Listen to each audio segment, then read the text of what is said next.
Welcome to session number 47 of Tears of the Kingdom. Stats are unchanged from a previous session when it comes to shrines, and Korok's still at, let's take a look, 102 shrines I believe, and 314 Koroks since we've been in Adepts the whole time since the previous stream. And mostly just unlocking a ton of light routes, cutting across the north of the map and filling things in and arriving at the continuation of the Fire Temple quest, which we've been away from for several days at least, possibly even longer than that. I actually don't remember when it was we dropped Yunobo off from Death Mountain on the outside. But here we are at the inside, and we're about to find out how to proceed. So, seems like we're going to face our way in here, and then we've got this whole structure here to contend with at some point. We'll see how it looks. First of all, let's ungloom ourselves at one heart. This is our lovely vehicle that we designed last stream and took around the light routes for several hours. It's been very good to us, and we don't know how much longer we'll keep it when the temple, after all, is this way. Now, do I get to use them again? Let's find out. Who knew it would look like this inside Death Mountain? Huh? All of this marbled rock roast. I keep calling it the crack rocks, and should remember that its actual name here.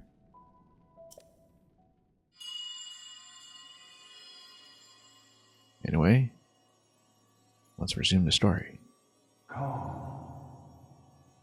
That's a rather different voice. Probably the previous Goron sage. Huh? The implicit Darunia in this timeline. Oh. You think it was coming from that away? Yes, it was. Let's break some rocks. Yep. I don't know how much of it was doable without him to crack things open, just as the water temple was actually substantially explorable I can do it. without a relevant sage. Let's remember how to use it and spend some time since he's been around. Here I go. Just break a bit of everything. I have to remember one of the nice things about him is that he actually does attach to vehicles. I can do it. Or rather, Let's I guess launched off of vehicles when you ride around with them, so. Well, basically, they're built-in cannon. Or whatever we're driving. So, yeah, let's not stray too far into the vehicle. I think I'll actually want to take it. We could even take it now to see if things work the way I think they do. I can do it. There we go, yeah. Look at this, it's like we have a little light fighter craft that we can use now. Here I go. That'll be interesting. Goro. Let's go.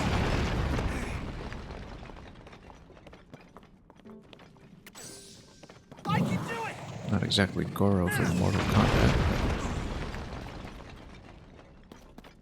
Maybe approximately the same build, plus or minus a few arms.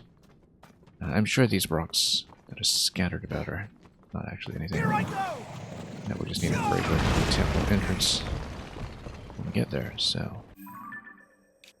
Yeah, we'll just continue all the way up. We've unlocked most things along this path, so probably no need to fight either.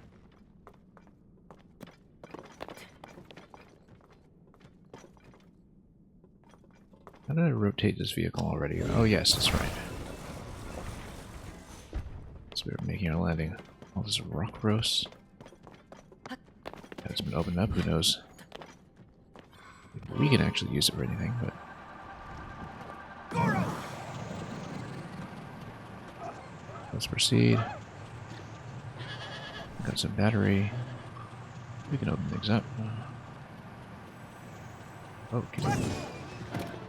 Here I didn't quite go. point him accurately here. Whoop. Let's not lose the vehicle if we can.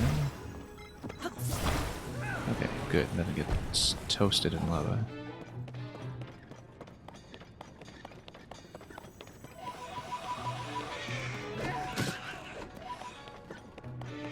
One of these fellas over here. Let's just deal with them in a fun way. Wait, whoa. Didn't expect to break the shield from that.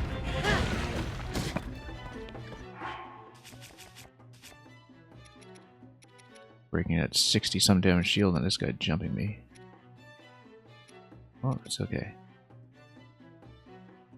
Yeah, let's just put something unimportant for now. We'll eventually put something like a spring or rocket or something else on it for traversal purposes, but since we don't use shields for their intended purpose very often, until we get into a big fight that requires them, of course.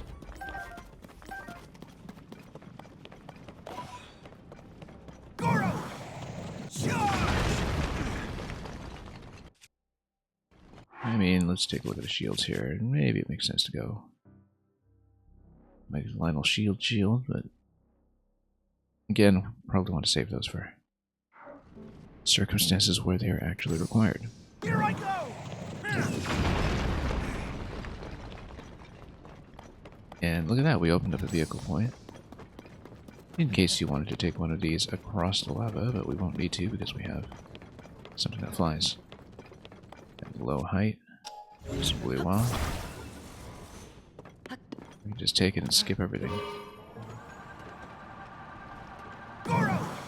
Yeah, I think the implication was that you were supposed to take that vehicle across. I actually kind of wonder what this little rock is here. This is anything? I mean, no crocs down at depth, so a whole lot of nothing.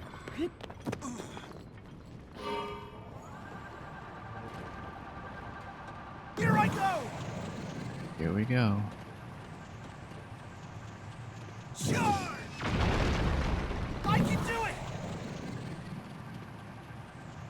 Yeah, rather nice to have them mounted up here, and then we'll grab the treasure.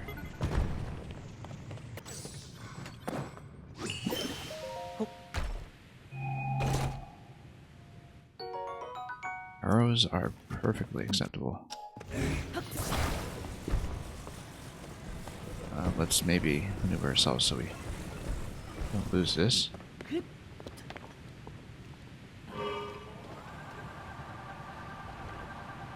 Getting stuck for a moment. Oh. Just a liability here. We have to get unstuck. We can.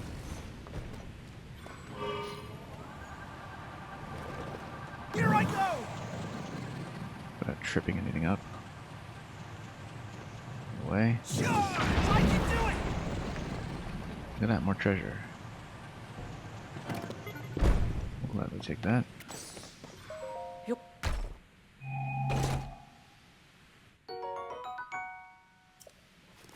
We've got room for the bow as well, which is nice.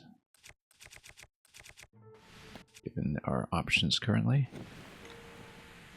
We have a medium damage combat bow that will be fireproof in this environment. Maybe we shouldn't have pulled everything here. Let's... Here I go! Let's go! Okay, sure.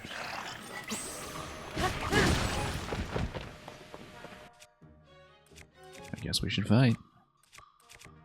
I think we should just break the gloom sword at this point, but got a fair bit to work with nevertheless, so.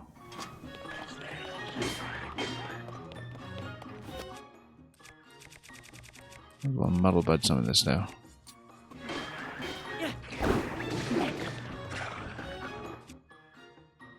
And then these won't take a whole lot of punishment from my 32 damage weapon, so it'd be nice to grab some of this scattered zonite that seems to have come from. Oops.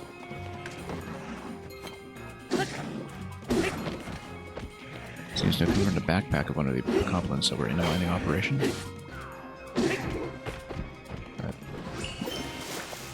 Here I go! And we can just blow them away a little bit.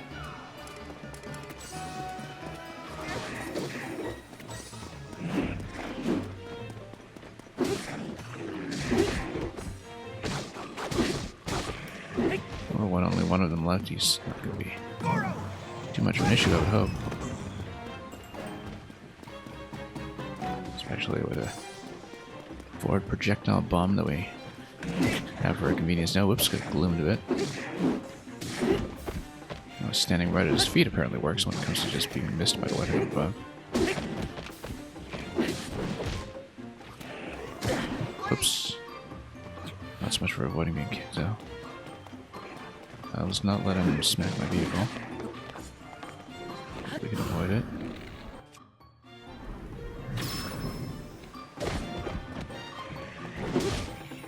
And of course everything is a fire weapon down here. Everything that can be ignited, like arrows are all fire arrows.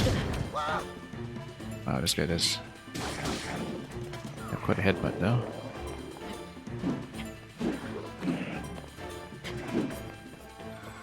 Let's not get too complacent here.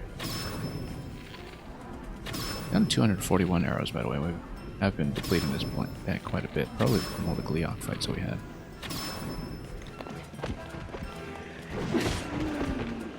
And also scaling back to some of these low damage bows.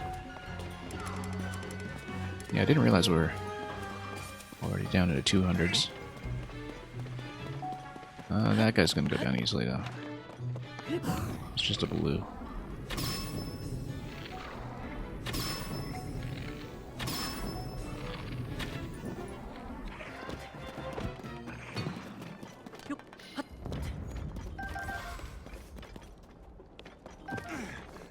Any more bows to work with? Broadsword, yeah, we'll trade something for that for sure.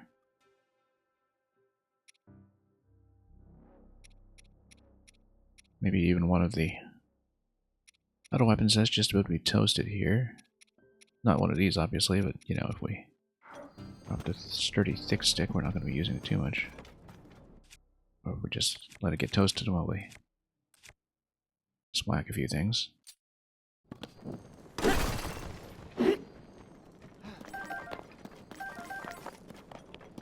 And also, this is a good time to check. If I'm flameproof, that doesn't save my weapons, as it? James D is going alright, we just got started. Yeah, flameproof doesn't prevent my weapon from being toasted. I'm pretty sure, but I'm just testing it. Maybe it does. I mean, we're still holding it.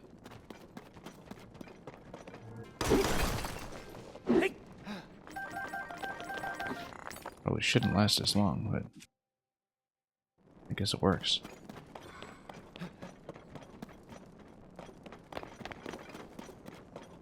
Because then we just have a whole bunch of flame weapons. Well, in that case... Yeah, because pretty much as soon as I set this down, it's just going to toast. And then we should replace it with Royal, so... If I'm correct, as soon as I take off the flameproofing, by switching to, say, Miner's Boots, Miner's Trousers, rather, the weapon should just burn, right?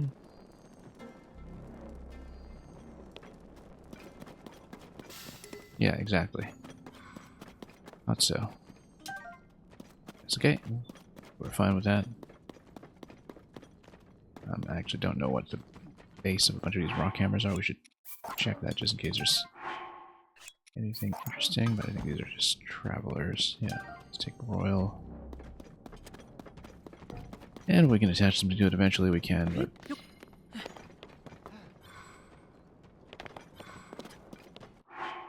In fact, yeah, we can probably do with more combat weapons at this point. So let's take something like a Compliment Horn again and just mount it. Something mid-range, doesn't need to be too good.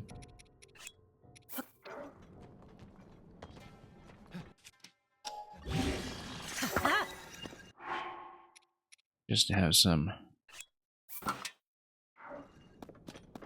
standard damage weapons available from time to time. Okay, let's continue busting this and heading up the path. Also, no, we might as well use some of these rocks as well, just in case we have more chests to uncover, but I think it's just going to be the central one, by the looks of it. Here I go! Let's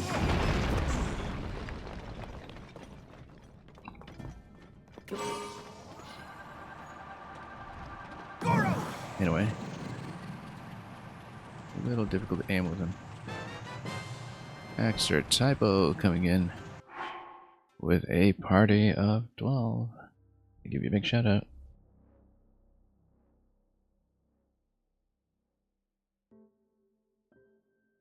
And wishing Extra Typo and company the best in what is going to be a very busy championship season for Scrabble in the month of July. Lots of content coming on that score, so really looking forward to getting to spectate some of that from afar. So, and welcome everybody who came in. Rumpelstiltskin, Smokey, McGruff, Dustin, Dude, as always. Hope you've all been enjoying the verbal combat over on Extra Typo stream and elsewhere. You're tired and you're going to fix your sleep schedule. Yes, please do. And please have a good night. So, as before, wishing you the best of success. And thank you so much for dropping everybody by. Whoops, oh. Let's recall this. Accidentally activated it. That was accidental. Totally not intended here. Let's shut this down for just a moment. Okay. There we go. Whoops. Also, good thing my arrow didn't set this on fire. And yeah, many luck boxes incoming. No doubt about that. Alright, let's get some more fire off of this guy. Yeah, I guess so. Okay. This guy's got something very shiny. However, we're gonna bombard him.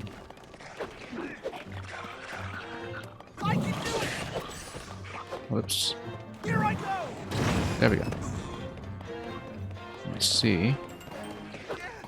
Just get another shot off. There we go. Very toasty. Oops. Standing in the wrong place here.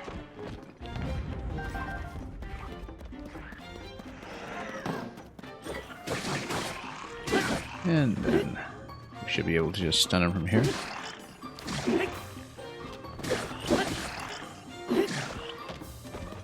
This weapon's starting to wear down a bit, but I kind of wanted to loot that shield, actually. Guess we lost that opportunity. Let's make something else out. Once again, if I have flameproofing on, I think I can actually take out one of the wooden weapons and use it accordingly, which... Let's see if it's actually the case. We're going to test it out again. It's going to be weaker in terms of armor value, but it might be fun to just set this thing on fire and then use it as a flame weapon on the offensive.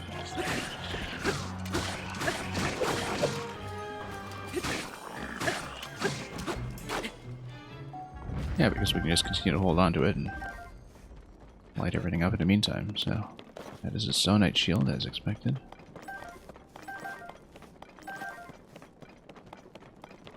And let's switch off of that for just a moment. 19 damage on the Royal that we just picked up. That's rather nice. And let's continue heading to the entrance. Assuming we've more or less looted everything in the vicinity. Yeah, we've been up to that light route. That's not going to be an issue.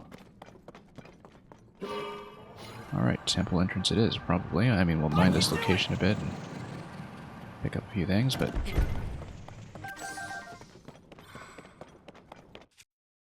makes sense, I think, to stay on the flame proofing for now and then. And just hammer away at whatever we can. Whoops. Stand over here, perhaps. Right next to all these mine carts that we're not likely to use while we have a much better vehicle to take with us. Maybe it would take everything up quickly, but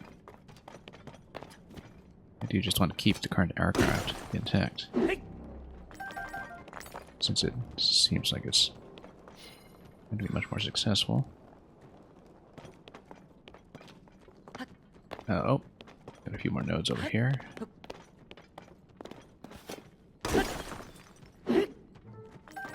Yeah, so the implication is that you take the mine carts, ride it onto rail, and then it's going to take you all the way into the interior, perhaps even up to the top of the temple.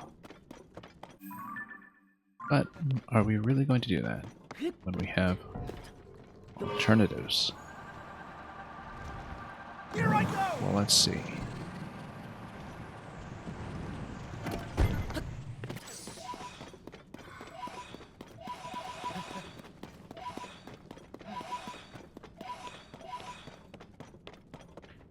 And when we can also hit some of the other rock roast nodes on the way.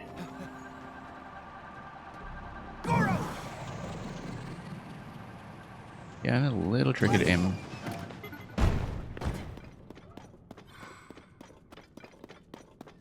But we'll try some things just in case we have, whoops, Here I go! other treasures to recover. Like this one.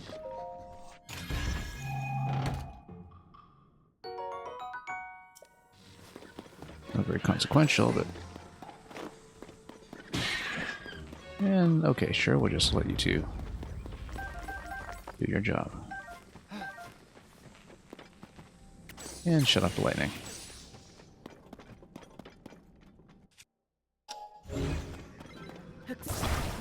Yeah, I don't need to break absolutely everything, of course, but the rail ride up top is probably the track that we want to follow.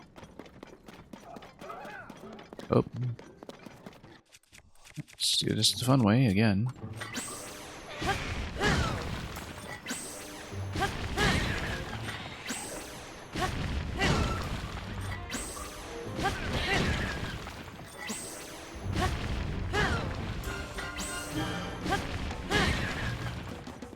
Okay, that's done.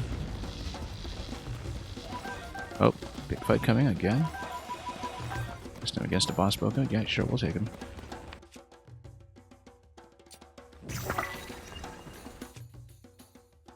Sure, let's use this bow. Lightning and Muddle Bud there. That'll be fun. Now let's actually get a weapon out. We might as well just break the Gloom Sword at this point, I think. It's just gonna take one hit anyway.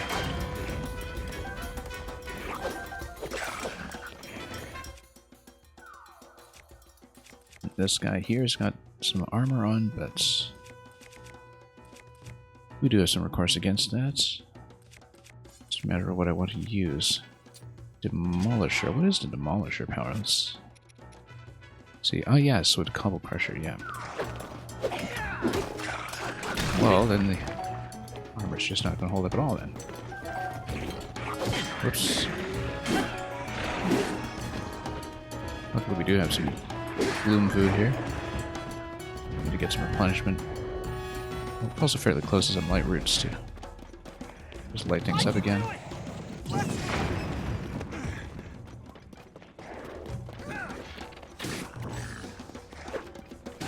everything on fire, and there we go.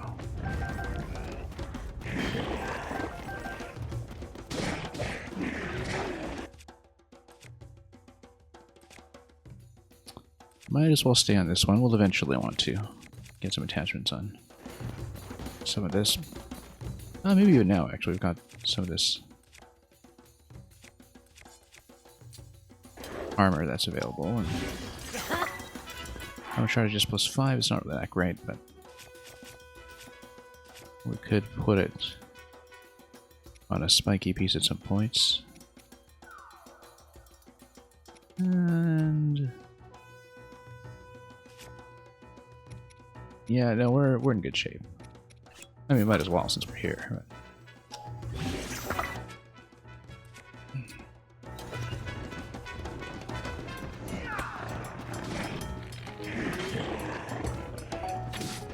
Oops. Light him up a bit. Yeah, what is this weapon? Zonite shield. Soldier's broadsword is going to get an upgrade on currently. Yeah, so he's going to try to cobble me. Here I go! And yeah, Fubiwala, welcome to the raid. Hope you enjoyed Scrabble content over on Exotypo stream.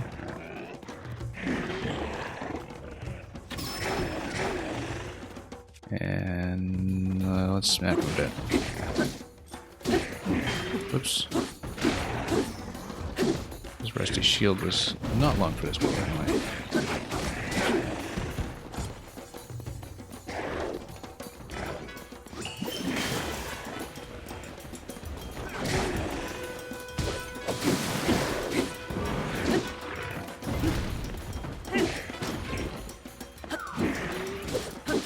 Timing on a dodge could be quite a lot better, but just complaining.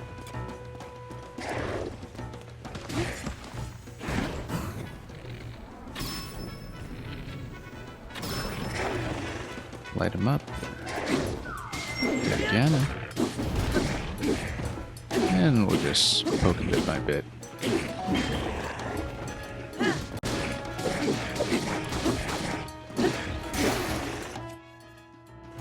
Might as well just finish my with a bow or something if my allies won't let me. I think he's down. Yeah.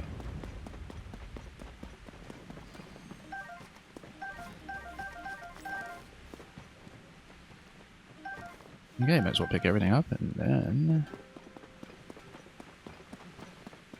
probably mine that location as well, since we went to the trouble of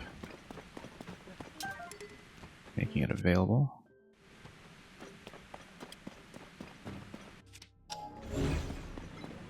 Something's toasting here. Nope, that's just a ground. Well, we've got a couple of additional armor shards here that we can eventually fuse with, but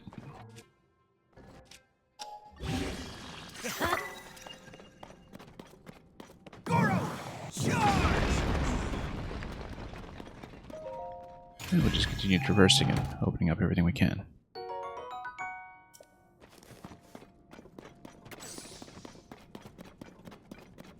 Like I was saying, eventually we'll want to follow the minecart track back, but actually given the amount of gloom damage we sustain, maybe it is worthwhile to go to the light route first. So let's do that. Back out of this a bit. Here I go! And just heal up for a bit. While also perhaps uncovering everything that's been blocked off over here.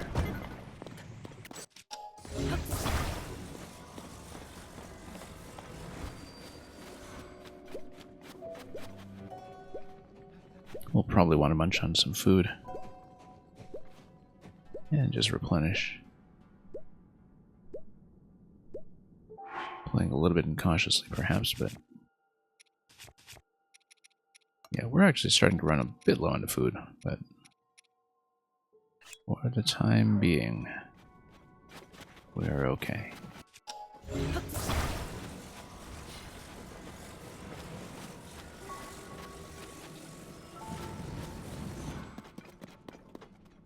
Alright, let's open up all of this stuff. Just in case there's anything good. There might not be. It does look like a little bit of an arena here, doesn't it? Or just a pool, I suppose.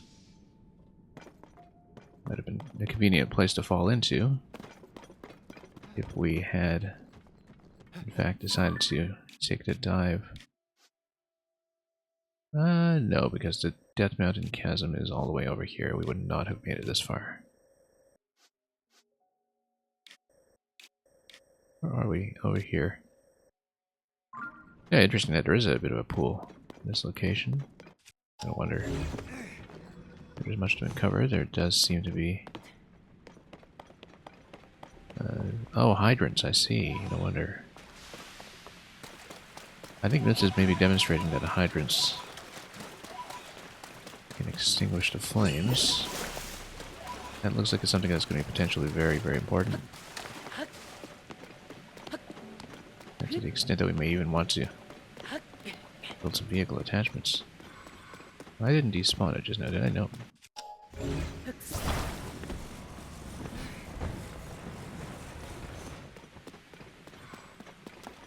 Anyway. I can do it! Let's go! Oh, whoops, no. Hang on. Oh, within explosion range again. That's not what we were going for. Having an additional fan is nice, I suppose, but...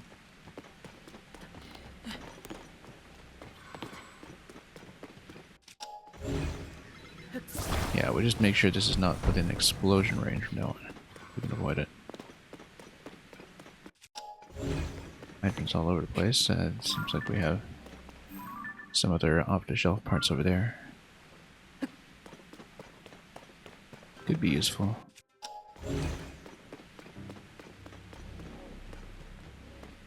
Here I go! We'll find that out.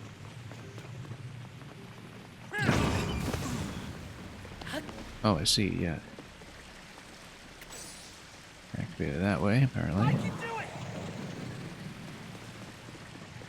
It doesn't quite cross terrain well. Here I go!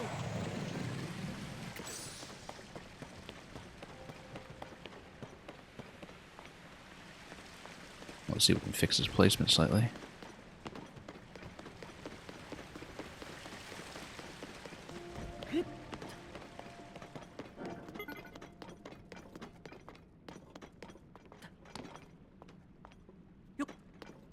That's okay, we don't need to be too exhaustive about it. I don't think these will be particularly valuable treasures. Anyway, so there is the rail track that goes all the way out back. If we want to enter the rear, we can follow that and see what happens. I can do it! I think it might be interesting.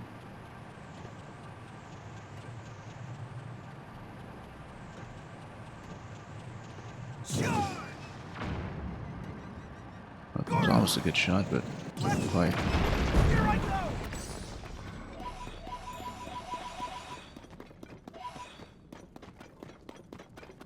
We'll break open more and more of the entrance. I mean, obviously all those torches are leading up to the main door. To what is probably the intended entrance to the fire temple, which, as we suspected, is gated behind. I can do it! Having Yunobo available. Break things open. Sure! Goro! Here I go! Let's... Goro! Charge! I can do it! Not sure we really revealed very much, but there is a mining location here, so we might as well take it.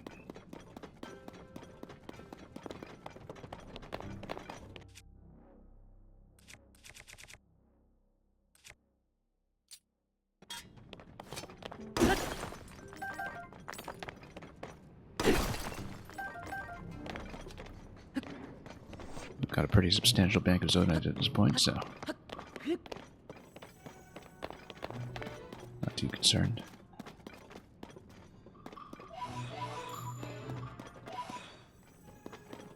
However, following the rail track around the back might lead to some interesting consequences. Let's see. Here I go!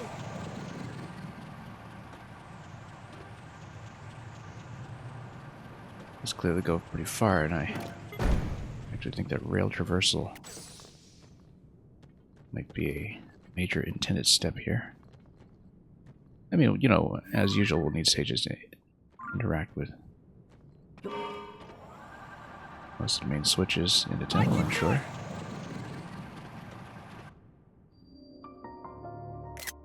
Our temple. Lost Gorondia.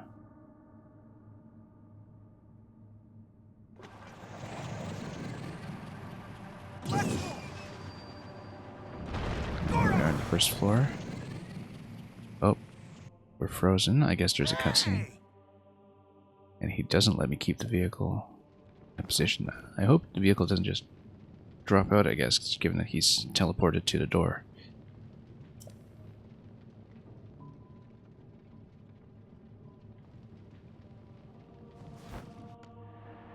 Okay, good. We've interrupted that. We'll just go straight in without even bothering to open the main door. I wonder if we can open it from the inside. Yeah, it looks like there's quite a bit going on here with cart tracks and the like, and you can, of course, do that from here. Maybe. I mean, it's not going to fit very well.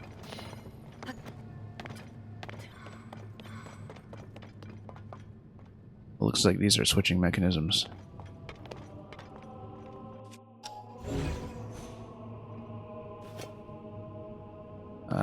Let's use something that doesn't...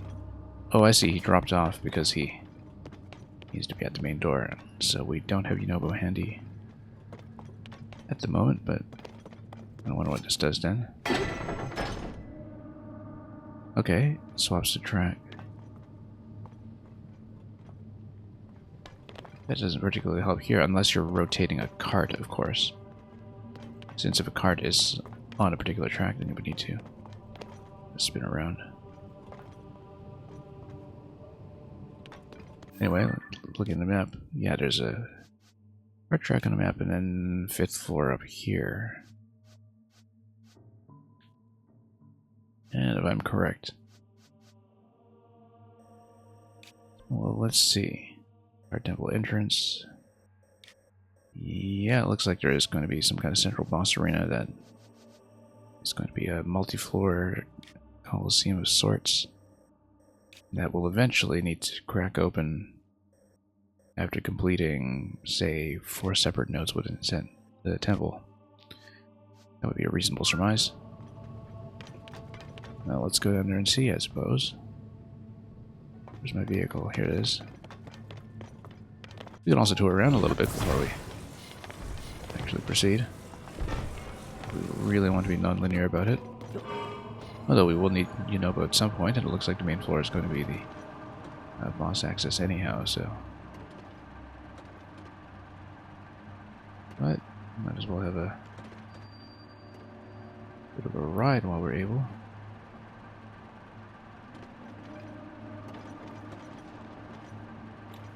Yeah, it looks like there's a bit of a central switching table over here, which... I guess each of these nodes, again, just allow you to turn the carts if they're facing one direction. We also have a construct over here that we can just fight immediately. Oh.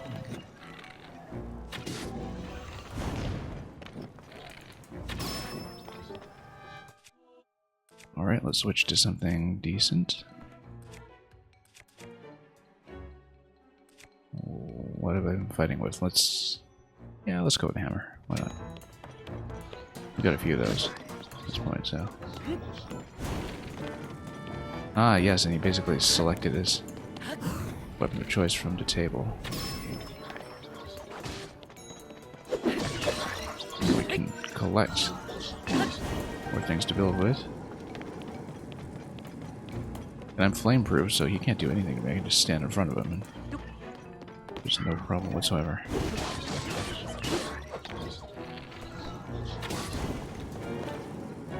Don't care about the strong construct bow here.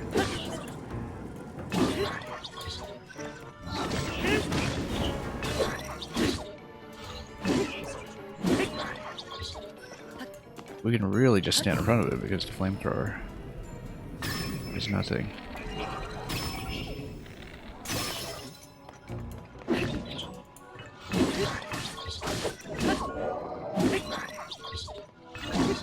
Well, it's kind of nice just wandering here with late game gear and even mid game gear with the tier 2 upgrades and my fire weapon. Yeah, we're just gonna stun lock him in here and run into no issues except. Oh, okay, I guess we ran into an issue. He's taking a lot of punishment there, though. Maybe I should switch to lightning or something. Oh, okay, now he's hitting me. Now that we've become a victim of hubris.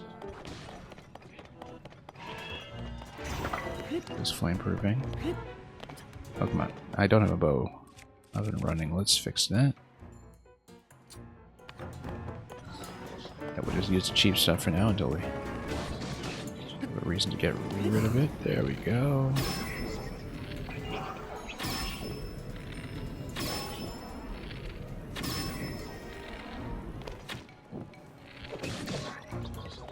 Okay, we can just use Rishu for the lightning. Do it kindly. Allow me to fire.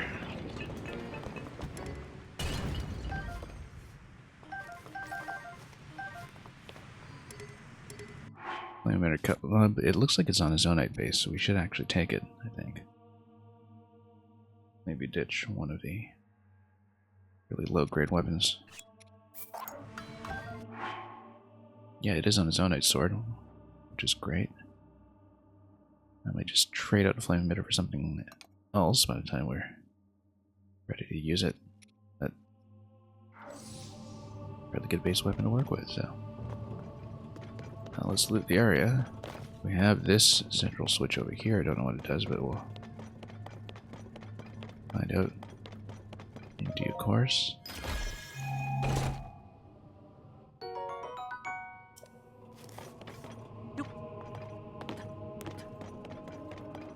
Given the flame proofing that we have, we might as well just tap it and find out.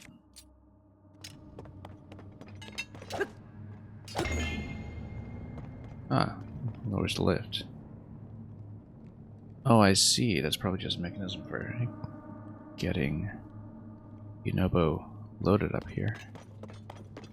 So he can break some rocks. Or maybe just a mechanism for getting ourselves down there. Yeah. I mean, it's been activated. It looks like it'll just continue to go up and down, so that's good. We'll just leave it as is. Might as well continue exploring just to see what we have to deal with here. Rock over there. Tracks over here again. We should figure out what they affected. Is a turntable over there to which it's attached. One that is further down. Ah, I see. There's a track mechanism down there. That looks important.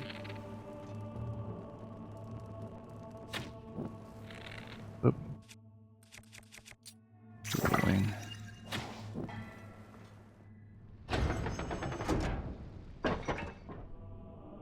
Not that we're even riding the tracks, but yeah, we might as well do a few things like that just to make life convenient. Like this track here that just goes off into the abyss, I mean, surely that's spinnable as you cross over.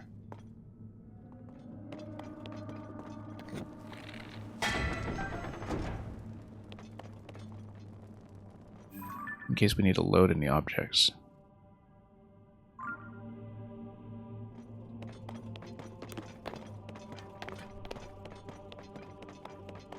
But yeah, it certainly looks like this needs to be broken in order to send a cart back and forth. We'll see if we ever actually require a cart to move objects around, but we'll in the meantime just break things wide open. Just fly around manually. Might as well get used to it. We're likely to traverse the Wind Temple similarly, since we don't have the power of the glider.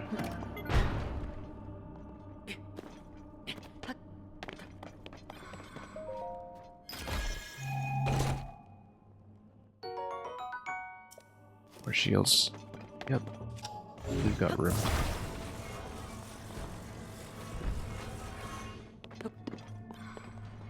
Oh,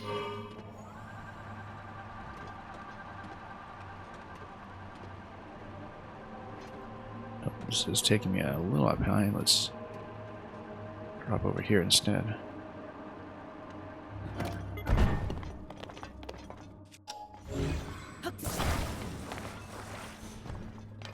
And see what else we can do. Looks like there is a top floor. Yeah, just going to scout this our own way. Oops. Just skip the rails entirely. I guess we're not really engaging with central mechanic at all, but that's just what happens when you play the way I do. Pillar over here. This looks important. Oh, you probably need to use the Goron to bang the gong. That's what I'm guessing. Anyway, you got a guy in the minecart over there. Let's get Riju on so we can get some lightning on him.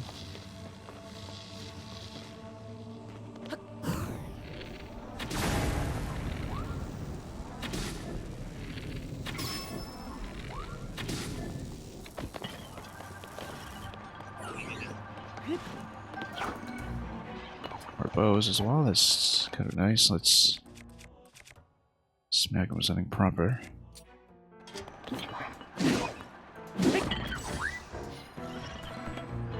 Hopefully not in a position that would be unlootable.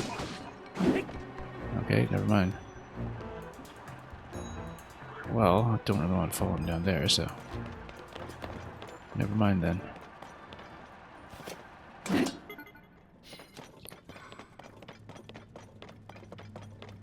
Alright, so this looks like it's something that's supposed to open up and then... Yeah, I'm guessing you have to bang the gong with the Goron. That would be the most sensible thing.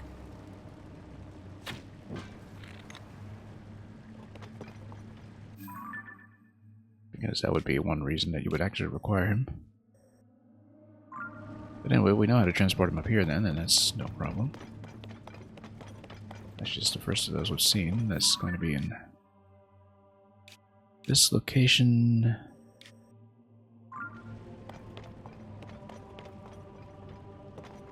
And we can go up even higher to see some other rooms. We'll eventually drop back down below to get him, but for the time being, why would we?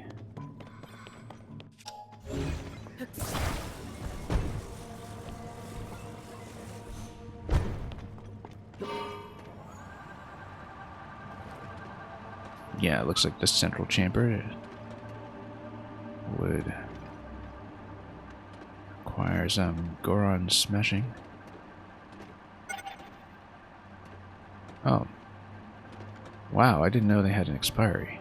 I didn't think the fans would ever expire. We've been using them for so long. That's okay, we can trade them out. And we've got other fans that we can detach from other devices and just plug them back in, so I'm not really even concerned. As long as the whole vehicle doesn't just break apart.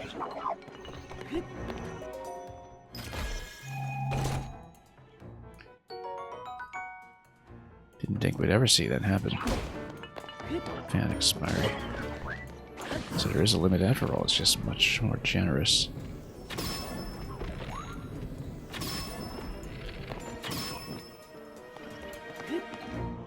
Good thing we didn't have to deal with that in a critical situation.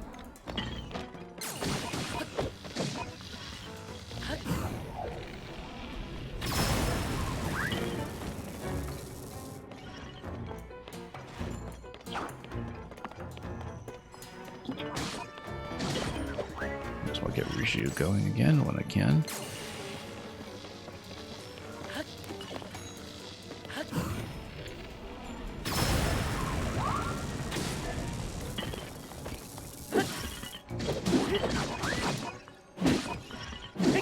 Probably trade something into that mighty Zonite weapon.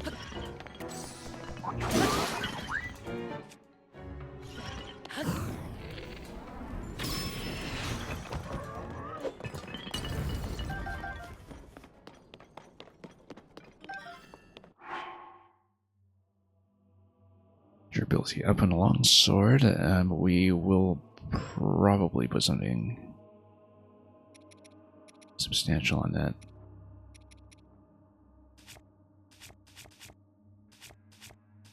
Yeah, at least some kind of construct horn, I would say.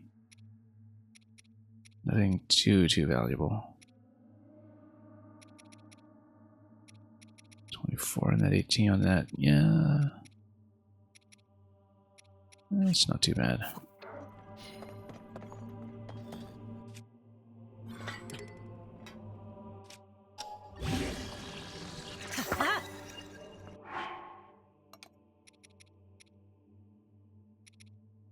Might as well trade that in.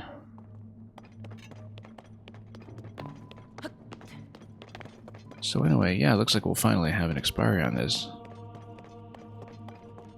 For all the strain we put it through.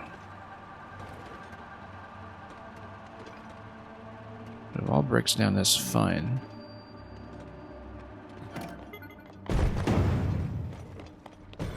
But I guess the vehicle's been whacked around so much. Now, are all of these real fans? No, one of them is Zonite. We want to have the Zonite fan break off. At least. Well, we could just break them all manually. There we go. That's perfectly fine. We will just peel a few of these instead.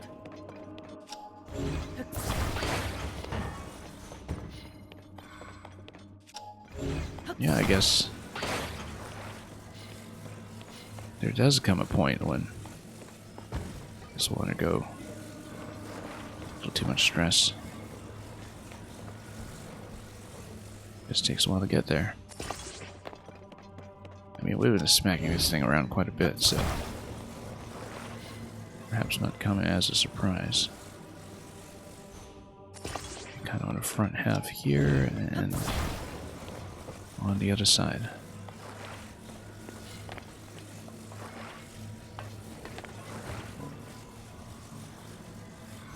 And hopefully nothing else is going to wear out in the meantime.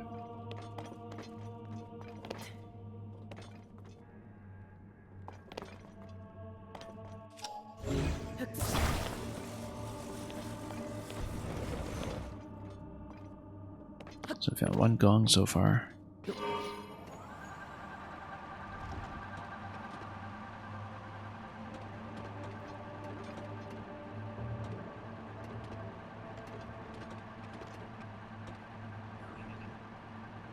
And sure, we'll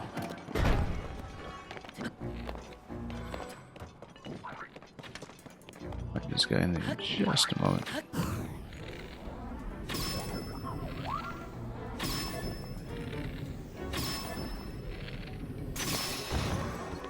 Great, could probably loot a bow off him as well.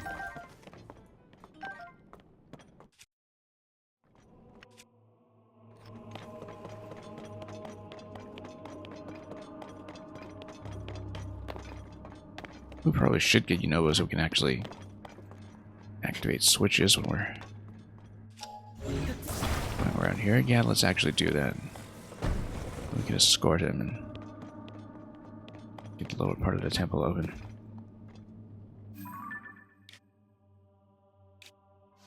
We're already kind of on floor 5, though. It looks like it's this corner over here that's likely to have some kind of switch activation. We should check it while we're up here. Doesn't really hurt. Facing out that way.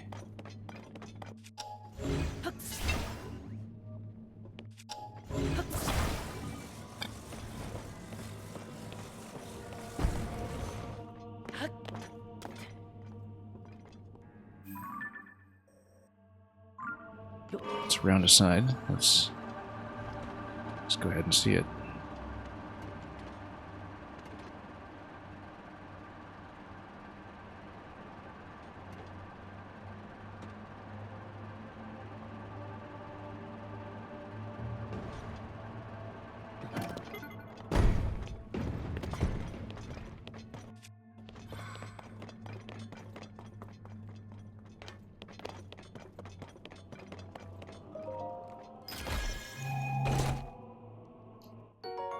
the way we're playing through this, we'll likely miss a few rooms along the way, but that's alright. This is in a central portion here on floor 4, so we go up a floor with the continuation.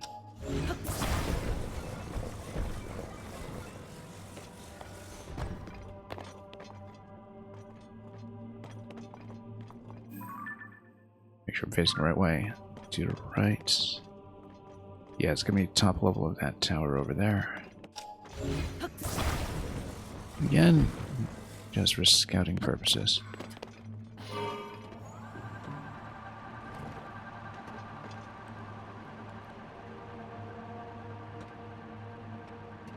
Might as well see what we're capable of doing.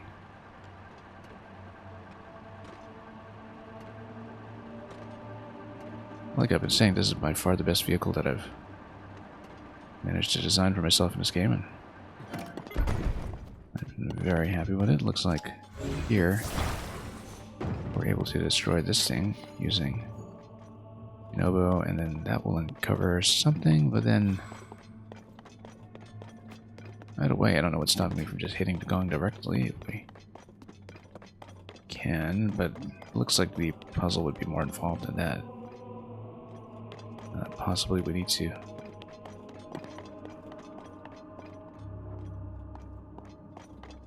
create some other interaction first. No, it's okay. We'll go down and we'll see. We don't know anything about this temple right now, so except we found 2 of the gongs, and that seems important. One on floor 4 over here. Probably approximately 1 per floor. We just need to find the appropriate locations. Yeah, this room looks likely. This room looks fairly likely. Let's just go back down. If we can do the landing and everything.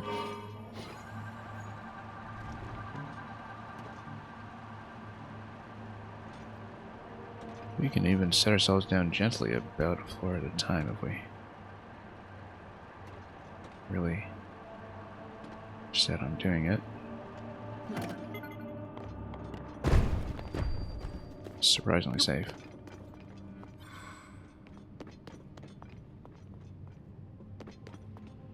Looks like there's a construct just kind of riding around there too, which we'll deal with in due course.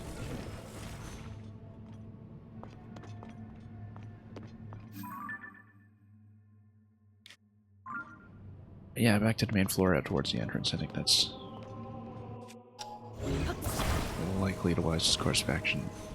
At the moment, let's not accidentally take a lava death and lose the vehicle, of course. That would be highly sightly. Oops, I'll go a bit too soon. That's okay. So yeah, so here's the central element here.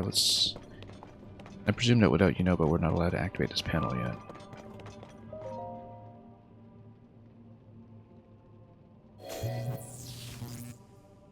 Yeah, access denied. We know that from experience with water temples, so. Same idea here. Looks like we need to activate possibly even 5 gongs.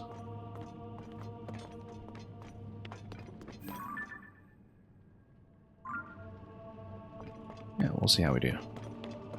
But the interesting thing is that it looks like everything is just accessible with this vehicle.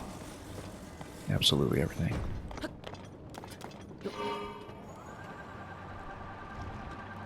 If there is a tight fit at some point that we need to account for, we'll deal with it.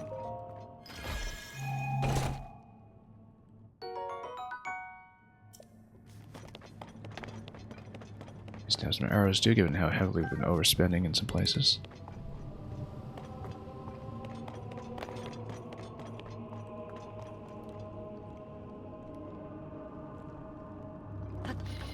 This is the front door. We're supposed to crack it open and let him in, but I guess we'll need to go around.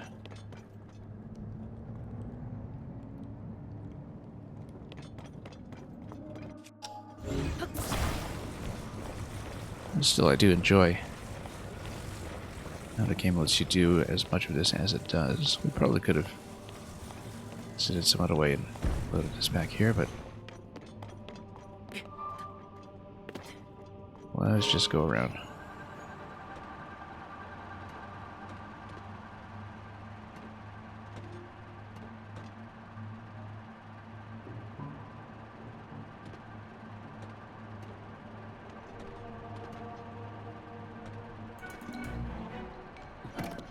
Load in here for a moment. And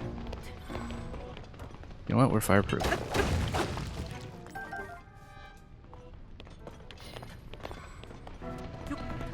Now, let's not accidentally hit the vehicle. That's the only thing here.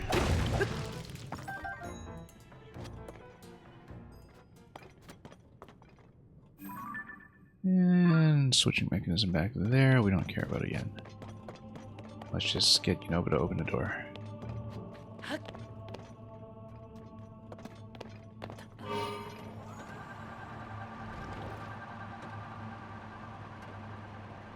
It's fairly easy to come by. Easy to do accurately.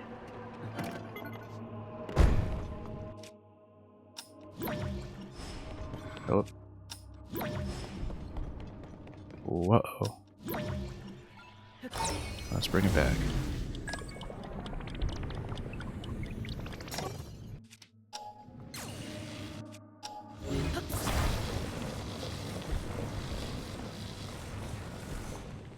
Back in the hot seat.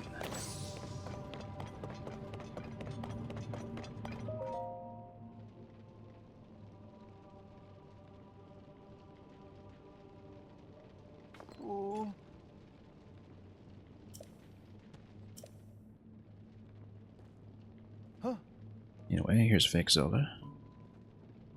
Maybe. It might just be time travel Zelda, but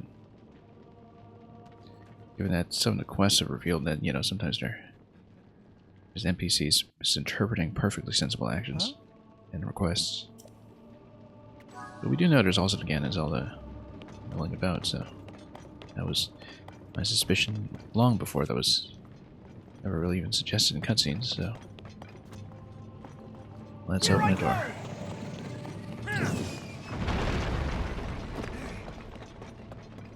And let's take him upstairs. Yeah, now that the door is open, maybe he'll actually travel with me. We just take him through anywhere we like. Now let's activate the switching panel too, so it'll actually start to respond to things. And then have another cutscene. Over here, what do you think I'm trying to get you? Look at me, just suspended in midair behind him.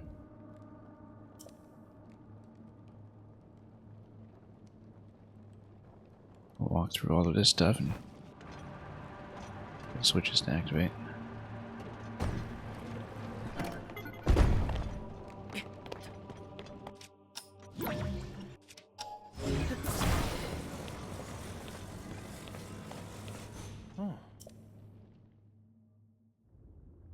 The cutscene triggers really don't like what I'm doing here. Ooh, looks like it's a Mega Chalice.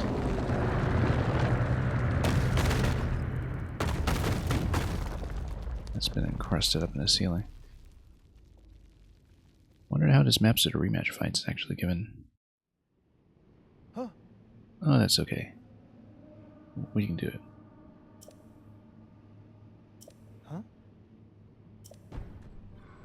We know how to get in there. Let's activate this first and then open up the warp point that we're not going to use, and then also reveal a few things about how this place is going to work. 5 blocks. Just unlatch them all.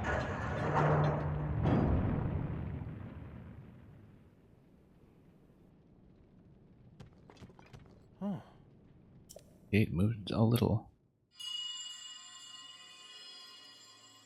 I wonder if you can hit the gongs before you hit the switch and attempt to unlatch it for the first time. We'll attempt that when we at the wind table. The gate you must pass through is firmly locked with 5 padlocks. Let's see if switch activations are You have the power to doable unlock them. ahead of time. Do so. Then the gate should Maybe not, because, you know, the character might just stand around here. Oh, and also just gives my locations away, which is all too easy. Anyway, the senior Goron Sage has had his say, so let's do it. Alright, let's check map here when it comes to floors. Fairly clear. And yeah, this should be no problem at all, given that we can just skip most of the rail tracks with no issues.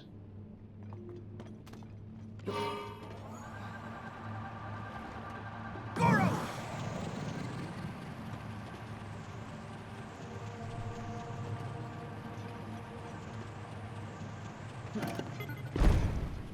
Assuming that we can get him in here. Well, let's see.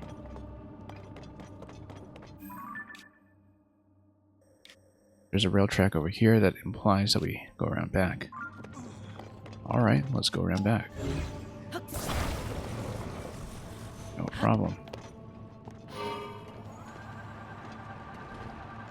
Here I go! As long as we try not to bump into too many things. We'll run out of battery or something silly like that. Briefly considered landing there, and maybe I should. We might have to burn a charge at this point. Just to correct for our moment of indecision. Let's not lose to something silly after all this effort to keep the vehicle intact. Do things the fun way.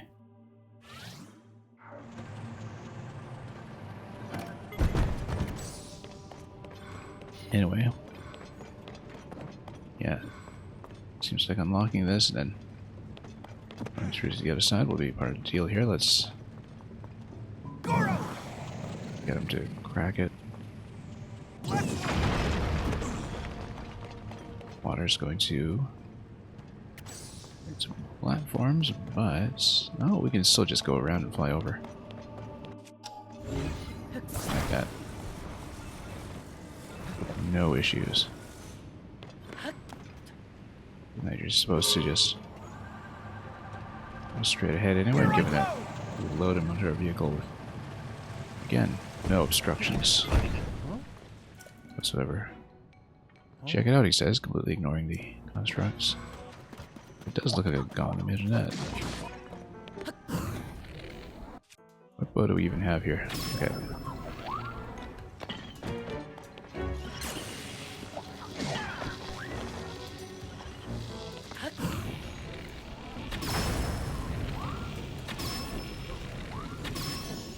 We'll just get him to bang the gong, I guess.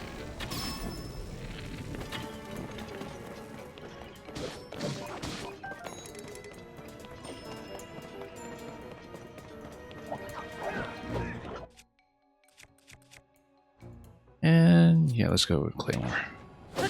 Super long range on it. Stun lock him whenever possible. Until the outer weapon eventually breaks off.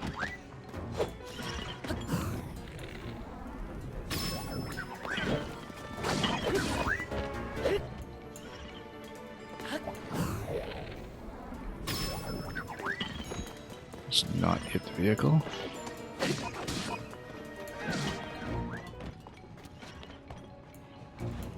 Oh, the guy's kind of stuck back there. We'll give him some room.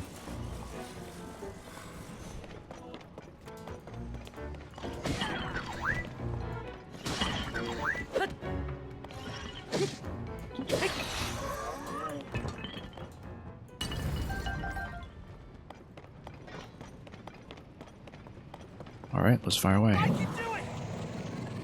Charge!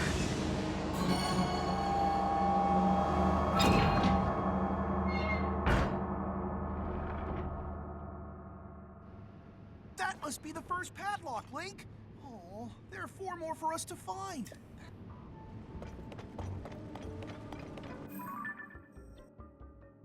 Anyway, we know about this one that we seemingly couldn't access just yet. Might be a bit difficult to fly to. Unless, of course, there's a drop point from above, which there may very well be now that I look at it. Yeah, because it looks like there's a track that goes directly in, and so maybe that's the idea, and then you unlock a door and then take a track out. If you wanted to play it by design, which we don't.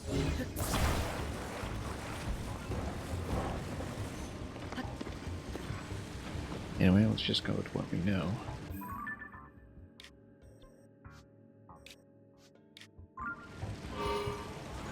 Do things in whatever order. Because we can.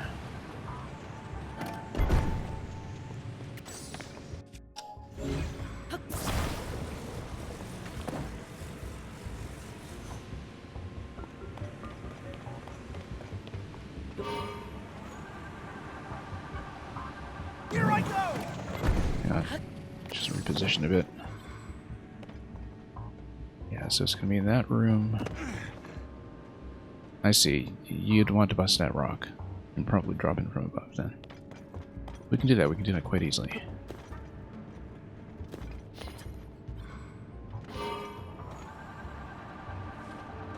Goro!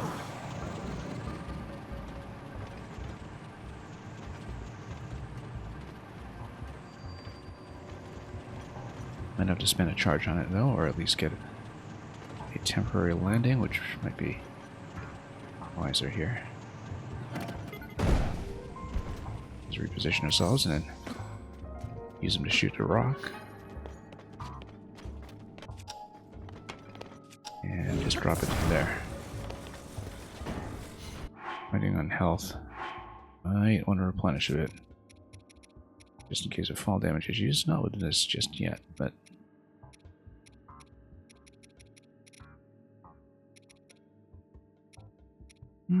we'll see.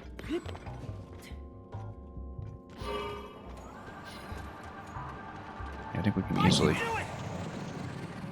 get up there. Whoops. Here I go! Let's move! Goro! And there we go, nice and easy. As expected, it is just going to be a drop over here, which means, of course, that we should just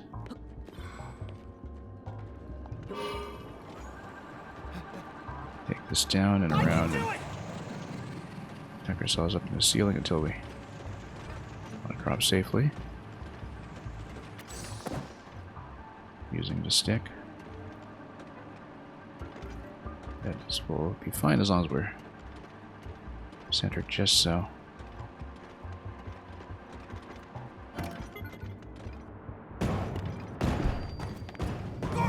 Actually did work. And let's open this up. I can do it!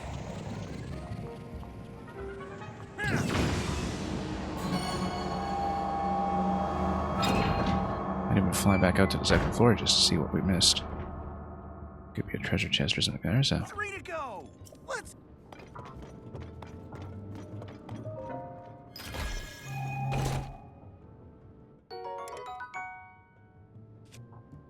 We should keep it. Let's take something out. Everything here is good, though, that's the thing. Let's drop this one. We don't need this many rock weapons. We should trade up. Eventually, we want to see Ree's Boomerang in the museum as well, so don't want to mess with that one yet.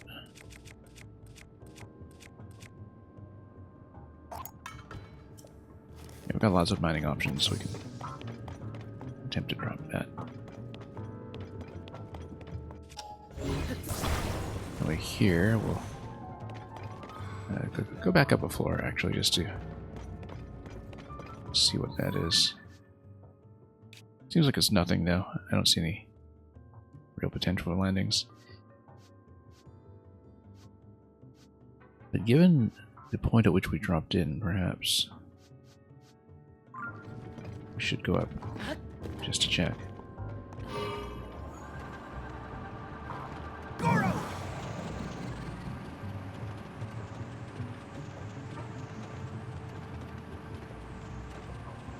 It's about a battery and a half per floor.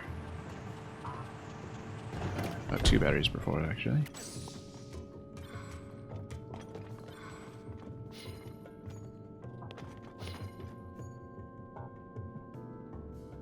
And yeah, we're really just scanning for treasure here.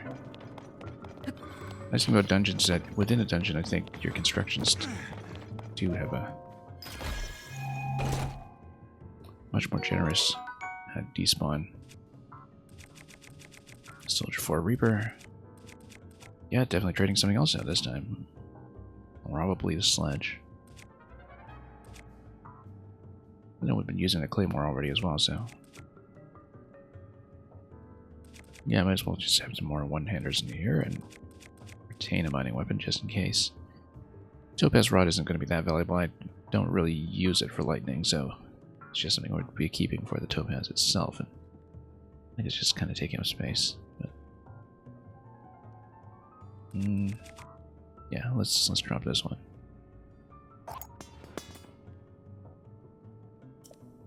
We have much better options.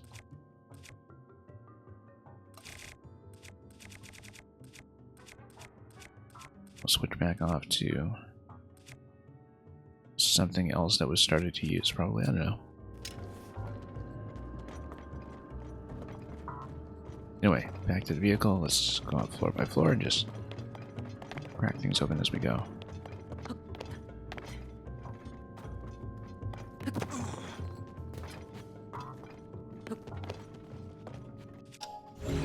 I'll move this slightly just so nothing gets stuck.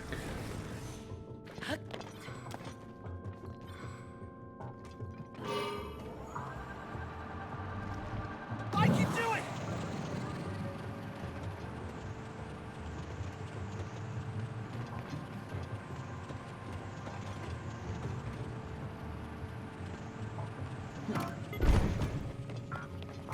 And there's a gong over there that is quite easy to hit, so we can certainly check that first. I mean, it's possible to go up even further here.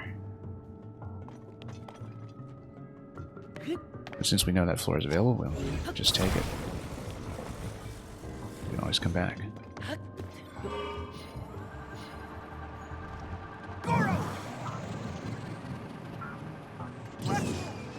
I was hoping we could do it. Wonderful, look at that.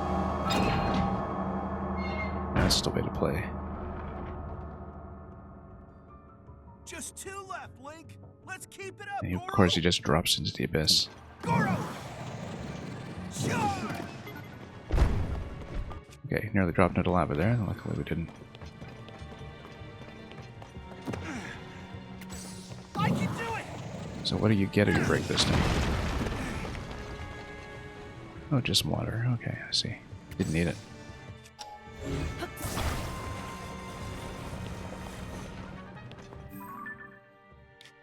Yeah, eventually speedruns of this game will be interesting to watch just to see what kind of vehicles people build in places like this to tap all the switches quickly and efficiently.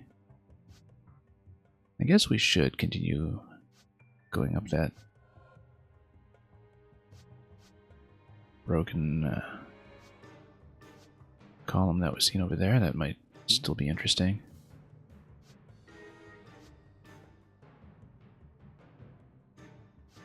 Because, yeah, we're just gonna bust this down in no time, really. We know where those rooms are located. We've seen them previously.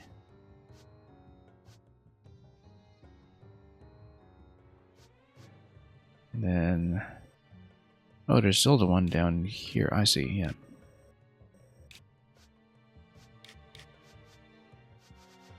That should just be directly accessible, though. Depending on how this lock works. That's okay. First floor, we can always do that last. Let's go back up top to the other room that we seen.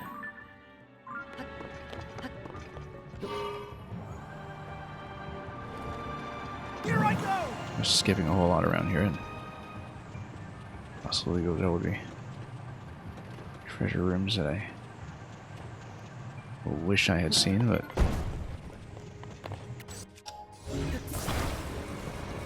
again, good practice for the Wind Temple, where we'll actually require similar strategy. In all likelihood.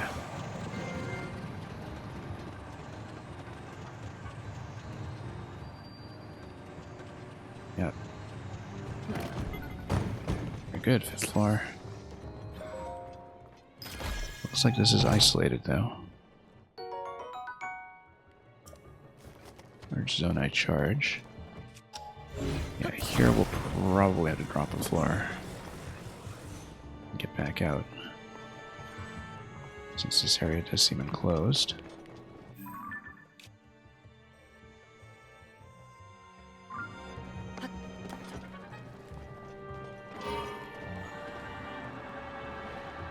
I can do it! Whoop. Okay, good. That was not nearly as bad as it could have been.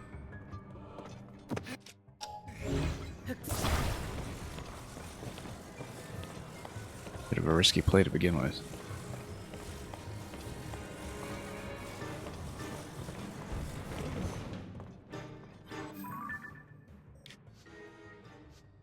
Here we'll have to go around. I knew that.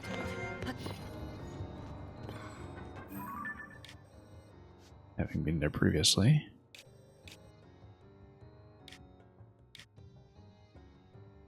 So we'll just remember how to do it.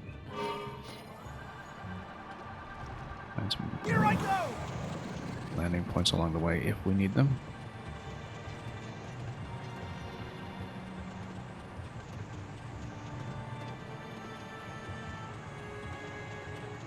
That is why we had come here previously.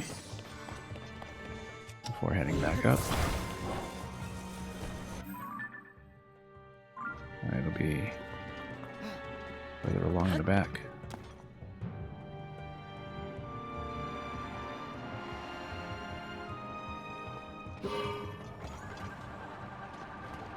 I can do it!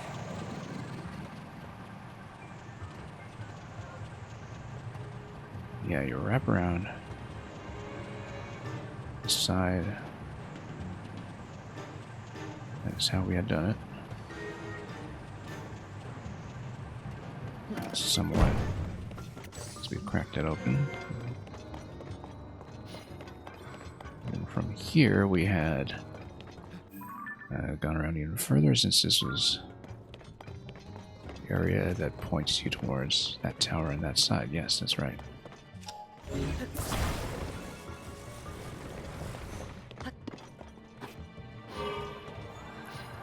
Just retracing our steps from earlier here. This was exactly where we knew we had to go.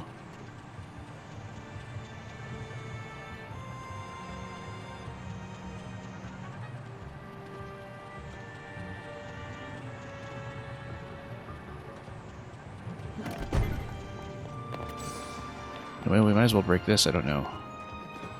I think this just breaks open the floor, actually. I can do it!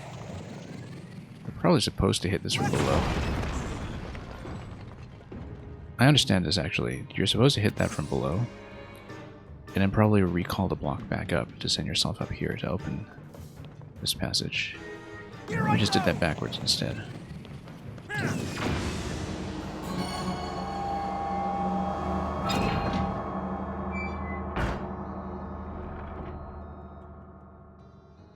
Only one left! Almost done, Goro! Yeah, no particular reason to even engage with rail puzzles the way we're doing this. Might be fun to drop in here anyway, though, just to see what's going on, but... Goro!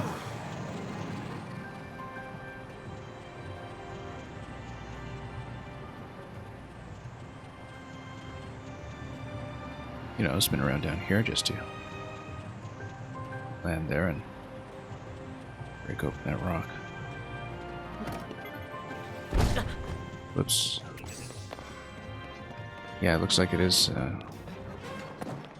bridge over here, and oh, start fighting. It sounds like fighting. Oh, this guy. Okay, sure, let's loot him. Why not? If I can get Riju for a moment. No, we just blown away. Come on, give me a jump. Whoops. Hang on. That was a completely missed input. Completely missed input. Wow, he's hitting me pretty hard, actually. Let's actually heat up.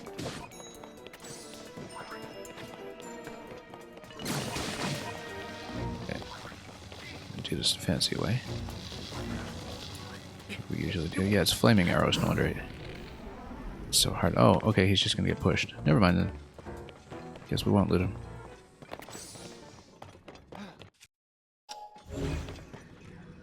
We have treasure around here, though? Nope, guess not. Just a bunch of bridging mechanism, and perhaps... you know what? Just use Nobo over here to bust this. Yeah, I think the idea was supposed to be that you construct a bridge and then send them across. But we didn't do that, so... What does this even give you? A whole lot of nothing. But I have a couple of pieces, like rockets, balloons, etc. Okay, we'll take that. That's reasonably interesting.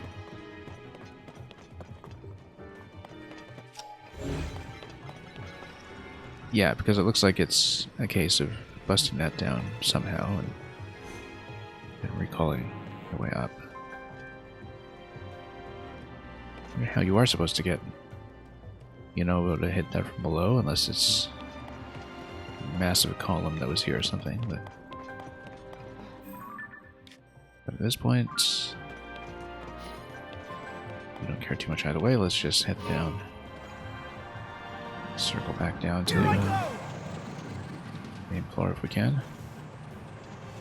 Let's take a dive, and yeah, I guess there's the construct that's been riding that out the whole time, but no, we don't mind that so much.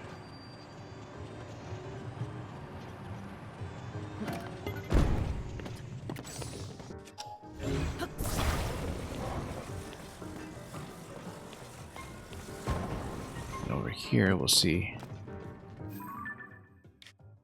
no remaining gong is actually the other way. That's okay, we'll need to head down anyway to turn around. So, doesn't really matter if we start up high like this. As long as we eventually wind up below. I can do it!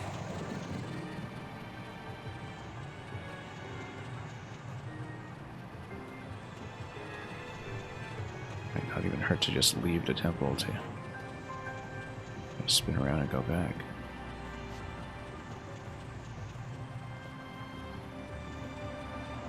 Hang on. Let's position ourselves accurately. Whoa. Here I go!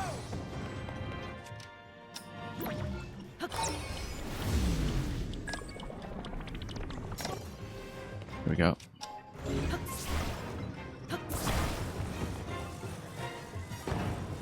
Isn't vehicle recovery glorious?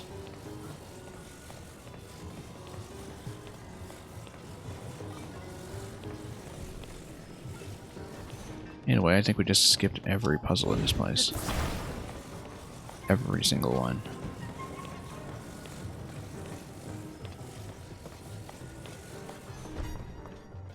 Imagine what else you can do just by taking your ride in everywhere with you.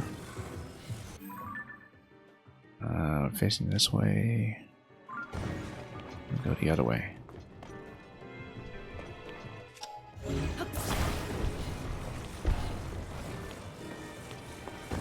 Oh, let's take out the constructs first. Reshoot, please.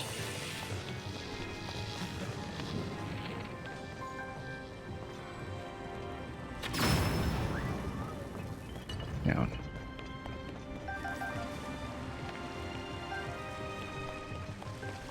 And yeah, I suppose you were supposed to ride things around somehow, but again, we're not doing that. Yeah, because you ride things, platform over, you ride rails, go around. Well, it looks like the rails probably are the way across anyway, but we'll find that out the hard way. Oh, you know what, let's just ride it.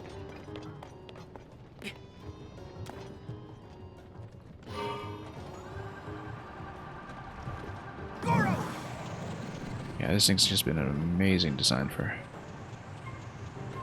precision short-range flights.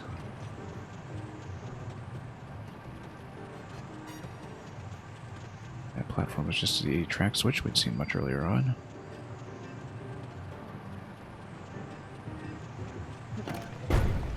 Get some kind of fight over here. Fire-like, we don't particularly care, we're flame-proof. Look at me, I'm flame-proof.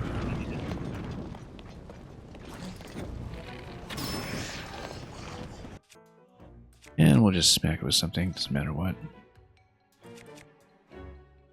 Might even take this one.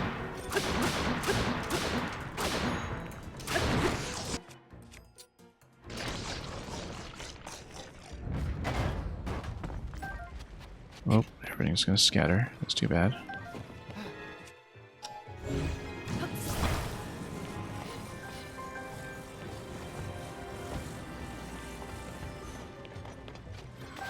Well, not gonna let the fire-like stones go, and we potentially need them for upgrades.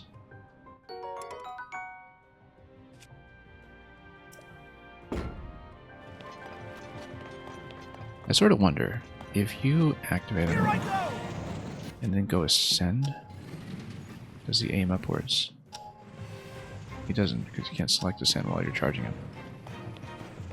So how do you hit things on the ceiling? And that's important because we'll need to hit something on the ceiling when we get into the boss room. Anyway.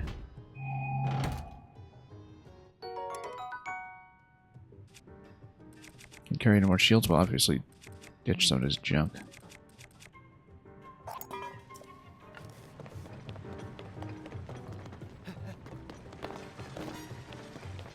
And we'll crack this open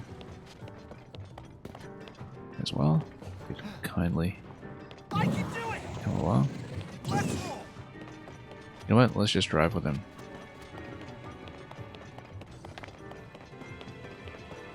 Shoot the platform that way.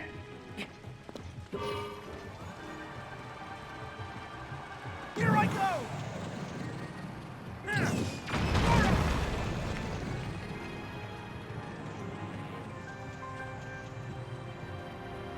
Now let's be careful here because it didn't seem like that would necessarily fit through the door.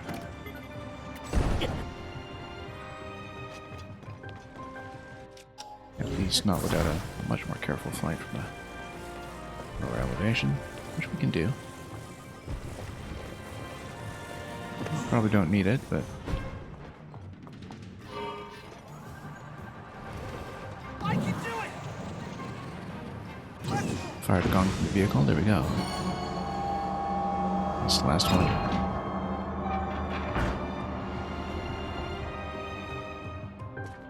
That's all the locks, Link!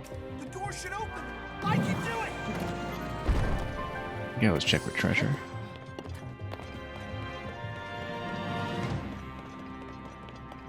And parts. Yeah, I think maybe we should take a hydrant. Or whatever boss is coming. As a capture, the flameproofing will get me a long way.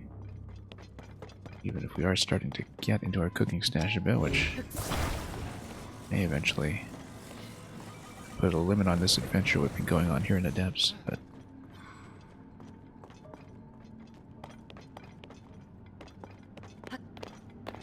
let's just continue.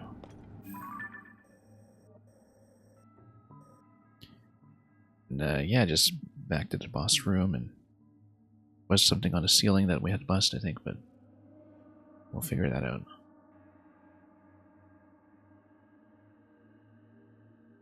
I bet you're supposed to ascend through the sides or something in the boss arena. And...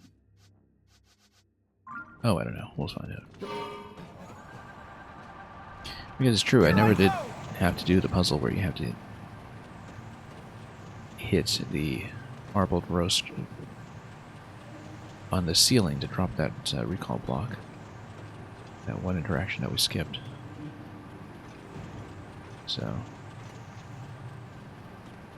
because of that, perhaps I'm missing some information about an interaction that will become crucial later. But, for the time being, we don't really care. Do things our own way. I can do it! I kind of think that maybe I should put a hydrant on a shield, actually. So there's so many available. We should do that. I think that would, in fact, be valuable. Since we've got so many zonite shields all of a sudden. It's more just water things down.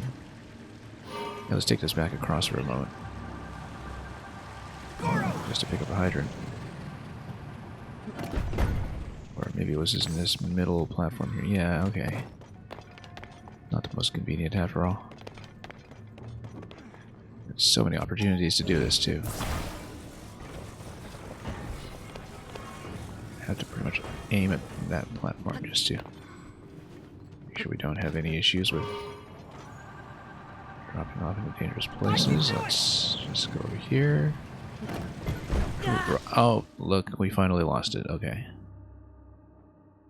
We did so well with that vehicle. Did the whole dungeon with... oh, you know, it's still there. It's still there. No worries.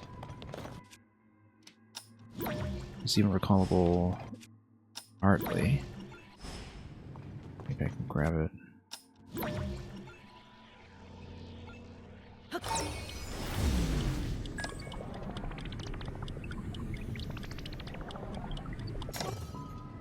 It's kind of a nice thing about dungeons, actually, is that you can just preserve things after they fall like that. Let's not get too complacent about it, though. Here I go!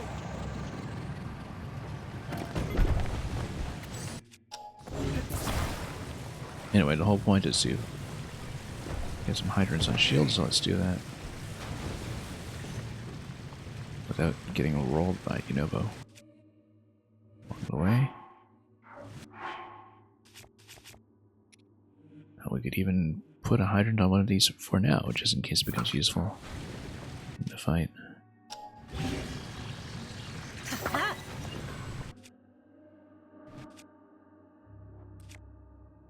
Don't know if it will be, but we've got so many options here that... yeah, high durability, we should save it for something, but... these other ones, like maybe both of the 56s, will use that.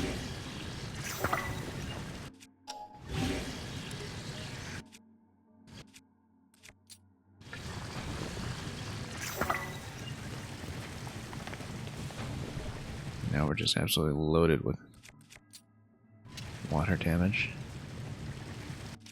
Eventually, you know, just in case we have issues like lava flooding the room or something. We need an easy out. Should probably just platform across this.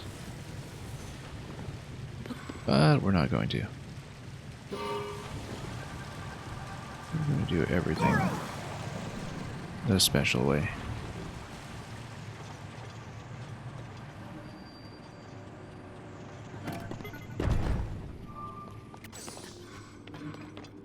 The locks are down, let's go in. Let's see what the boss will be.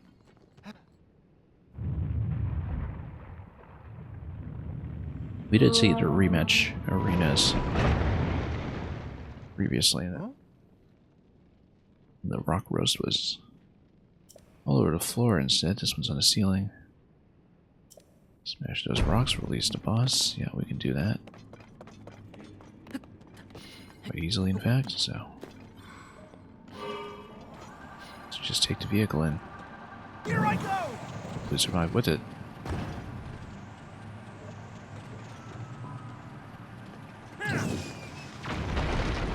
Goro! That should unlock. Whoever it is we're fighting in here. Where's Zelda? That's Oh, it's Goma. really big! We're finally seeing a Goma in this modern iteration of Zelda, I think. I mean, it's basically Armagoma, right? From Twilight Princess, except a rock variant. It's definitely Goma. What will its name be? Well, it's about time No! Is this Zelda fellow showed up. inside the monster?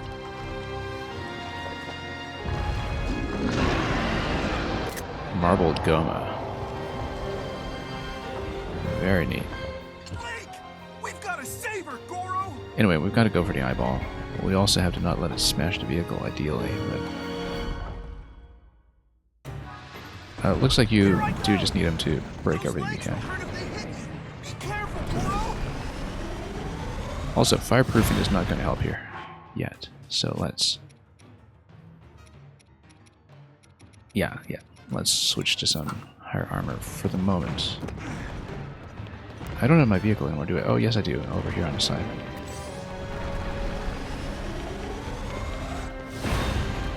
Okay, let's take it before it gets broken. Or something. I can do it! Maybe there's a way to expose its weak point, Blake. Oh, you think so? Goro! Whoa, okay. Yeah, that thing's gonna break like crazy if I'm not careful. I was hoping. Oh, you can really just recall those rocks back into him. But we'll do it this way instead.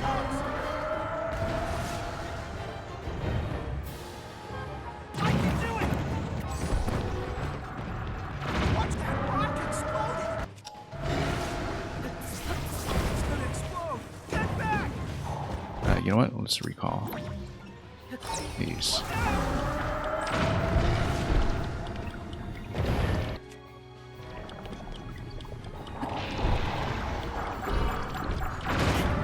Oh. strong!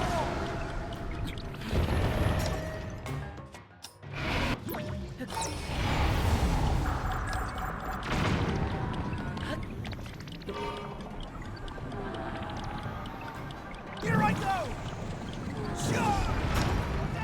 I can do it! Goro, now's your chance! Okay. You just climb it. Alright. And we'll just... Maybe Hydrant's not going to be too useful here, but we'll go...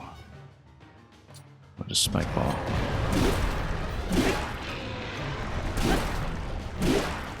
Also, he's shaking, I should get off. Okay.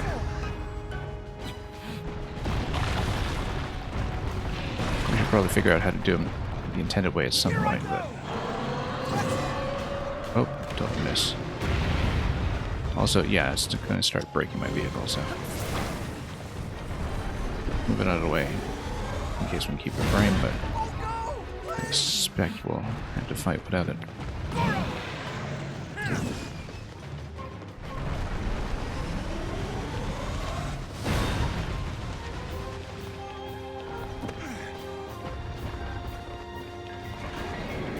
Using the curvature of the arena to my advantage, I think, is actually going to be necessary. Here I go! Let's There we go. Yeah, and then we take down all three legs.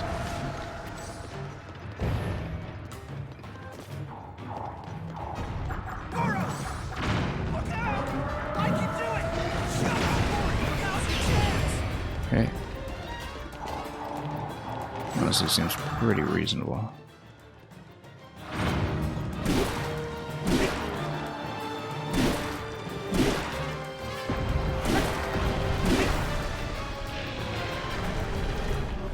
Should have actually jumped off for the bow shot.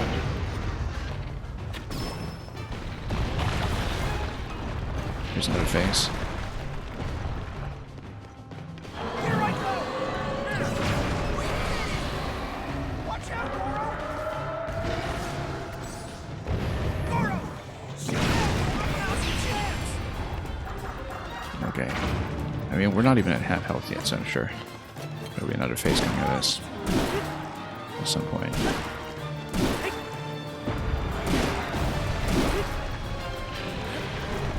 Oh.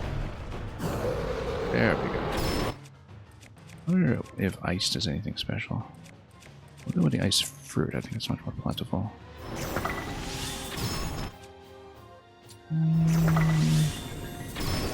Doesn't seem to.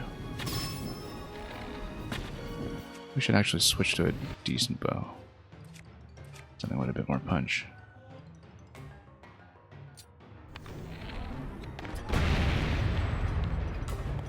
This game, cool. We'll get to it. Oh, miss.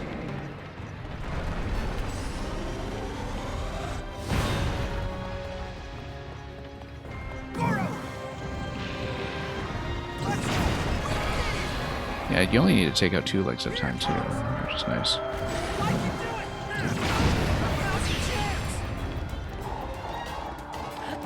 I bet recalling the rocks is still part of the solution here, but, you know, we'll have another phase to deal with in a moment, I'm sure, so...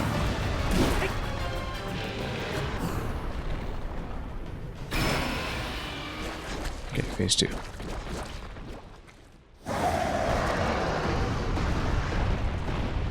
Ceiling phase, maybe? Yeah, ceiling phase. So now we have a problem, which is that I don't actually know. Oh, whoops. Okay. Definitely recall.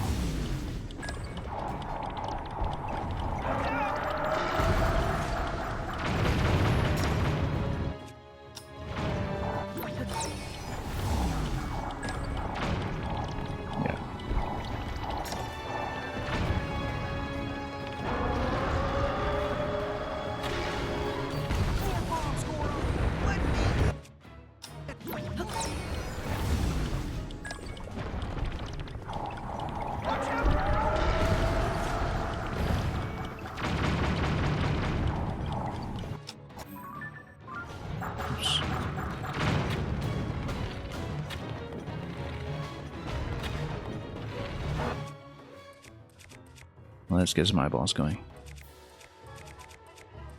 Ice would be ideal, but if we need electric, we'll use electric. Octo-rock eyeball, we... Good, let me see. Here we go.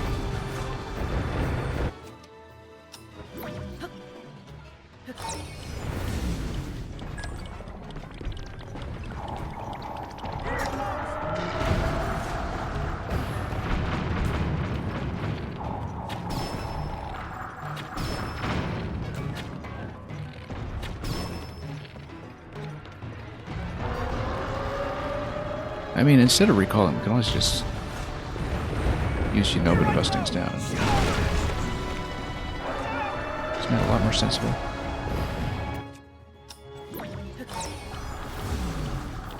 And that should whack him directly. Basically release recall. We're able to. You just gotta stand there?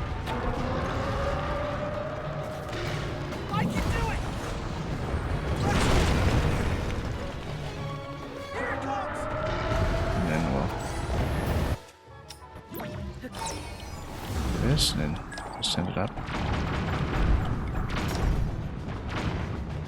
The idea is you try to explode his legs to send him down. Here I go.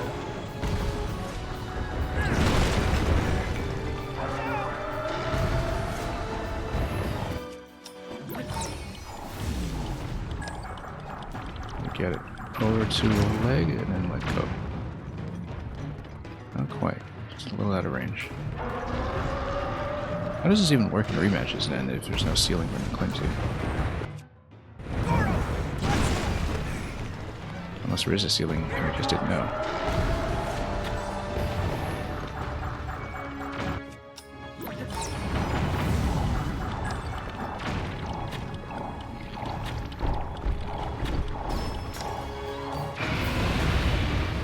There we go.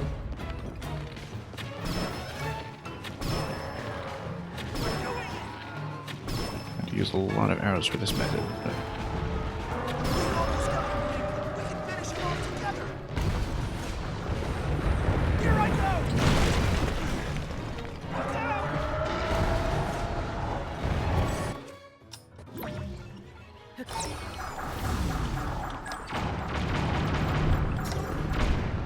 take a leg down, not quite.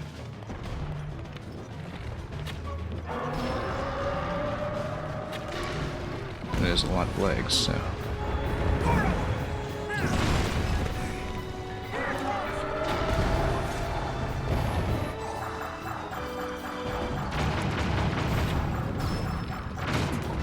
Oops.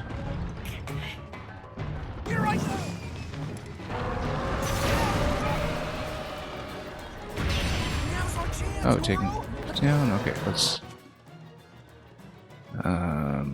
just smack him. Probably use arrows to wrest it away when he's attempting to shake. Oh nope, didn't have a bow ready. Oh, that was a mistake. We could have got him just now, but that's okay. We'll stay on the 11 bow.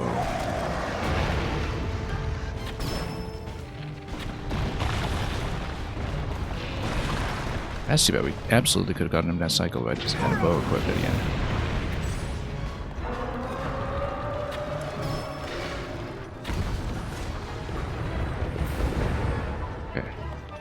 Okay. Oops. Don't see you, no bow. Let's get this out.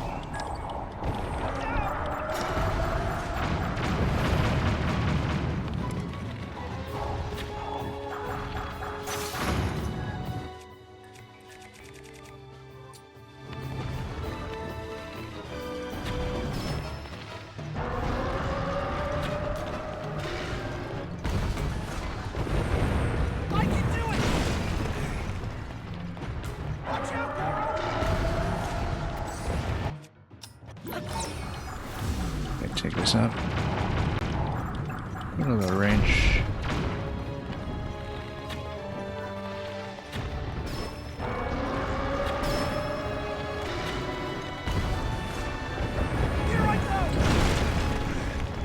Pattern's fairly simple at least. You here for GG moment? Oh, I hope so. We were fighting him on a vehicle for quite some time, and then he accidentally, or rather, I accidentally put it in the way of his stop, and we lost a fan. We actually cheesed this entire temple with the same vehicle that I've been using for traversal previously, so. Anyway. Alright.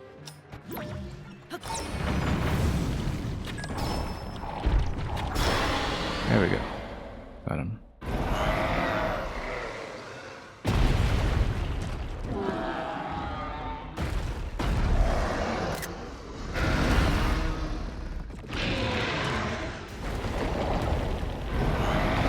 Anyway. Yeah, this sub-series of Breath of the Wild and Tears of the Kingdom was due for a Goma fight. It's most like the one from Twilight Princess, from what I recall, from Armagoma, from the Temple of Time, I think it was in that game. And that's the variant is probably closest to, but still, a long time no see. I mean, there was the Goma fight in Skyward Sword as well. I think it was in Temple 2,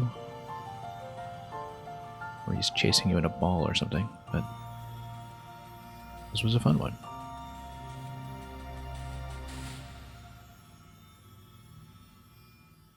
Let's grab it here and see a cutscene. So yeah, what we did, I'll show you when I can.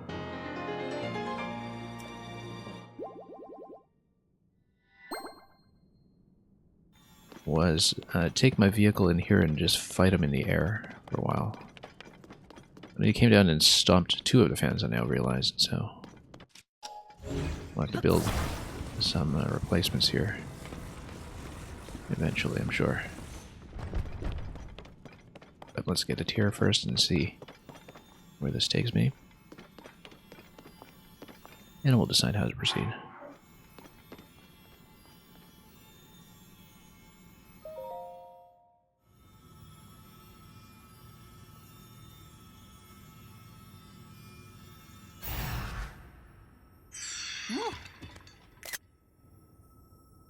Anyway, we have a tier.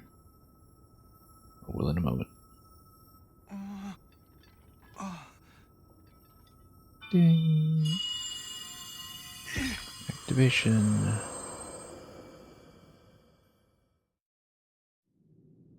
Yonobo, Little Rock. I've heard that voice. Are you the one who's been talking to Little us Rock, this whole time, Arkansas. Goro? Yes, I am your ancestor from a time long past. Notice the belt. I served the first king of Hyrule as a mighty Sages warrior, remain unnamed, and but I as a think they're sage kind of who, like implicitly you, could command fire. You characters fight much using like your the ones in body as a weapon. Greener. Impressive. You are my descendant, the pride of the Gorons. Which also reminds me of Twilight Princess, actually, in that Defeated that monster, the source of those foul rocks. But it was the Demon King Link's who trainer summoned in it. that game. He sent that monster to keep you from Was obtaining concealed the like this. stone you just found. My secret stone. Secret Stone? Demon King? Huh. So this is the first you've heard of any of this.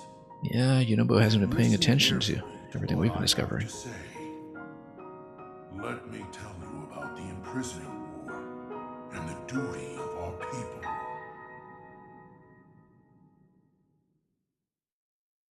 In case you so Many happen years to ago, get this temple in the first. Kingdom of Hyrule's earliest days,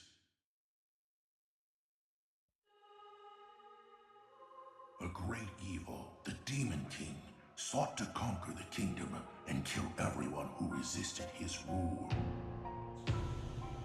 Rauru, the first king of Hyrule, rose up to oppose him, along with me and 5 other warriors. So it's the 4 sages, Minoru and Zelda.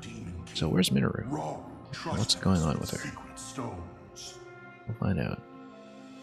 incredible artifacts that amplified our powers.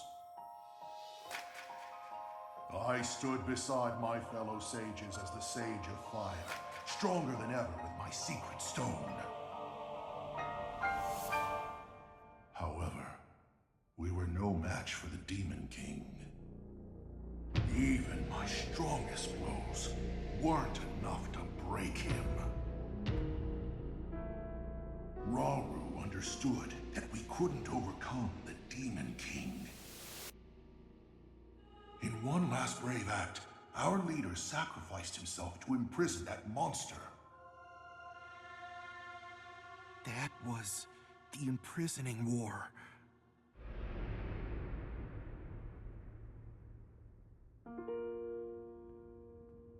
And then sometime later, the Sage of Time, one of the 6 sages, came to me. Her visit would set the Goron's duty in stone.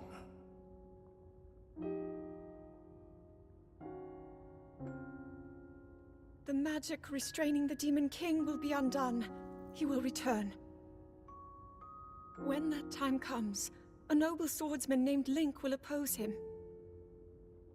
But Link will need help. Lend him your power. Your fire. The Goron's mastery of fire. In that moment, the duty of the Goron people was clear. I'd like nothing more than to smash the Demon King. I swear that when the Demon King returns, the Sage of Fire will awaken again. The Goron That is really Sage quite and an the amazing Goron helmet. people will fight alongside your swordsmen.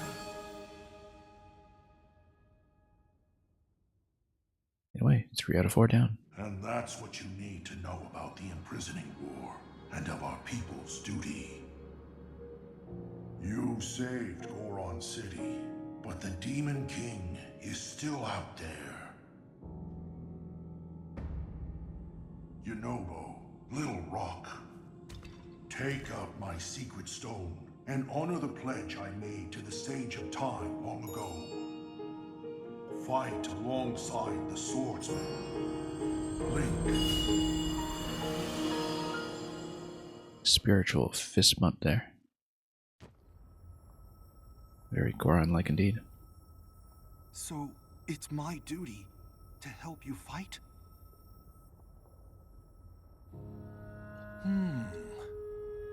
And he wants me to inherit this? Really? I don't know if I'm nearly as great as my ancestor was. But then, if I don't help out, I'd be letting everyone else down. There's no way I'll let that happen. I can do this! Yunobo was a little more tolerable in this game, but I feel like he's always been the weak link among champions. That's okay. This time around he's going to do aerial bombardment for us, and that's going to be extremely useful. I am the Sage of Fire! I've got an awesome new power, Goro! Unite him.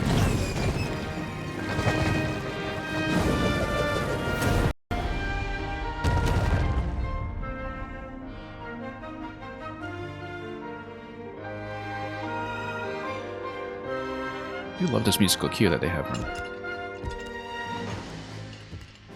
have to give the score a proper listen after I'm finished the game. Hold out your fist. In much greater detail. Because we've only been able to process so much of it in the process of playing. Anyway, Goron fist bump. You can count on the Sage of Fire!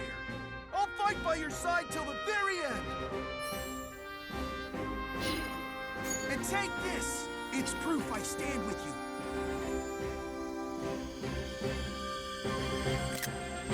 So we'll absorb him.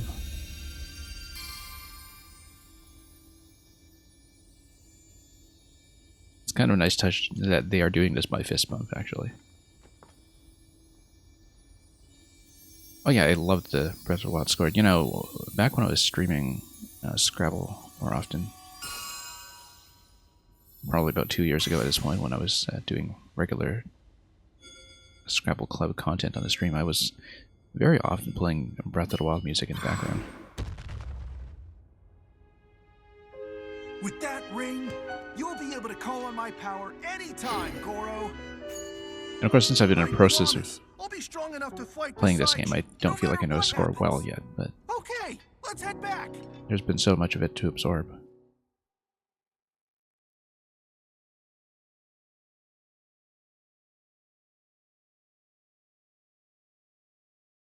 Yeah, the music of the series is one of the big reasons that I really got into Legend of Zelda in the first place.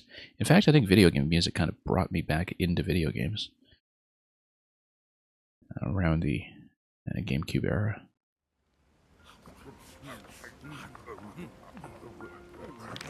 And Zelda was a very big part of that, so...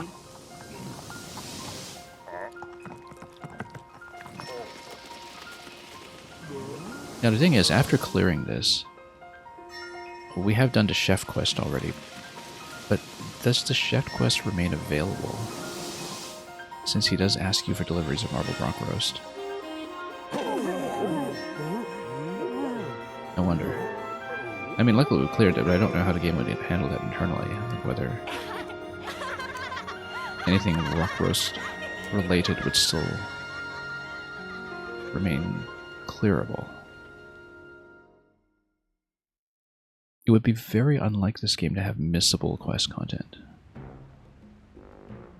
So I do wonder how that was implemented. Although having done this quest already, we won't see it. Oh, I guess we got warped all the way back here, so we don't get to continue playing in the depths right away.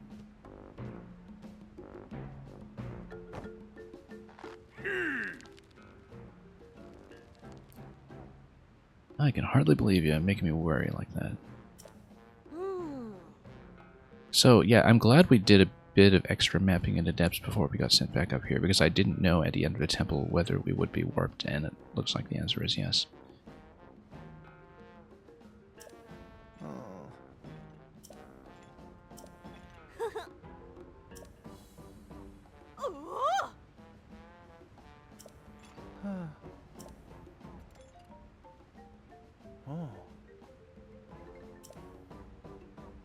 Anyway, smiles are coming back to Goron City.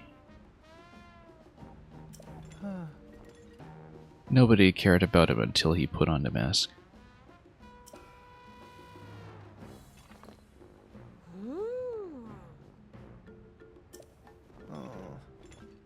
And he still has no idea what's going on with Zeldadorf, so...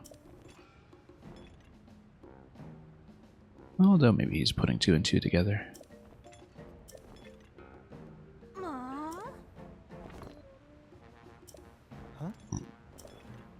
The kids get it. Huh? No way. Oh.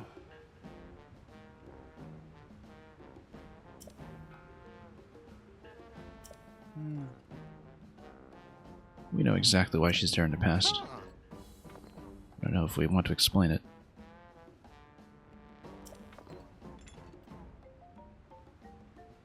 Yep. That's no way to treat a demon lady.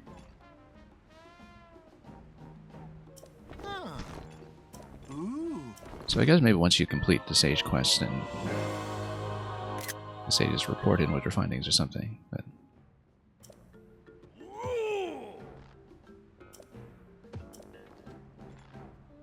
I mean, if all the rock roast disappears, I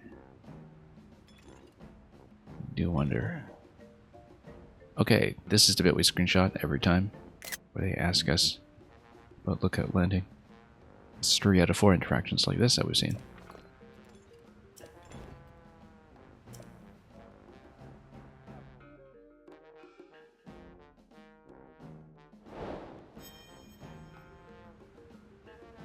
Alright, so I guess we're out here. Half off, really. Oh, okay, that's still not great. They sell for 500 apiece, I guess, and we spent so many of them on upgrades, and that's why we're in this situation. I'm sure they remain half off. Or remain at 1,000 apiece. We're not going to buy into that just yet. Anyway, Lizard Lakes. Remembered something about that other Zelda. She said something kind of funny.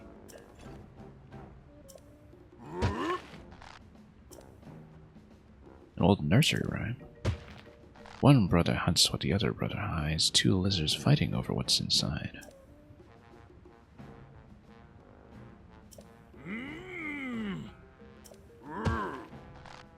And then, yeah.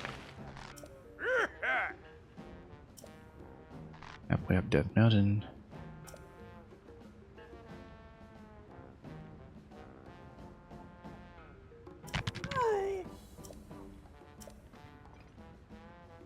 We might do that. Got a lot going on. Equipment named after a divine beast. We already found it. Ah, okay, okay, so... Yeah, so I guess we already filled the quest.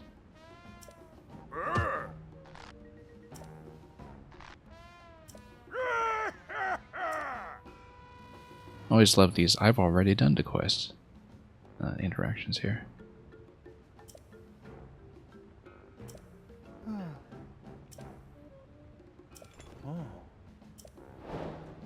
Well, easy. Complete.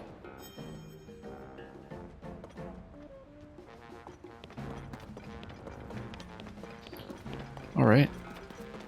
Let's see, I mean, yeah, they sell a lot of gems. Double the resale price, obviously. If we need them, we'll come back here and buy some, but right now we're okay. I will need more ingredients, though, probably. Also, we really spent down the arrows. We started our depths adventure with about 500, we're down to 155, especially after that dungeon. Which again, we pretty much entirely cheesed with the vehicle. Not cheesed, I guess we found alternate and efficient solution, like many others will do. But it didn't mean I skipped every minecart interaction in it. Every single one.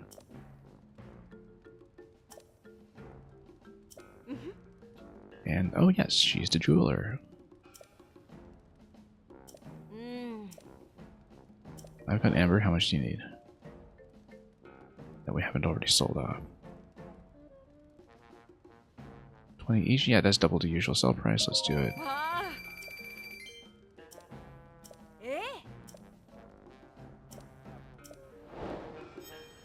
What we want right now is Topaz. That's also pretty much double the price. Let me just take a look to see.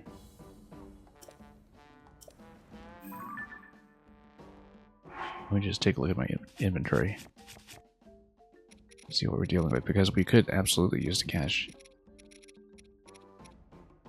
But we also need to retain some gems for certain upgrades, and we don't have 10 topaz anyway. Yeah, we don't want to sell off anything else at this point because we will need this for upgrading the divine helms. So.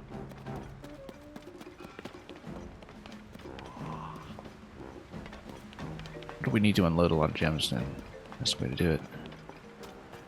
Wish we'd known about it much earlier, but what can you do?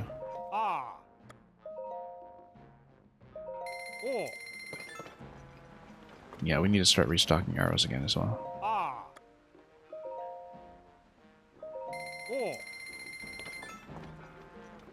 And some curry. Yeah, we got 12 of these already, though. I think we're probably fine. But we can't really get them anywhere else.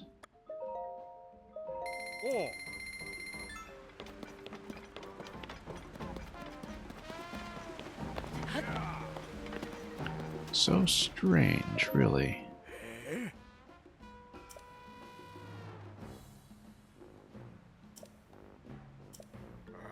What would you like to see? The moon. Never had a full moon shone on the ground there.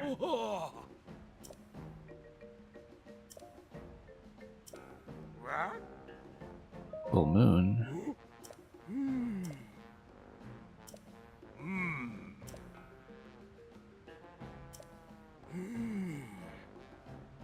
The middle of the day? The full moon, huh? Curious. Like Verona. I feel like we've been there. Oh, okay, it's a photo quest, so we can't do it yet. We'll do it eventually when we have the camera. And then we just, set up a campfire and warp day to day until we get full moon going.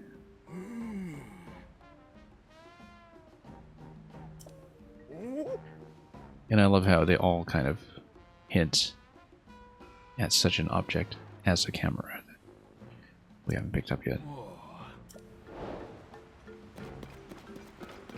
Okay, we might as well run around and pick up quests if we can. And yeah, we've bought up all the clothing and all that, so.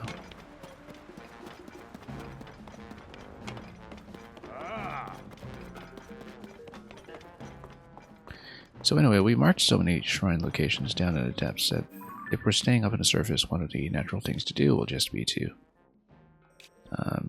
read my nearly indecipherable notation here and cover a couple of the shrines that we have not seen. One additional thing is we completed the interaction for the Spring of Power quest in terms of grabbing the Dragon Claw, so we should do that. And I did have something I wanted to do at Tower Town. Oh yes, we want to drop off a bunch of things at player housing because of the museum we were setting up there, so we can just clear some inventory. So if we're on the surface anyway, it makes sense to go east. Maybe pass over this shrine that we now know exists. We're just short of progressing further. We'll find some excuse to go back down to the depths at some point. Notably, We know about this entrance down here, which will take us somewhere new. And then it's not going to be too difficult to connect that point.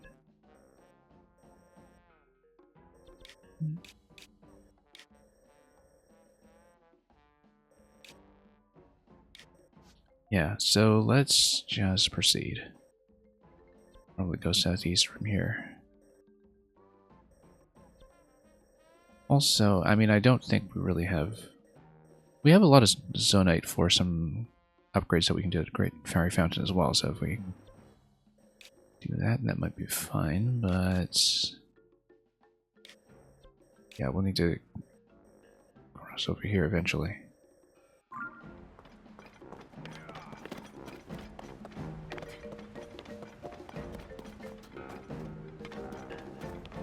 So maybe we go Fairy Fountain, maybe even head back up. This would be up the Death Mountain path, the old Death Mountain path. We haven't explored this area at all, so it might be worthwhile.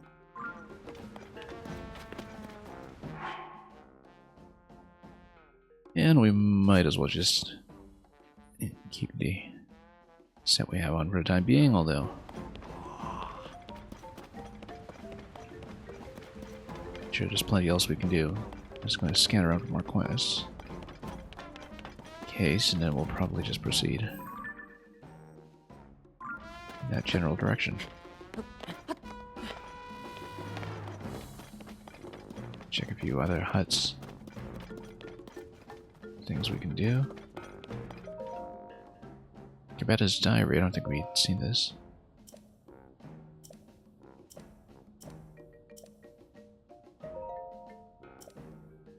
And yeah, we've seen what that's all about. Minecart land. Making use of the southern mine. Yeah, I wonder now that everybody's been freed whether some of the caves that previously seemed to be a whole lot of nothing are now bustling with more interesting activity.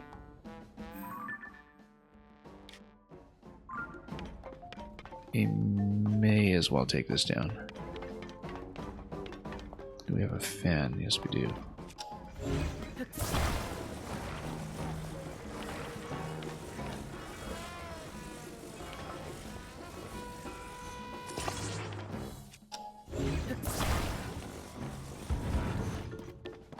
And where does this go? Does the signage tell me anything? Nothing.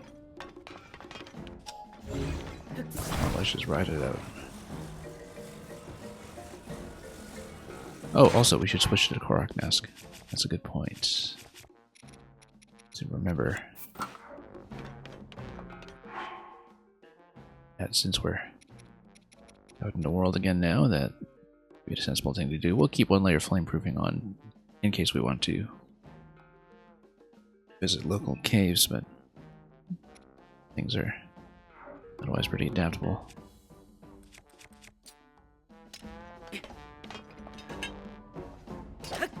Oops.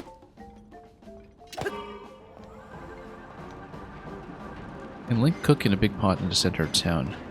He used to be able to do so when this place was all toasty. I should have checked that, actually. If I had read your message before I started coming out over here. Because he used to be able to just cook on the surface, right? Back when everything here was super heated. Also, we chased the lizard away, that's too bad. Anyway, you have a sage power. Avatar of Yunobo.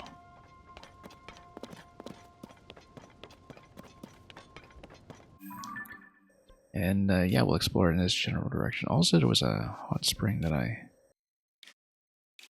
needed to uncover at some point. Why do we mark this? Oh yeah, because that's a boss down below. Right, because we had a Talus and a Frox boss that I put off so we could do the Fire Temple, and then I did that not knowing that we would not be coming back all that soon. At this point, you know, even some vehicle descents into the chasms are quite possible, so...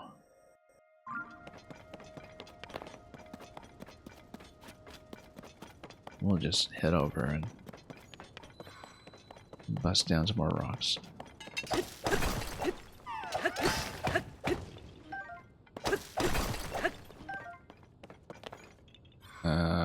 Rock alert.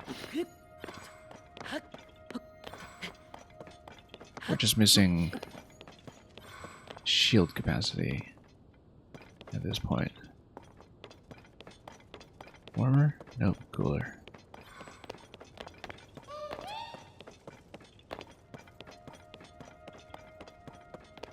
Warmer? A lot of dragonflies, let's catch them. Insects in general are a bit of a roadblock for me when it comes to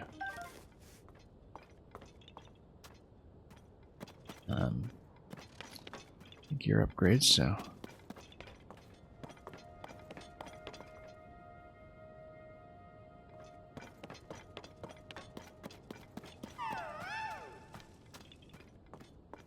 must be the central column here, I bet.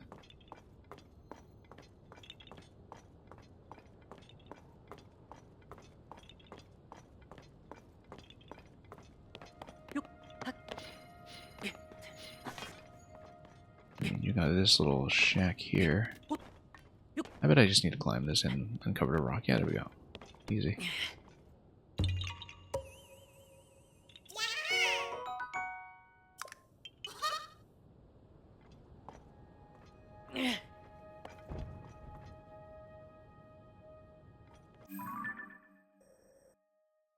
And we'll continue going southeast. Maybe ride a deer if we can. Oh, sunwing butterfly, I missed it.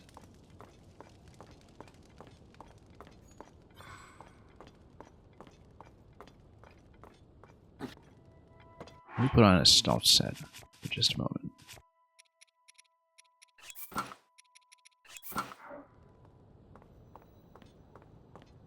Then maybe ride one.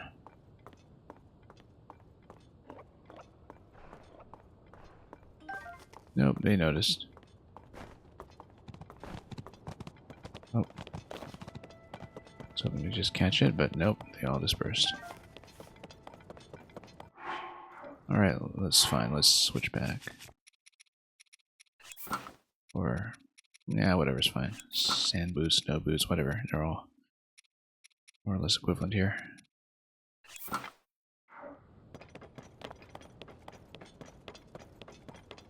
Yeah, so this was the theme park. We didn't actually get to engage with it as a theme park previously, so I wonder if maybe there's a minigame that is opened here.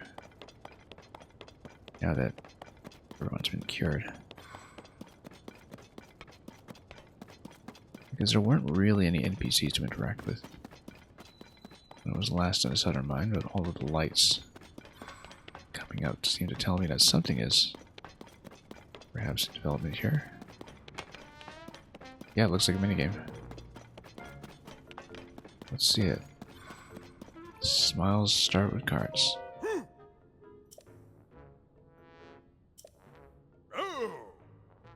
From morning till morning. It smiles all the time. Ah, it is the Kabeta whose diary was totally lying around open and available to us earlier.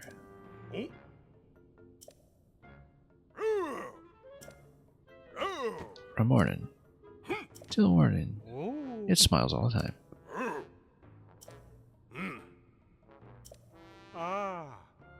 So yeah, we were previously here and we did know what this was all about. We did find the bubble frog though. And a whole lot of empty space. Right, a mine cart down a track, popping as many targets as you can within a time limit. Arrows, okay.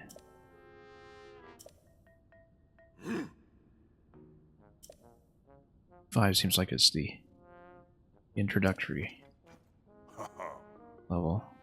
First ride is free. You just need a decent amount of shot accuracy.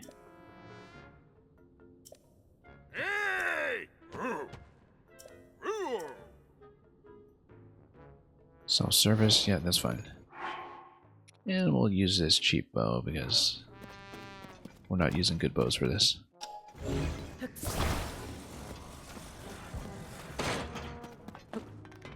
Don't I need to put something on it like a fan? Can I outfit this? Because it's not going to go by itself. Or is it? Maybe it is.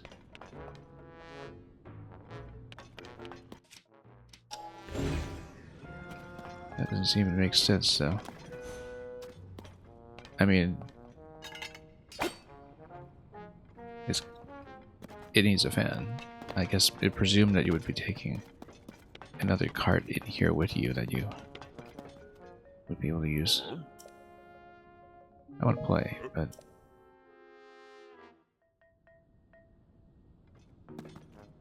we need propulsion. I don't really want to use one of my own.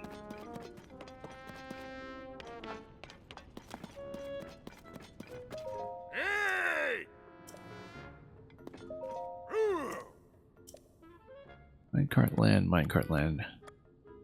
Everything's always grand.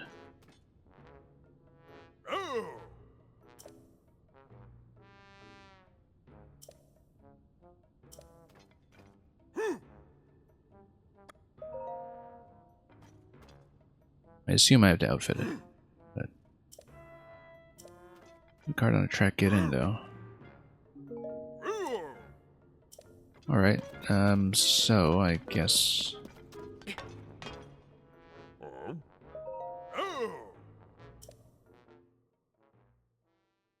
we let them outfit it.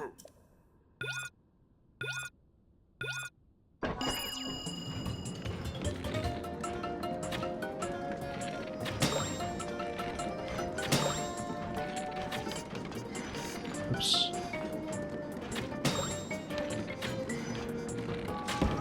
Whoops. Yeah, the lower targets are actually surprisingly challenging.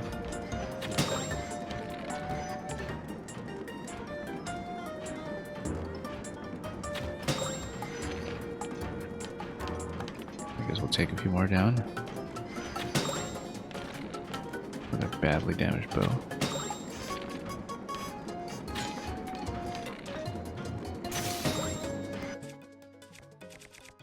That's okay, we got a cheap one here. I don't know what the eventual benchmark is. But we need to get them all or something. Well, not quite as all the game with an arrow minigame with this one.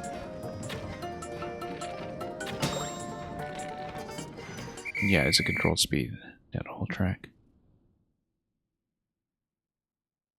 And we'll see what it gives you, like a paraglider or something for the zone, or paraglider pattern rather, or something else. Smile. Look at the guy on the right giving us his best smile. Oh, now he's putting on a smile too. For some definition. Totally doesn't cover the cost of arrows, but okay. And that cat, welcome. Not the sharpest of shooters just yet, but high speed course we can do it.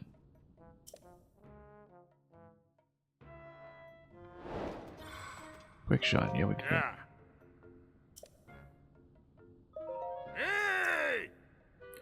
How quick is quick?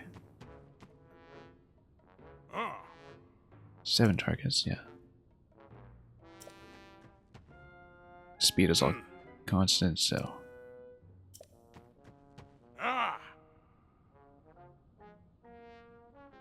Wonder if you can freeze to cover recall at any point, but then you would have time limit issues.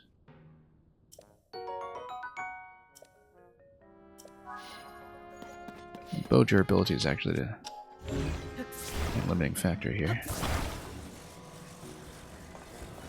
There will come a point when I just run out of the cheap stuff, and definitely don't want to use the good ones. All set.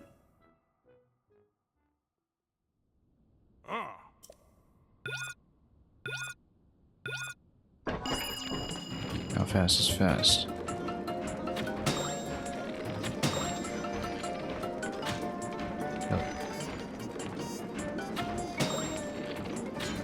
Nope.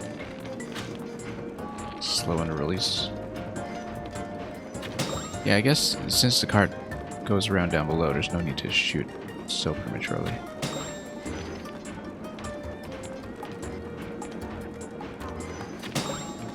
I feel like he overhyped the speed of this challenge. Massively overhyped, in fact. I mean, you know, I am using motion controls. I'd find it absolutely impossible without, but, or at least extremely difficult.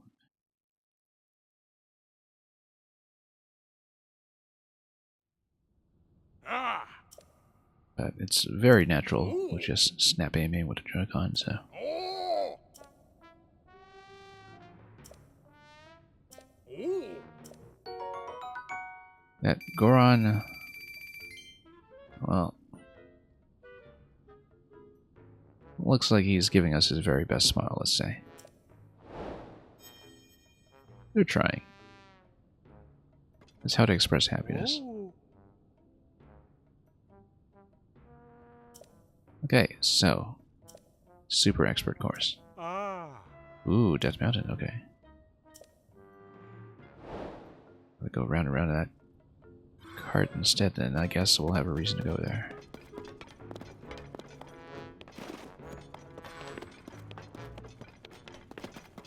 Maybe that's the zone's parachute unlock. And yeah, I guess we'll go back there. Death Mountain is also a good flight point, as we discovered.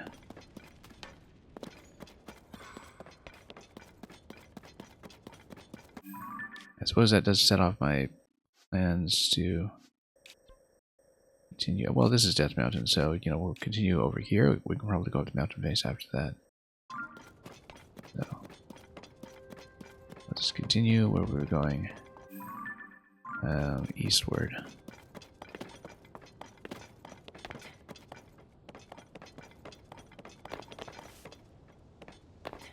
After looting a few more gems. Really?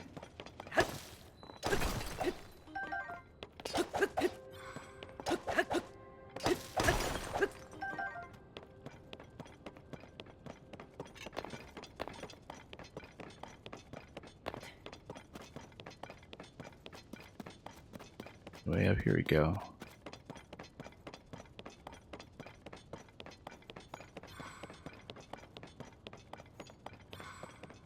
Goron Gatekeepers, yeah, I guess that's pretty much it. Do we need to loot anything off the Wisp Rope like the Ruby? We don't really have room. So I think we'll just skip it. Heading this way. No. Might even just build a vehicle for this, honestly, since we have the Zonite now.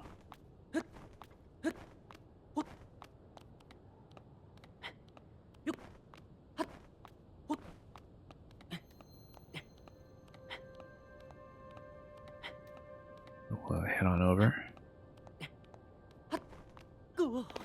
Whoa. Oh, just short here. Just a little bit short all around.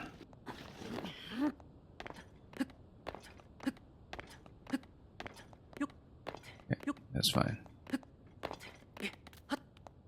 that a bit aggressively, perhaps.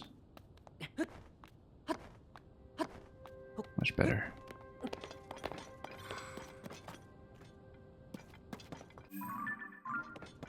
Yeah, we hadn't really been up this path previously, I think, by this area. Looks like we do have a hot spring. I don't think we need healing, though.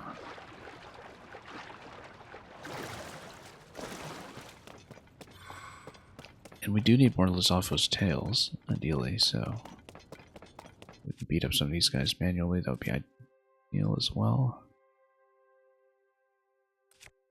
Yeah, ice destroys them instantly, but we don't want to do that.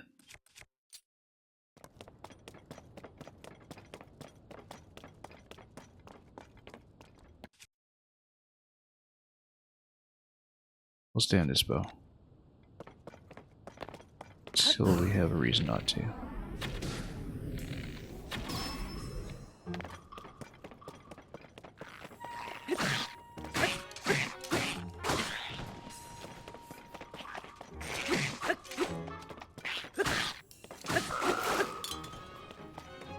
Pretty simple.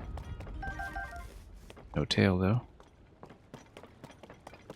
But yeah, we need to kill as many elementalists off us as we can, because tails are a huge roadblock. We sneak strike this guy, or am I too unsubtle here?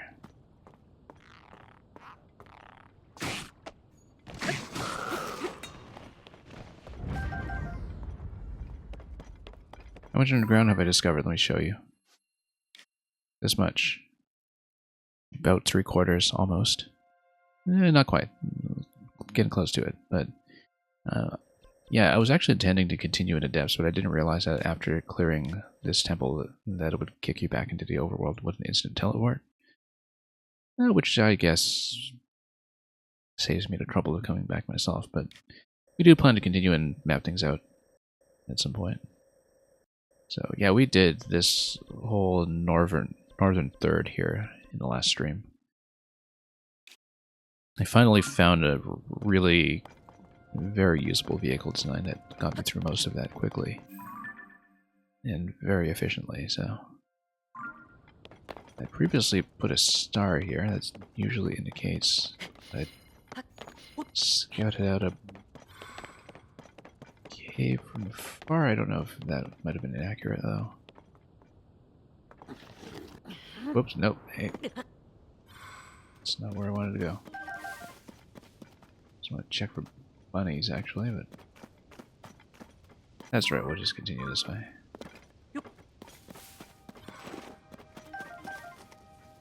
I'm guessing I visited those chasms but didn't go down. Well, I mean, I've got plenty of safe locations to go down to this point. I've got a number of ways to get down to the depths, which I had no trouble doing.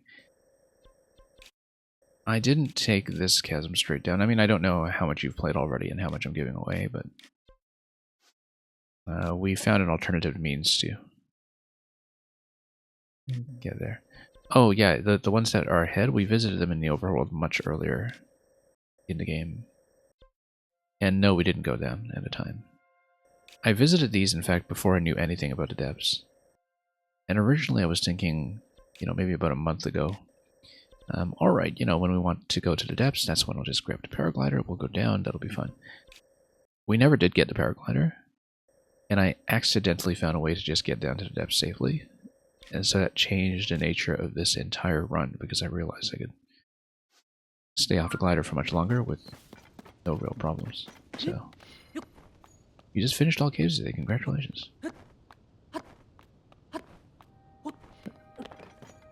I think I still have 80-some bubble frogs remaining, so we've been taking it slowly, but doing pretty well.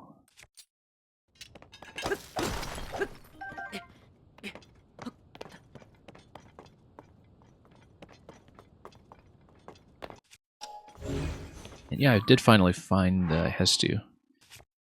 I found Hestu when I was holding 312 Koroks, and we spent 306 of them. And I still have more shield upgrades to do at some point, but we'll deal with that when it comes.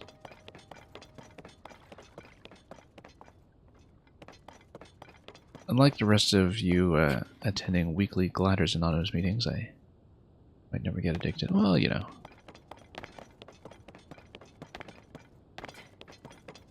Like I've been saying, I expect we'll compromise on it eventually. It's just that I've been putting it off longer and longer, and the game has only become more interesting, right? I don't really care to deal with this guy. Let's just ice him. Whoops, wrong thing. Can't even pick this up.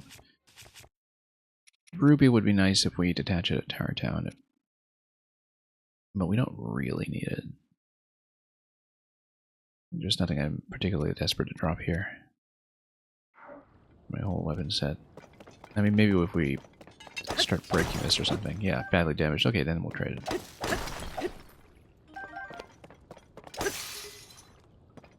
Okay. Now we'll grab this. And we'll just use somebody else to blow it up. It's even better than the lightning mining method that we were using for much of the game. So I start something here, as though I had scouted a cave from a neighboring cherry tree, but I don't see the entrance at this level. But we'll deal with it later. I think I'd rather proceed to the shrine that's unaccounted for. How do I avoid the fall damage? Well, 2 methods. 3 methods. A, there are certain points in the on your way down to the depths where you have water landings. That's how we fell down in the first place, was that I accidentally got myself a water landing in the depths on the first try. B, you can use a ferry, and that prevents you from dying to the fall damage just by giving you the instant restore of a couple of hearts. And C, there are ways to do a safe descent using a vehicle, where the vehicle platform, if you build something that doesn't outpace you by too much, breaks fall damage for you. The trick to that is to avoid the situation where the vehicle or platform drops faster than you do. Because if it does that, you die. But there are ways to avoid that, either by, hanging on for dear life to a control stick, or by using a balloon. Actually, I found that balloon descents with an unpowered balloon actually work really, really well if you want to go straight down. And yeah, or just trap yourself in such a way that you don't fall out of it, and you only have a short falling distance detected between you and the platform. So, lots of different ways to do it.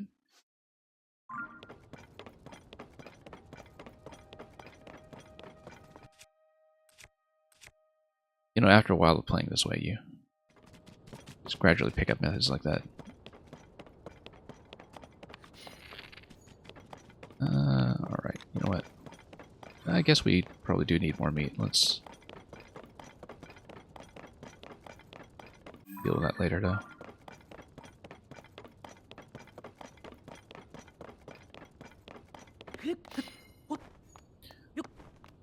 Also, now that I have the Korok detector, the usefulness isn't so much in detecting Koroks, the usefulness is in knowing when I shouldn't bother detecting Koroks, and I don't need to search exhaustively.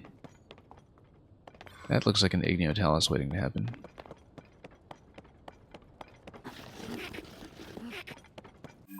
I don't think we fought in this location yet, so let's just do it.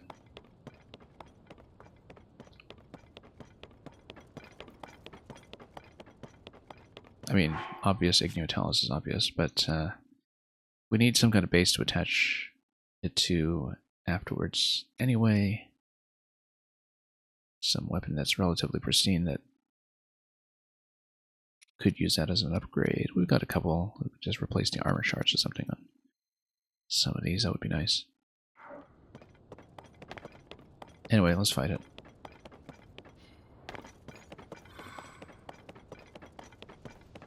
We can even just use Sidon's power here. We'll switch over to Spike because that'll be good for... Oh, whoops. Lost that. Huh.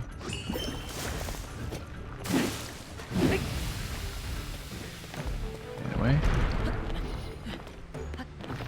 Whoops. Oh, come on.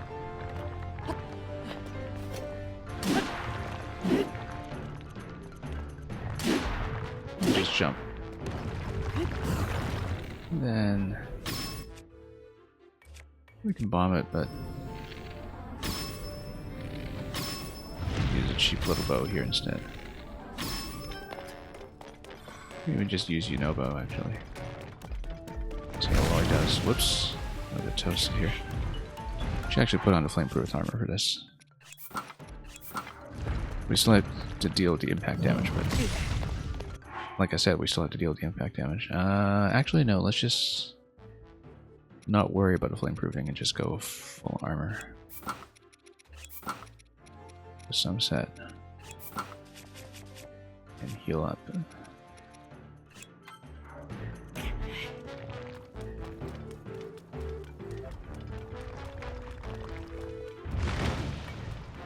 Okay, so...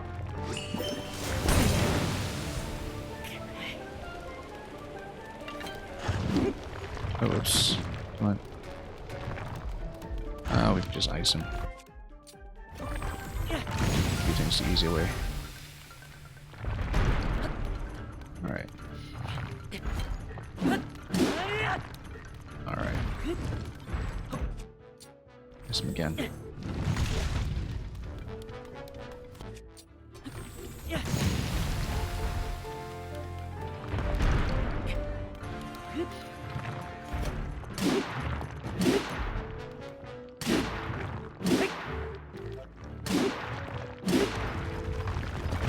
Nope. Too late. That's okay.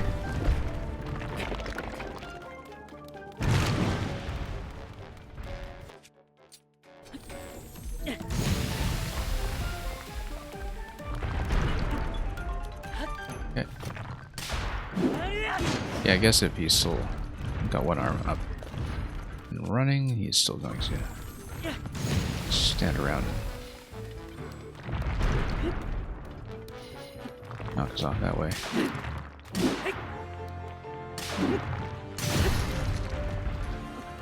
And then we've got no rejuve for this part. We might actually want to use a good bow for this, but since we're relatively low on arrows, yeah, just leave the 11 damage one as a utility bow. It'd be tempting to use a bomb for this, except we're running pretty low on bomb flowers, and so. Oops. Now that we're on the ground, let's just get a jump. Oops. Let's just get a jump. And that should do it.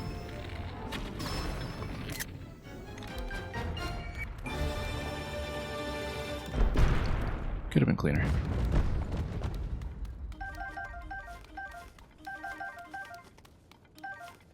Diamonds are quite nice here, though.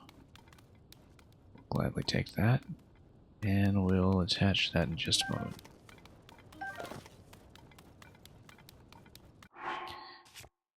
Okay, where do we want it? We've got a lot available here. Very tempting to just put it on the Gloom Sword. We'll probably want the Gloom Sword in a museum, so we'll save that for now.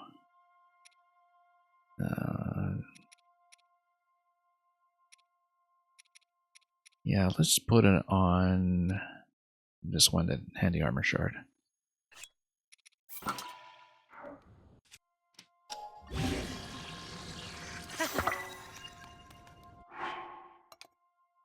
Okay.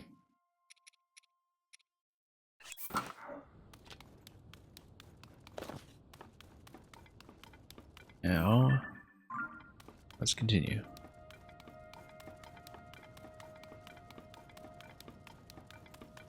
With our froggy clothes here. This looks like it's been done. Yeah. Oh, rather. Oh, I guess I don't have a Korok mask on. That's why we didn't hear a rattle. Let's put that on.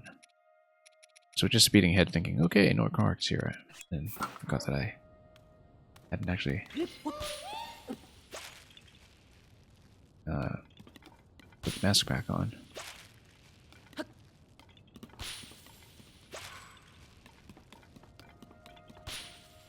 There we go.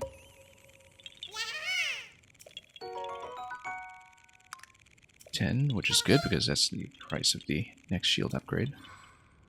Next time we're anywhere near the Korok Forest.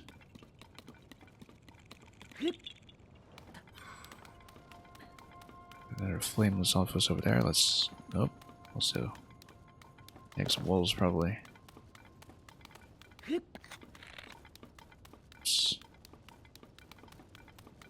Hoping to get a jump somewhere here. There we go.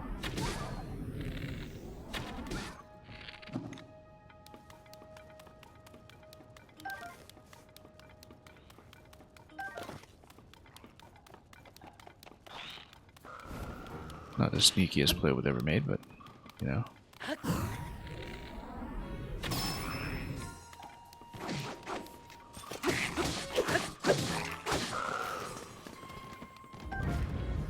Giant boomerang and still no tail. We can put a rock in a boomerang. We can use it as a mining boomerang. That makes a ton of sense.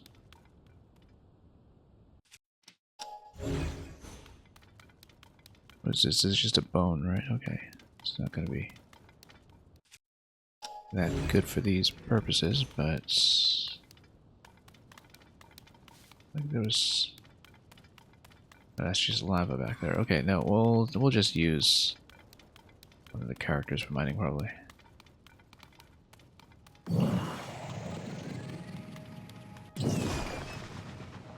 Oh, he just rolls right through that very smoothly. All the way up the hill.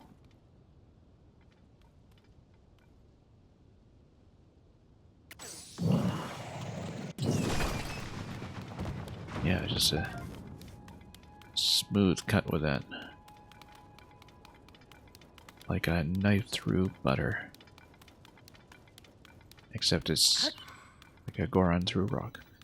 And he can do it here too. That would open up a cave potentially. Or just a node, okay. Now a node on this end, we need to be careful not to just lose all the loot, so let's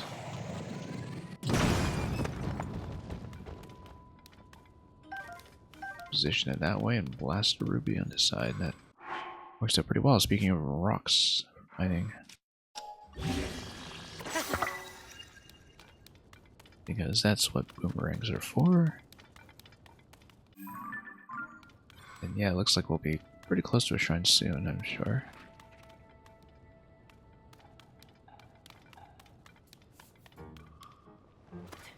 Oh, okay. Oh, we should have switched to 11 bow for that one, that's fine.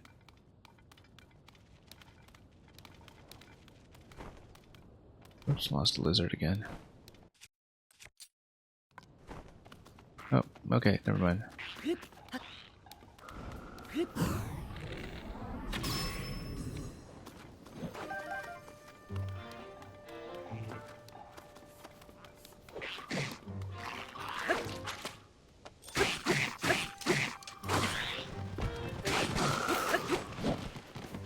Okay, simple.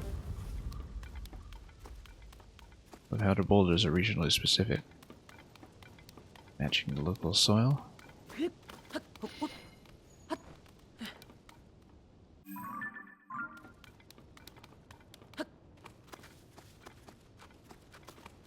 No, gotta be close to something. Let's check the higher location first. Before we entered a cave. I think that cave was where we'd taken a vehicle much earlier in the game. Got mobbed by hands, which, well, that happens, I guess.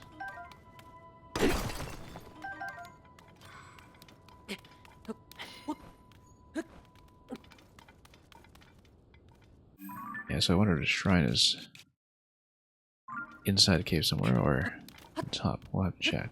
We just haven't been up here. Let's just climb it and see.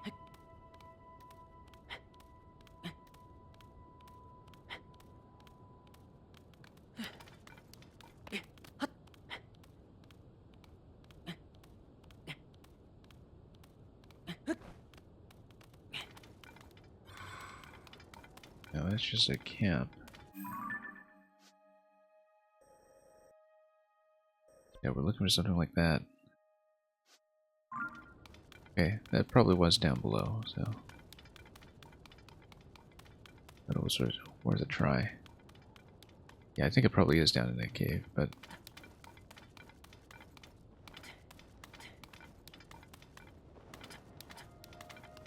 we'll see it.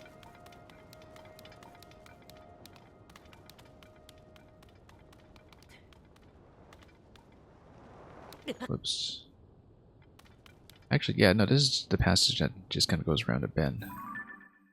Comes up here. They're totally hands down there. The gloom hands if we want more dark clumps. Some fire likes as well. Shrine wise, we should check up top because I don't remember there being a shrine there unless there was an entrance we couldn't crack. We had driven out to that point in one of the earliest streams, the first few days of the game. We were first playing with vehicles assembled on the field. It was like quite a long time ago now.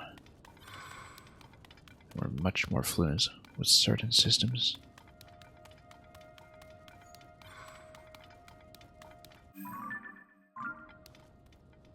So it's got to be somewhere around here. It might be under the mountain. Maybe it's down there in that passage, but then you need to open something up. Well, we'll check.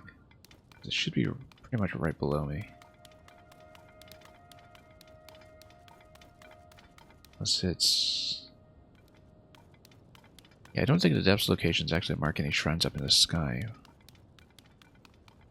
So the ones up in the sky would still need to map out ourselves. If I understand it correctly, but... Also could be something accessible from way down below. Oh, I know. Springs level.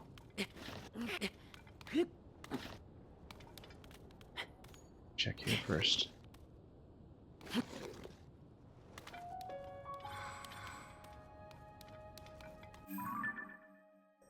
Yeah, because this has got to be somewhere under the mountain, so I'd be looking for something like a cave's entrance. Sometimes they're close to a lot of features like that, but finally.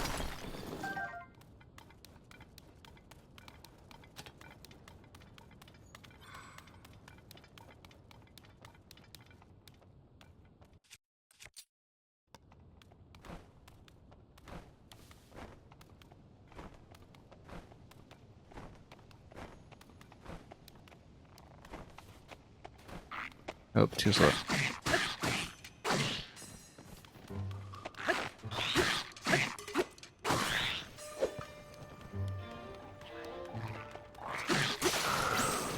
Now is his sword? Yeah, I guess we'll take it. Still more horns and no tails.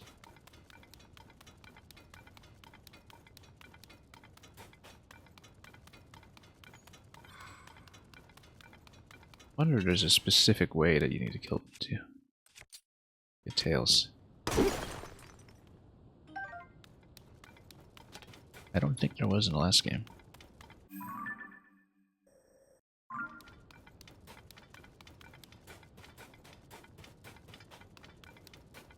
Yeah, so it might be something with the fire legs here in the tunnel. It might also be just an entrance to a cave system that's far down below, like from down below.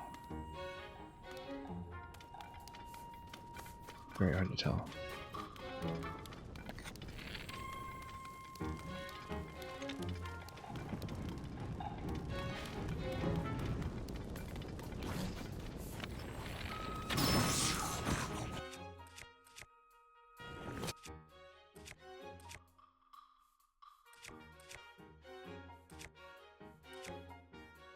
We can bet we can get better attachments on a lot of those, so let's go with this.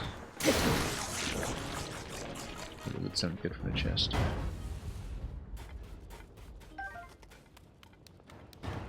Oh, everything else just rolls way down the hill. Cobble Crusher, yeah.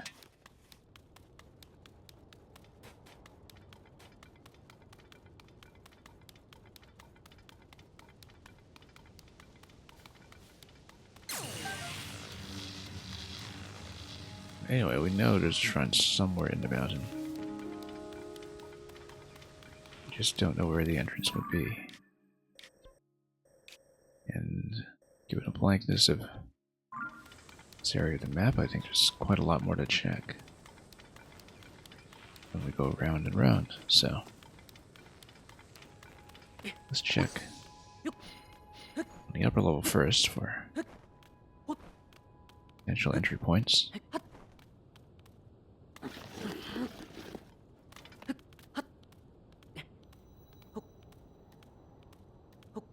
Then we'll see, because we now know there is a shrine somewhere close by.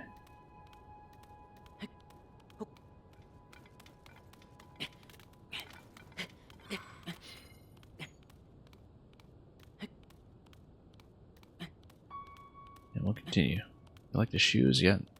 The froggy feet.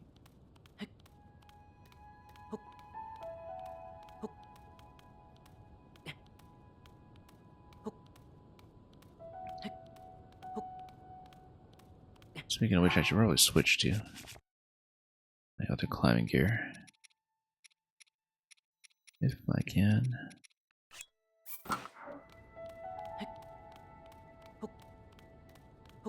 Just to ease things up a bit. When it comes to the speed and stamina consumption.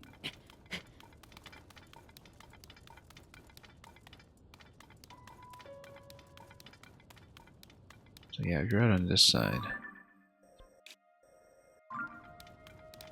practically overshoot that road we've been down.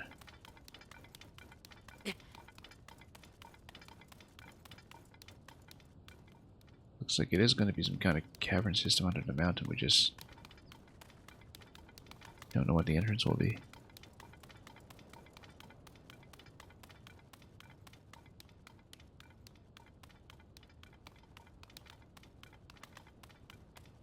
I don't know if the elevations of shrines in the depths make any serious material difference.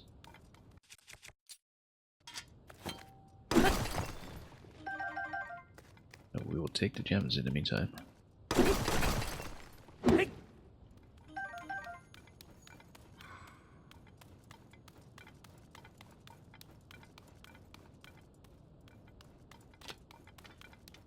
Yeah, because this area, maybe there's a drop point up top or something.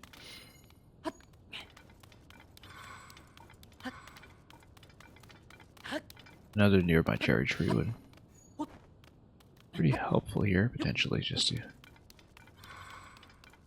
give us an angle on this, but currently, no.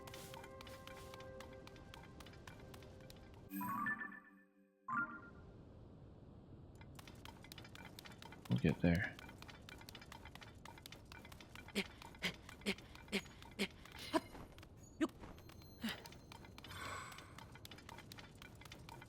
Yeah, we'll get some more meat.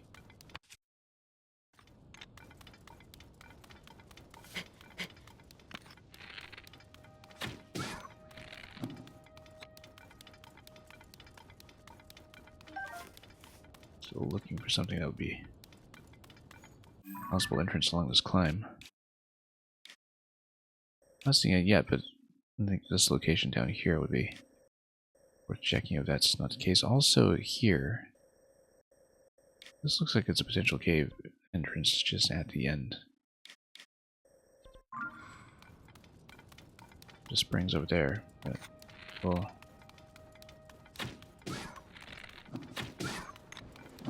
grab some meat first and check that we checked the upper possibilities first. This looks like it does just get you up the mountain though. Which is not what we're looking for.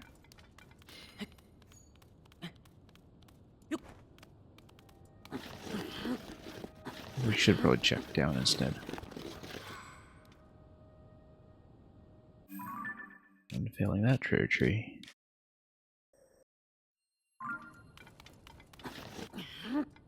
I should say this whole area is so conspicuously open that it is worth a try.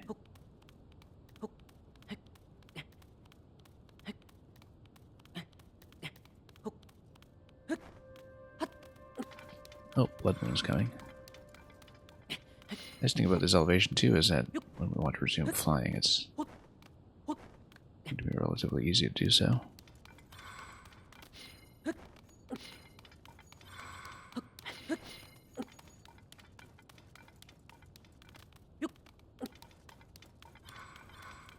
Okay.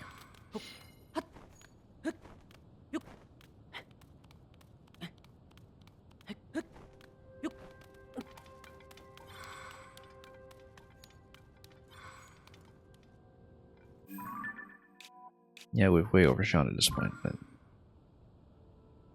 we'll wait for the Blood Moon to come in while we take a good look around.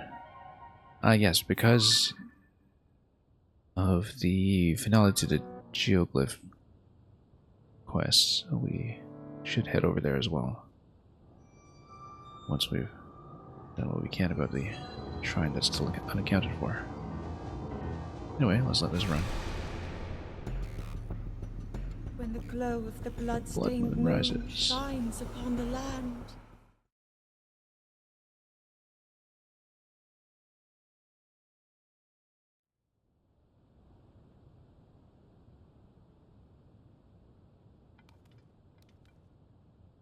So yeah, I mean, we're far off by enough that I don't think anything we do over here is going to reach the shrine in that location. I think the hot spring is the obvious candidate.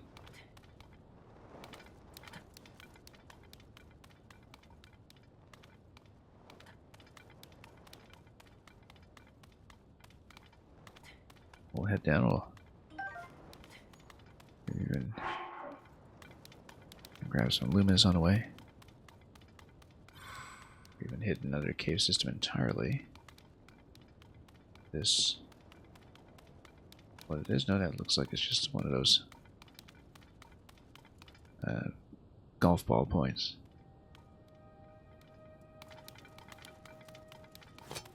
From the first game.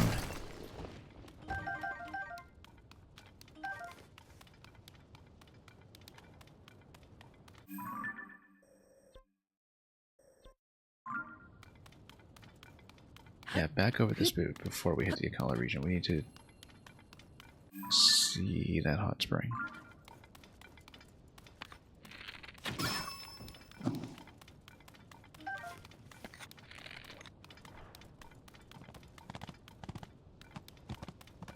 Okay.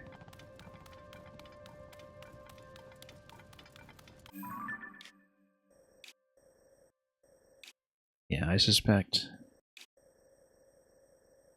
Well, no, this is the drop. We need to check this area first, but I wonder if maybe it's something even much lower than that.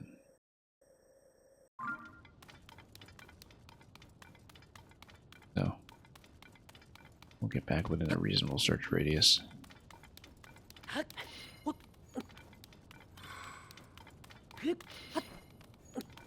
But yeah, Cherry Tree would be a good vantage point here. Would solve this quickly, but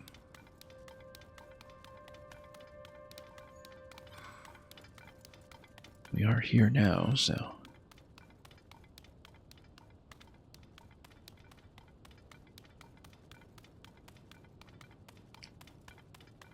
let's see what we can get done.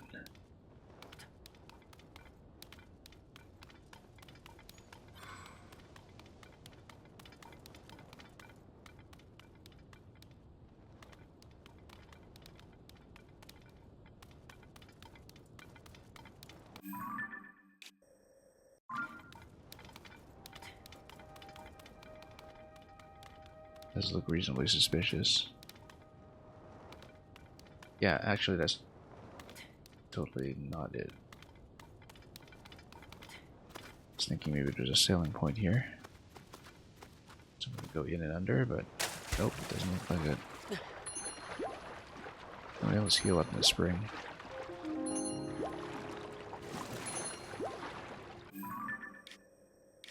Yeah, we'll have to see. Very curious. Definitely is something.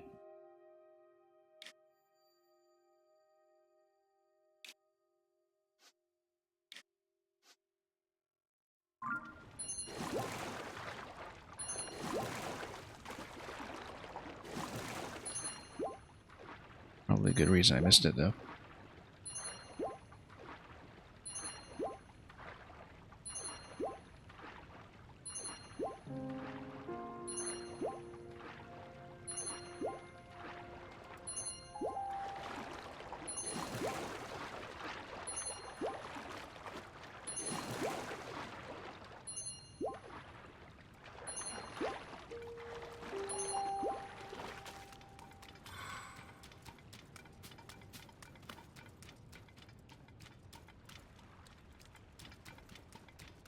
Hot, steamy.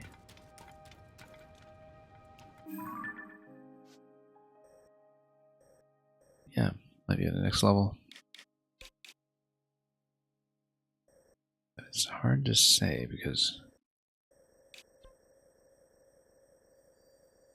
this thing is way off target. And we didn't really check this location. We should go back to it. It was a little far off.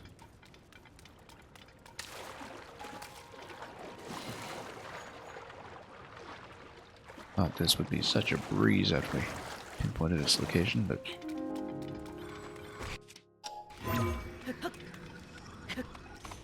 probably is a good reason why the last shrines are last in our current playing order.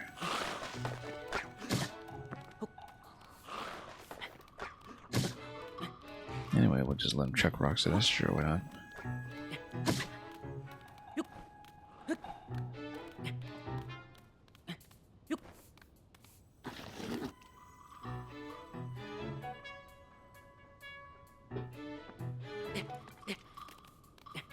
Okay, let's continue.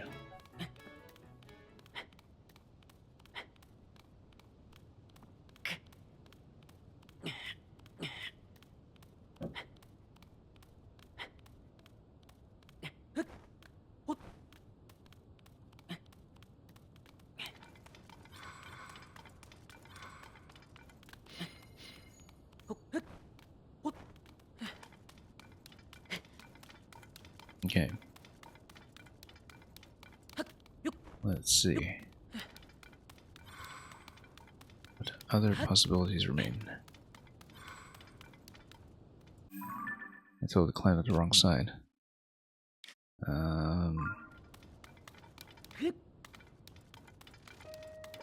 Yeah, because there's the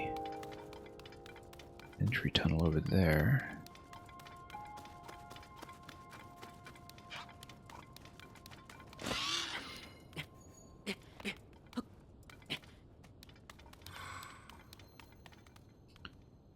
We're way off at this point. Oh, there's a bloopy. That'll be important because we don't actually see cave entrances that close by, do we? There is a cave somewhere there. Given a lack of glider, let's take a wing or something down. Or, no, I mean, we could just dive down and climb back. Height's not too bad here.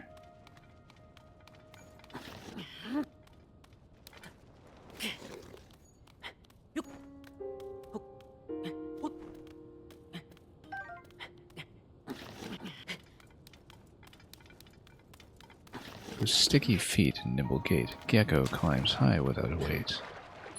Though Link is strong and brave indeed, Gecko's climbing skills are hard to exceed. Well, I mean, given her current costume, why not both?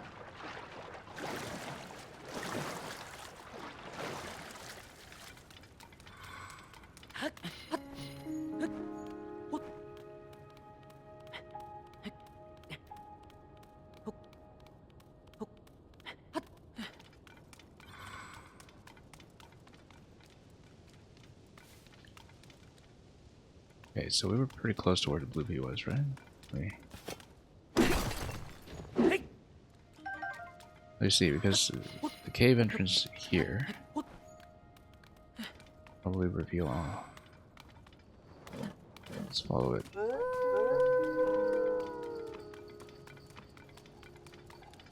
Right here. Yeah, that's gotta be it. Shrine incoming then. Oops, let's on heat resistance. One layer I think will do, but we'll do 2 just in case for now.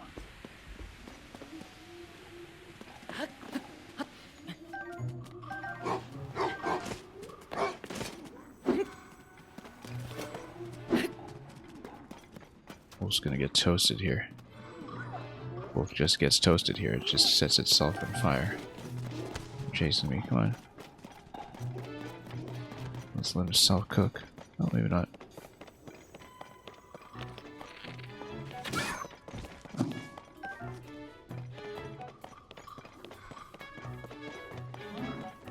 Oh, whoops. Wasn't even watching this guy.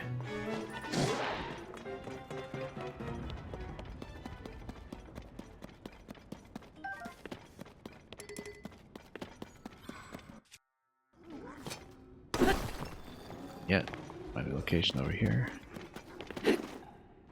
Or Horriblins.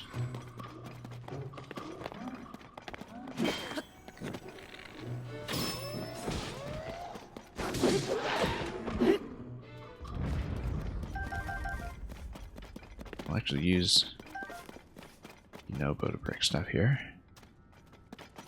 It's much more efficient.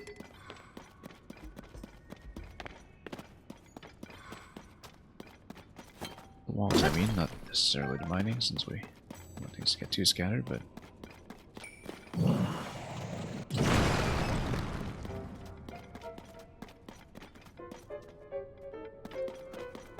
we'll do some mining in the meantime, and of course we have to remember that we'll want to have a corresponding bubble frog at some point.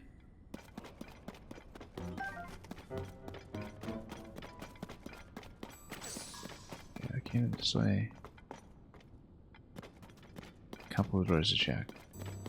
For all we know, they loop into each other, but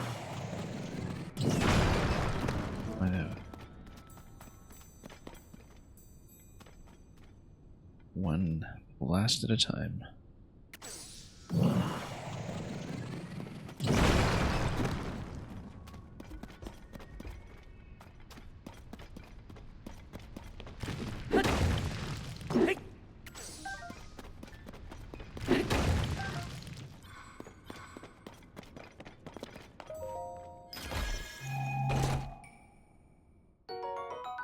Mighty construct bow, yeah, we'll take that. Ellie. I'm satisfied to carry it up.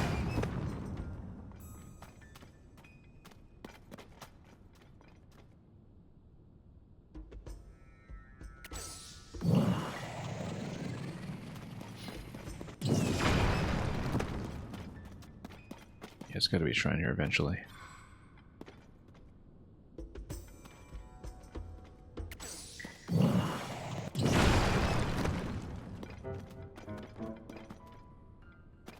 A little bit at a time.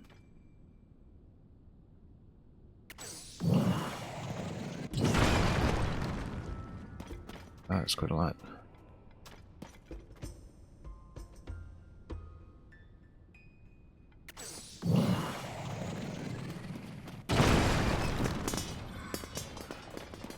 Oh, it just keeps on going.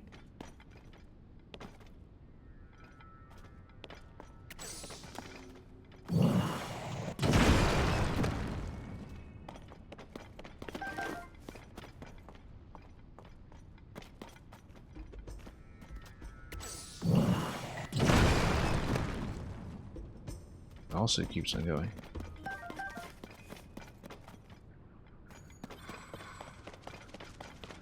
Oh, here's the bubble rod. That's excellent. That's what we're going for.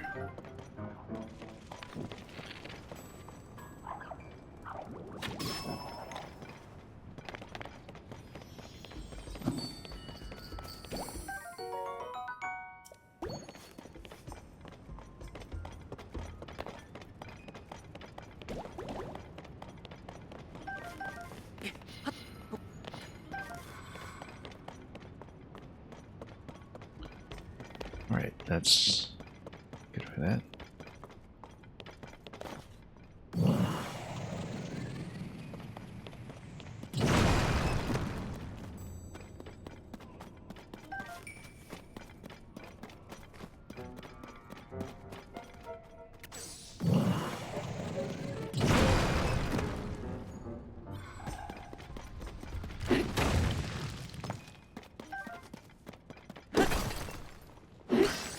Oops, didn't mean to break the foot.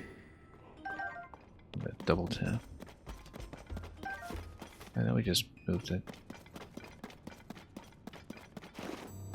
I'm in trouble there. It's gotta be a shrine eventually, though. This is still faster than trying to beat everything up, I think. With all these rusted swords you need to fuse in.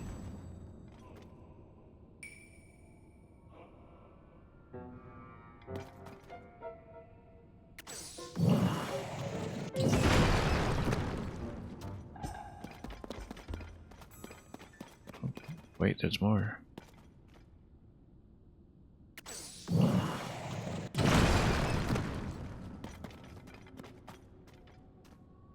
And check both sides, of course.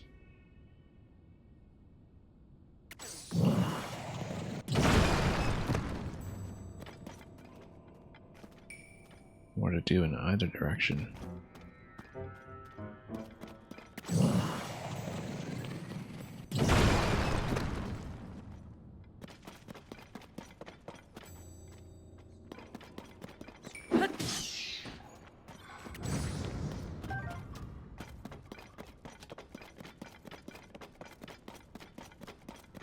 Right, this was just the alternate passage from the entrance.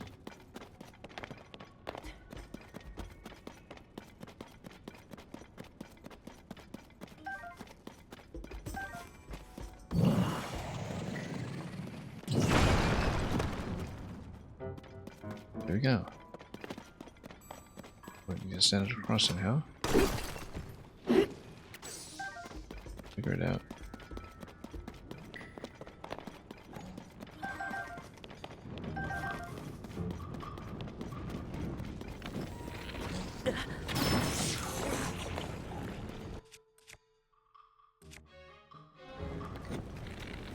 Oops, thought it was a choose. Obviously not the case.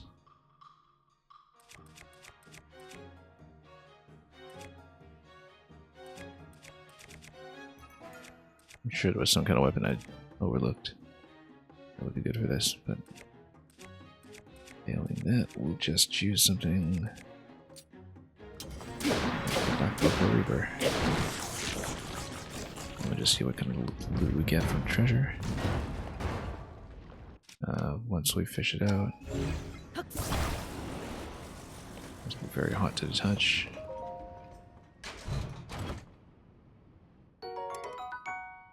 Yeah, we can trade that up.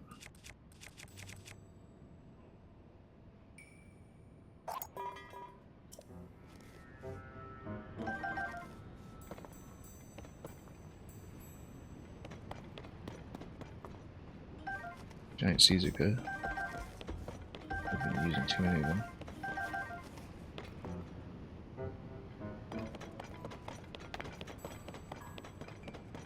Anyway, shrine time.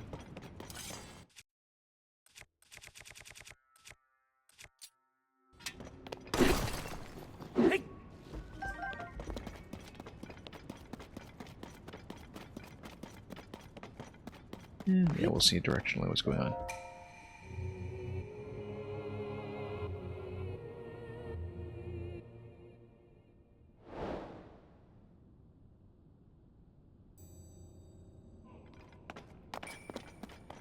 And we need to build something. We have parts. Yes, we do. Nope, not really. Oh yeah, we do. We can use the hydrant.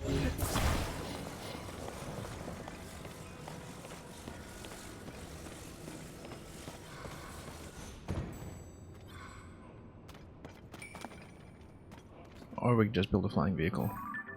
And I'd lose it at the shrine, which is... Oh, we don't want to go too expensive here.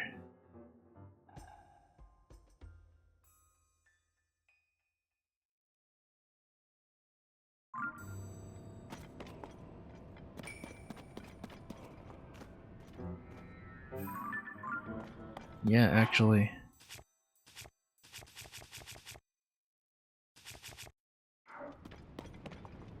Using hydrant here will do nothing.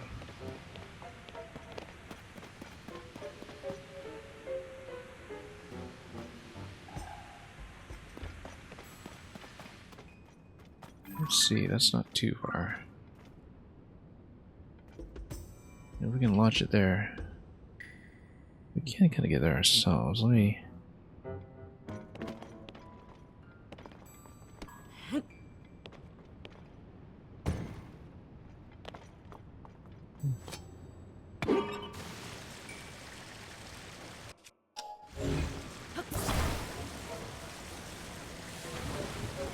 Yeah, I thought it worked.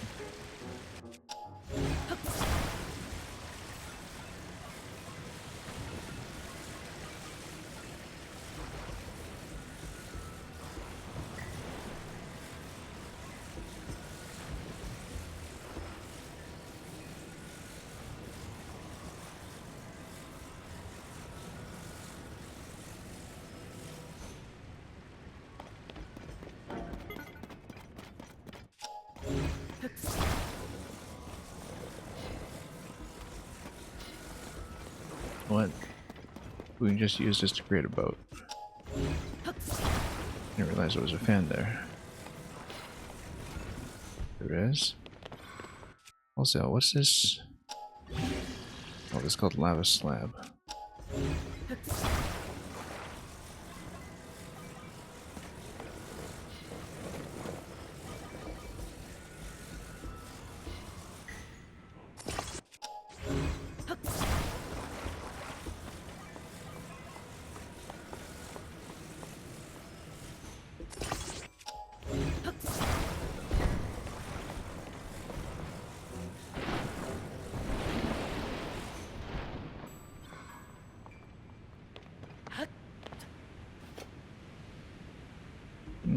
We don't have a stick. Let's orient this correctly.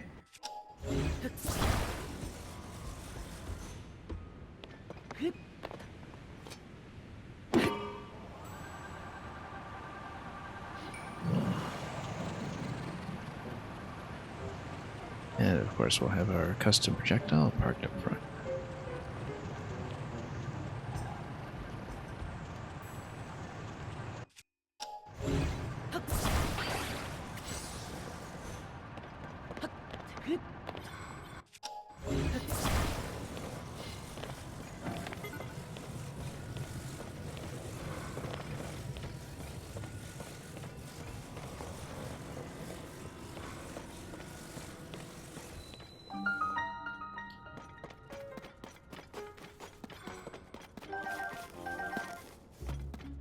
Okay, that worked out.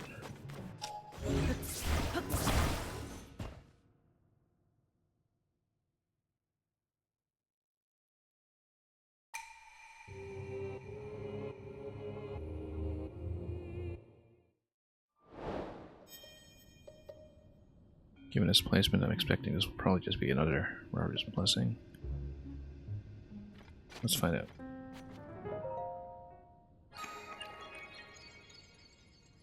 And we'll probably just get out of here with a send afterwards.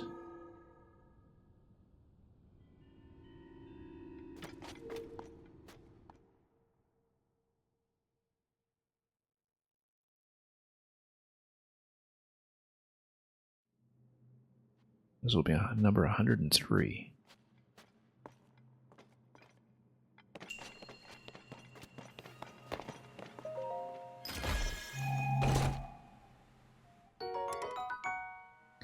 And carry more shields, that's okay, we can still drop some bad ones. Absolutely overloaded on shields. That'll be fine.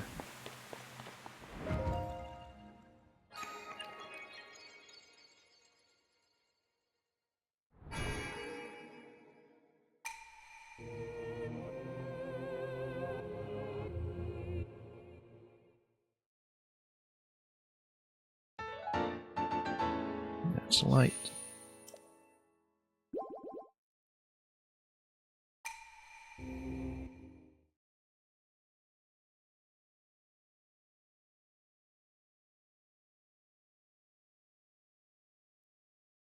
You can see here on the loading screen too that I now have 75 light roots. Down in the depths.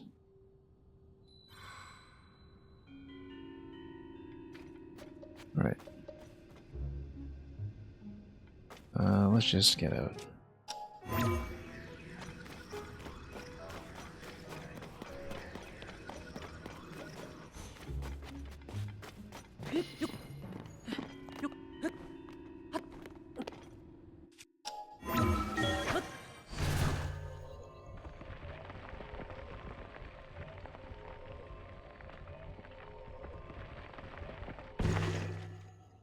And yeah, that's familiar.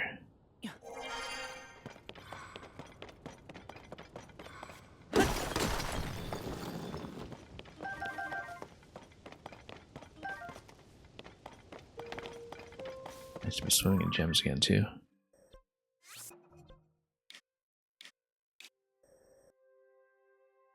Yeah, a couple of things we can look at. First of all, yeah, Skull Lake we can attempt with a vehicle at some point. Just to see what the drop is like. I guess we're clearly missing something around that area. But we should prioritize definitely the geoglyph and probably another attempt at the shrine. In case we have any new insights about how to do it without the glider, which I wouldn't have understood back in day 3 of the stream or whenever it was we went there. And we also want to go to Tarrytown and the house to do a bit more customization.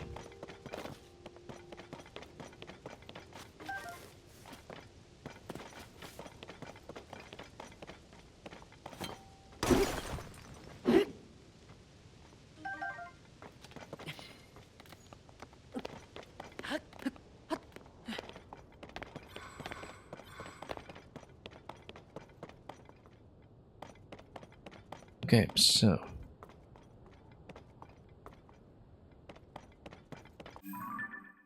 where we are now, we can just cross directly. The shrines we've seen. I mean, we are missing this one up here. It's the only one in this region that I know for sure I'm lacking. Oh yes, also Spring of Power at some point. We can do that after we get down.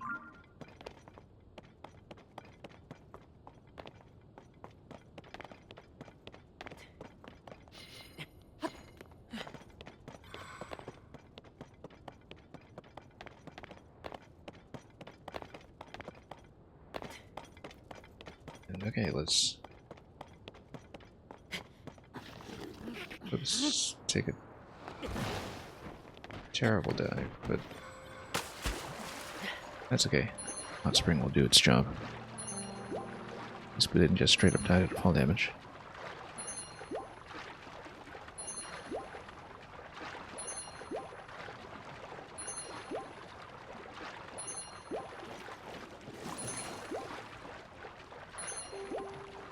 So we probably should switch off of this hydrant shield.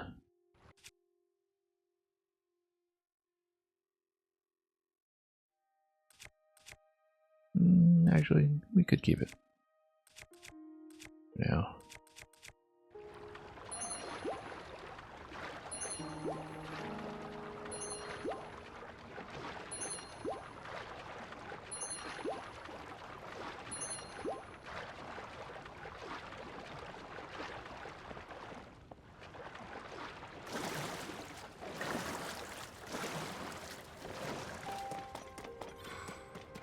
We'll proceed this way.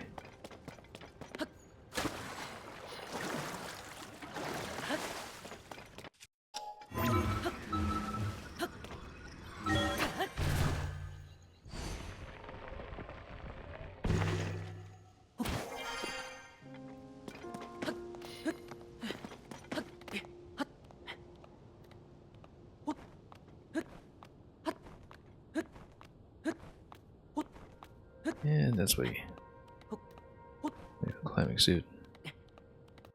Or did. Forgetting that I did take it off.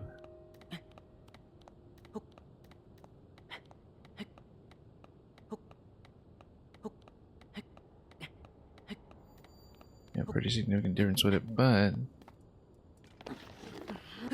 drop off for a moment.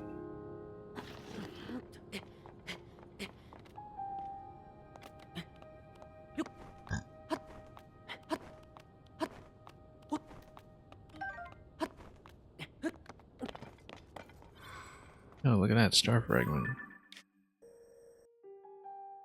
Intending to go for it now. Well, if we use a vehicle, we can. Time is 11 p.m. We might even just be able to do it on foot. Would a good play, but see here, just gonna cross this body of water. Go quite a ways. I mean, it's going to be better with a vehicle, but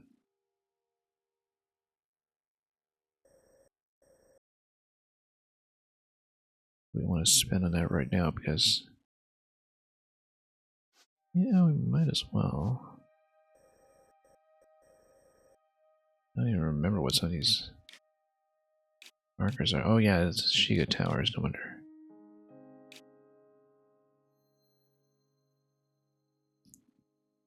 Okay, in that case, yeah, actually, for the sake of being expeditious, we can reduce costs slightly with parts of my own, but we definitely want to keep the fan and in our inventory untouched. So we can save, like, 3 zone it by using our own control stick, just in case we need to do some replacements, something, but no, we've got zone to spare. Let's just build. And we'll give another go to our recent personal favorite, which should cost 15. 12 if we made a stick. Oh, let's take care of these guys first.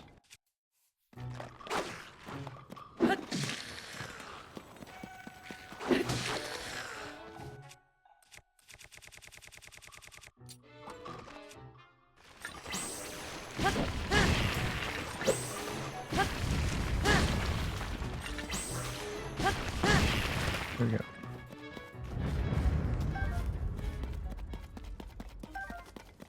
Yeah, we'll go for the star fragment once I can.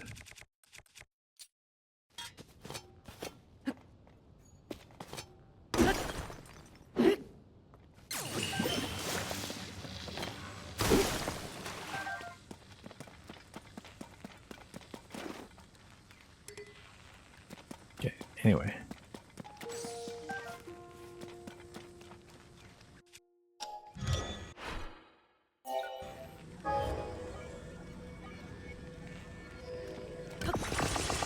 Cost 15, we can build it so many times. Eventually scrounge up more parts to cheapen it. Even though balloon baskets don't tend to be very available here in the overworld.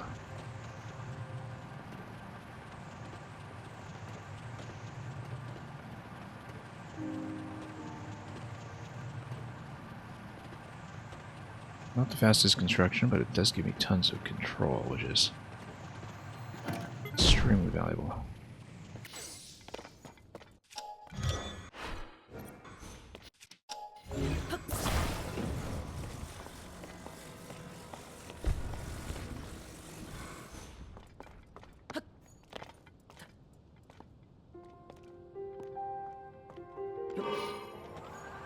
Yeah, we should actually be able to make it up in time, I think.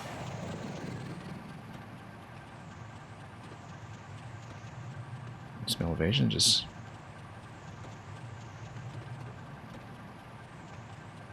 follow our way over.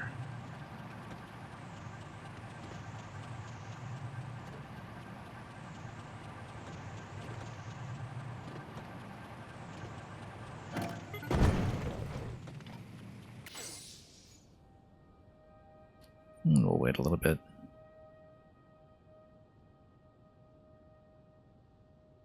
Let this refresh. Currently at 1:40 a.m. It's going to be tight. But this is the best way, I think.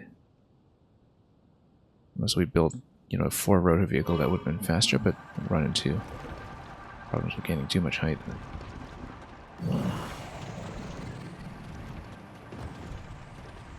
Oh, tripped over that. It's the only thing, you can't trip.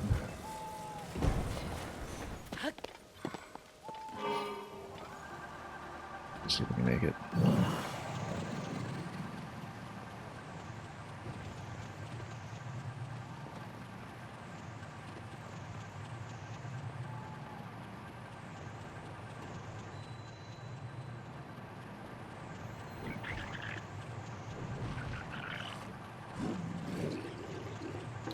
We previously cleared this count.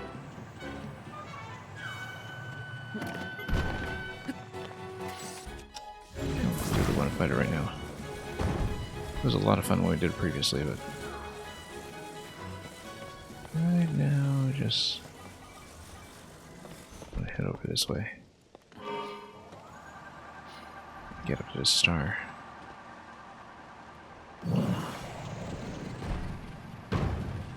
Oops. Once again, just tripping over everything.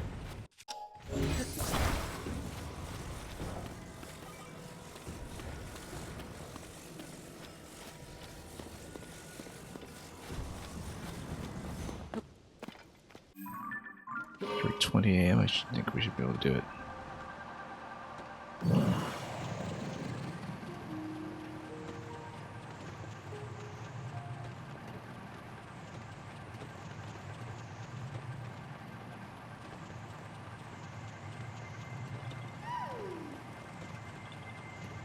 Yeah, only limitation with this is that it does pitch backward quite a bit when you're attempting to ascend.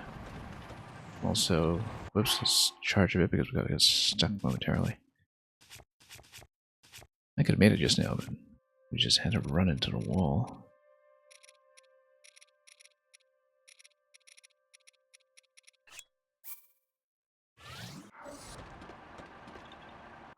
And one more.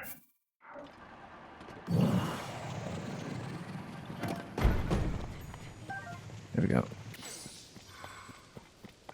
Also, is my Korok detector acting up? Yes, it is.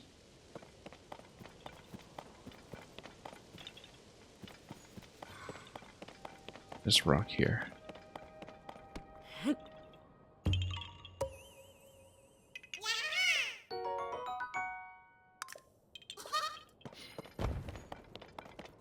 Okay, so we skipped over a whole lot of terrain just to get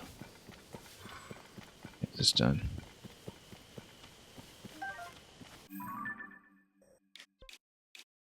All the way over to Czar's domain, actually. So we had crossed a bridge. Let's head back towards Tarrytown then. Might actually want to go to a stable and then use a stable to get a horse to lug this vehicle. And just tug it in where we like. Short flights. I don't like that idea. And we're doing that. Yeah, we'll be heading back. Possibly just to Foothill Stable, actually. That'll be closest. We can continue exploring this way. Also, now that we have lightning immunity, I should probably make an attempt again at Lightning Gleeok. Over here. Just to score that kill. Foothill Stable. Yeah, actually, no. Let's go back around.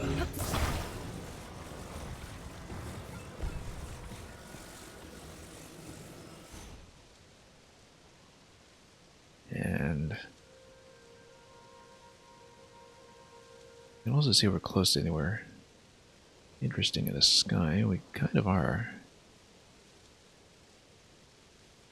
But this is not really a rapid ascent vehicle. I mean, we have other options for that.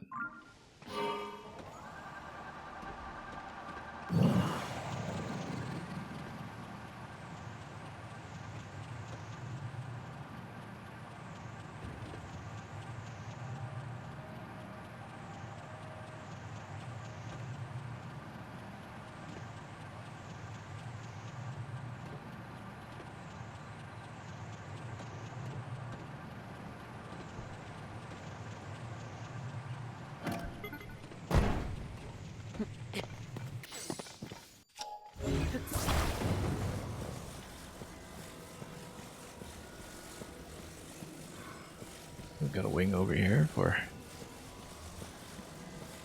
probably a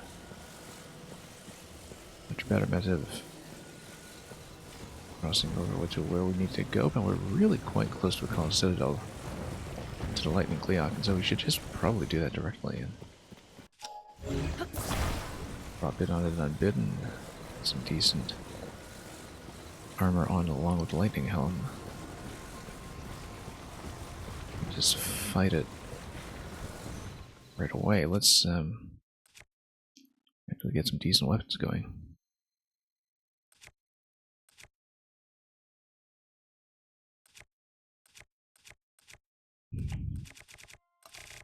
Yeah, we definitely don't need two different hydrogen weapons. No, we just had the one.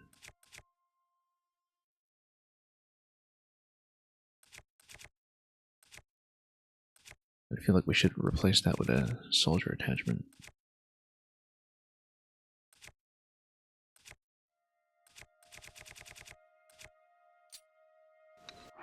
Yeah, I think we will.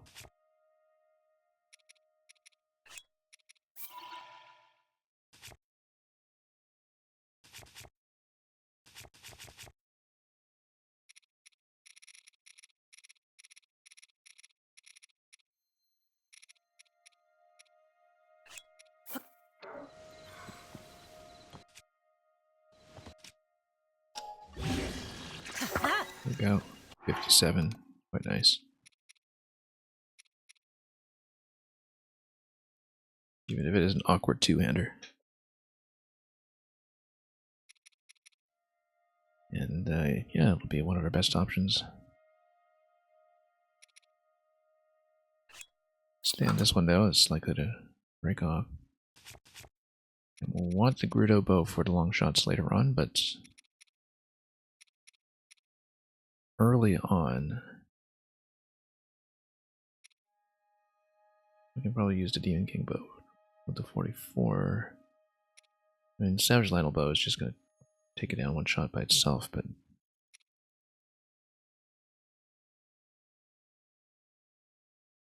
yeah, because that way we just do 3 shots at a time.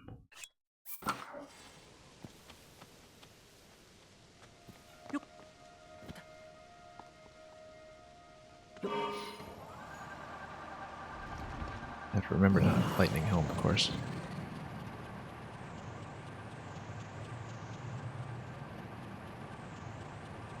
Just power our way over. We'll totally make it.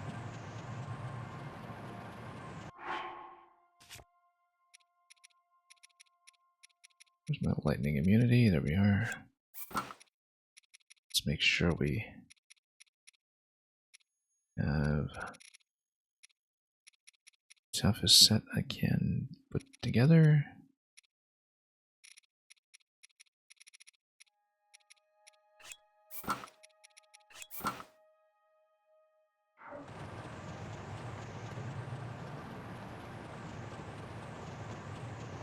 Yeah, we're going to lose elevation right here. That's okay, because I think... Fine, it's just that it might break my vehicle. You know what? We can... Oh, we can't quite walk through it, but...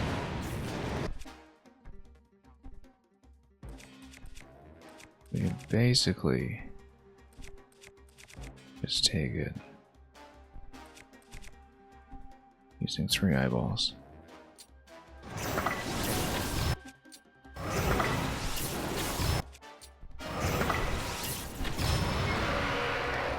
Then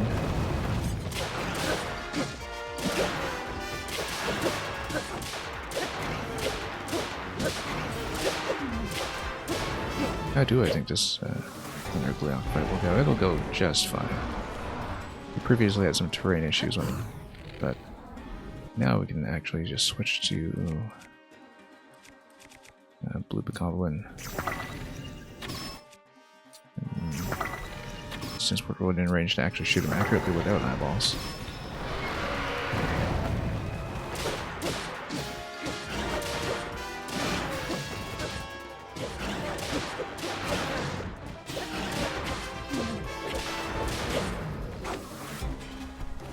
we're gonna do just fine.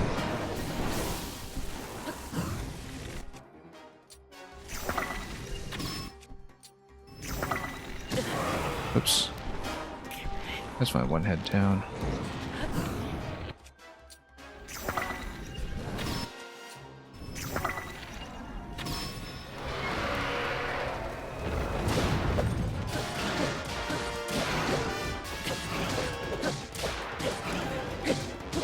I'll switch to heavier weapon at this point.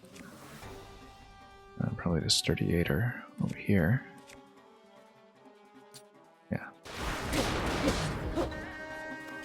It's halfway down. Only caveat, of course, is just making sure that we can get within range of him at the final phase, which is a little bit uncertain. You pretty much have to get right under him.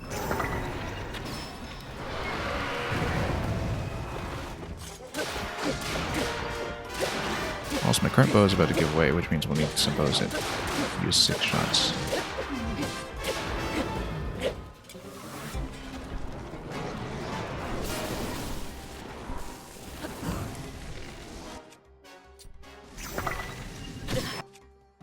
Oops.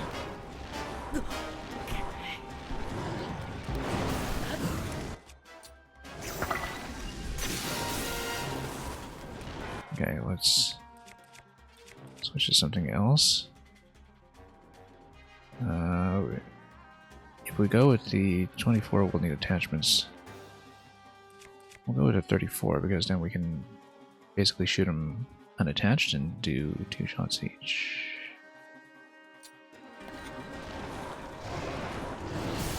That could also... yeah, we're barely taking hits, it's fine.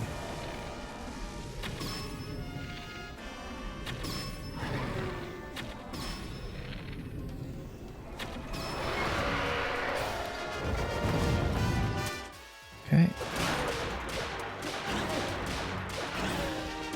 I just love the lock on camera angles on these guys. Very generous.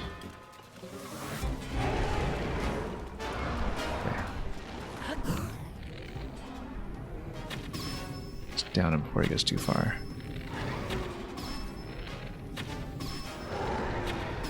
We don't even need to get into the long range phase. Oh no, we're in the long range phase. Okay. That's okay, I just need 1 shot.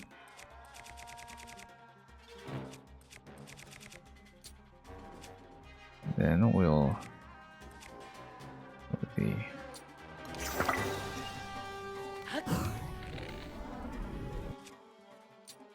marquee sidewall.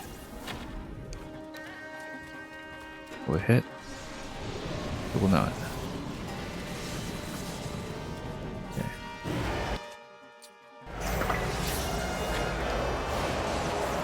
We'll go up. Not quite. Alright, we need some height. I'm gonna build a vehicle for this. But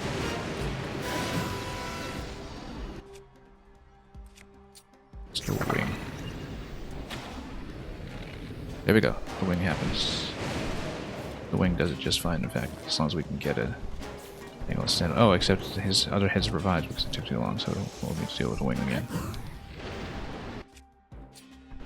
Hopefully the bow lasts long enough.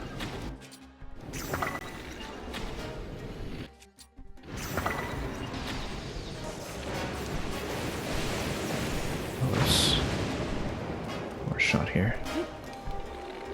Come on. Let it jump.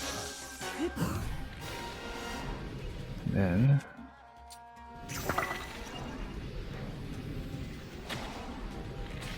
there we go. Down.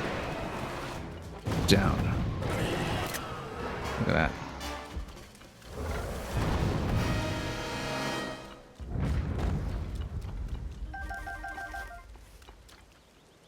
A thunder Gleok is a fearsome beast. His lightning strikes can never be ceased. Well, unless I'm the one playing.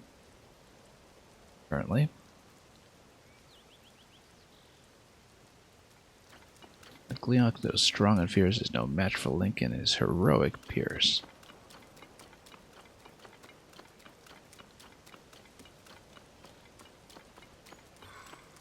Rhyme for orange can be brought to light. Perhaps sporange a rare word to be, yet does the job perfectly, probably. I mean, I ran out of characters there. But anyway, Gleok down. Sure there's anything else to loot here. There's more wing parts that we shouldn't miss.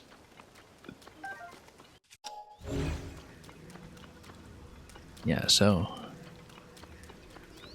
the terrain is always a little bit different with each of these fights, and I'm quite glad we managed to get that. So at last, it is down. This was the first one that I had seen in the game, and the first one I had attempted many weeks ago, and of course did go well. This time around, total pushover. No problems whatsoever. Yeah, those answers are pretty impressive. On topic, decisive, very quick. And yeah, thank you. We've had plenty of Gleok experience at this point.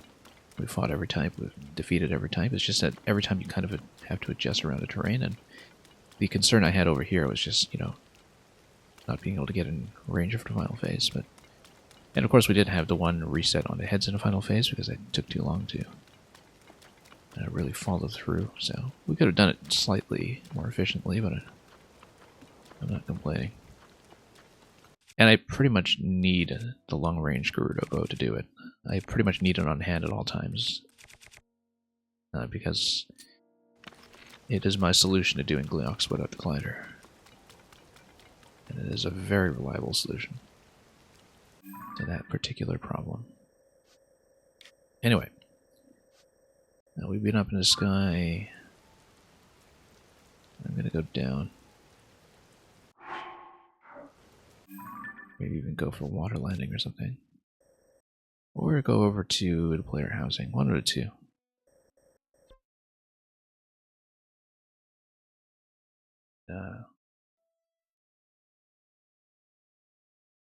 Yeah, let's see. If I go to Tower Town, then I can detach some to gems. From the ones that I'm not using. So we'll kind of do a bit of an island hop over there as usual.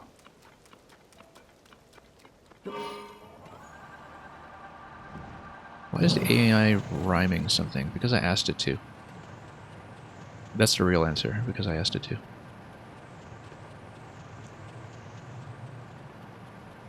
Now, if we're over flat ground and we don't hit any trees, then flying like this is actually going to be fine.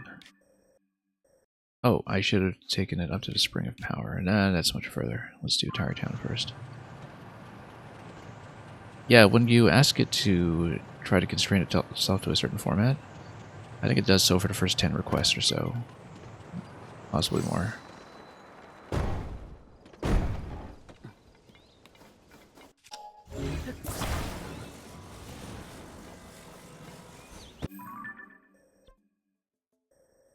Okay, so I don't know if we want to roll here again. We probably do, in fact, so I can get more fans. We don't tend to use very many wheels in my constructions, but everything else here is extremely useful, so if I can get more fans, that would be great. Let's take off the lightning as well and put it back on Korok. Where's my Korok hat? There we go.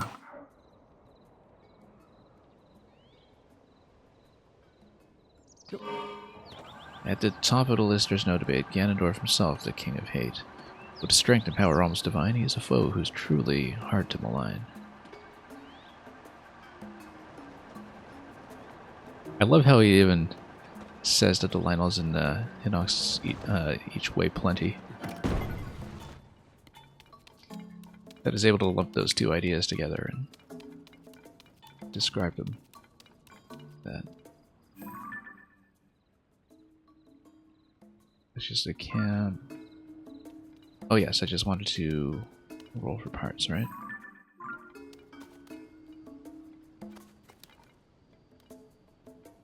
Isn't that done over here? Let me check. Ah, no, it's over to the right, yeah.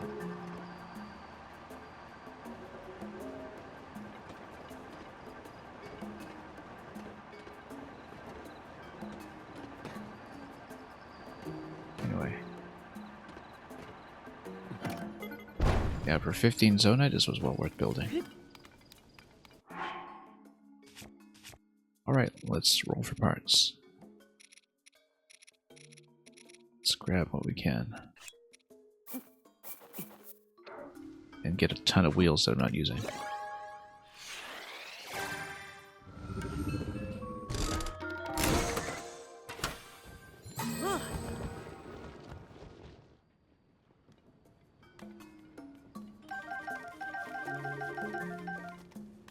Those are pretty good answers, actually, as far as the tier list goes. What did I even pick up just now? Let me check. No fans. A lot of steering sticks, though, which is fine. I mean, hopefully, now that we're up to 700 Zonite, we're not going to run into the issue that I had with being completely broke before. Although maybe I'll be building a lot more carelessly at this point just because we have resources to do so.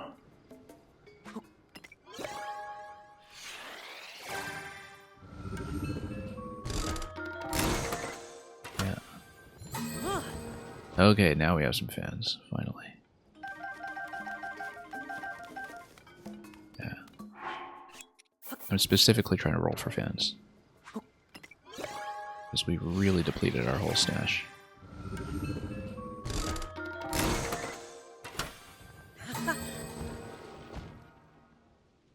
But balloons and rockets are good too.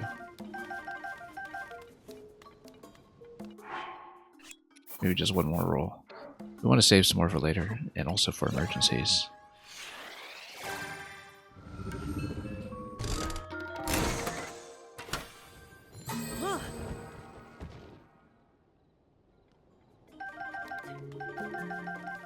I feel like the 1,000 Cocos easily take that fight. If those Cocos form a flock en masse, their numbers could prove too much for one to pass. I'm glad that that answer fit within the character limit as well.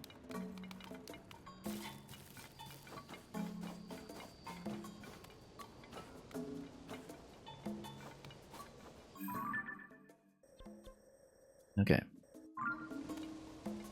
Let's go up to town so we can detach the gems. And possibly, if I'm willing to frivolously spend a bit of cash, I can also detach the Queen Gibdo wing just to see what it does, because I don't actually know what its attack value is. And we'll probably keep it as is, but we'd need to spend 40 rupees, I think, to detach it from the shield, and then detach it from whatever we're attaching it to. But I will definitely want to keep that shield in the museum, though, so... A fire hydrant as a shield, yep. I mean, where else would you put it, right?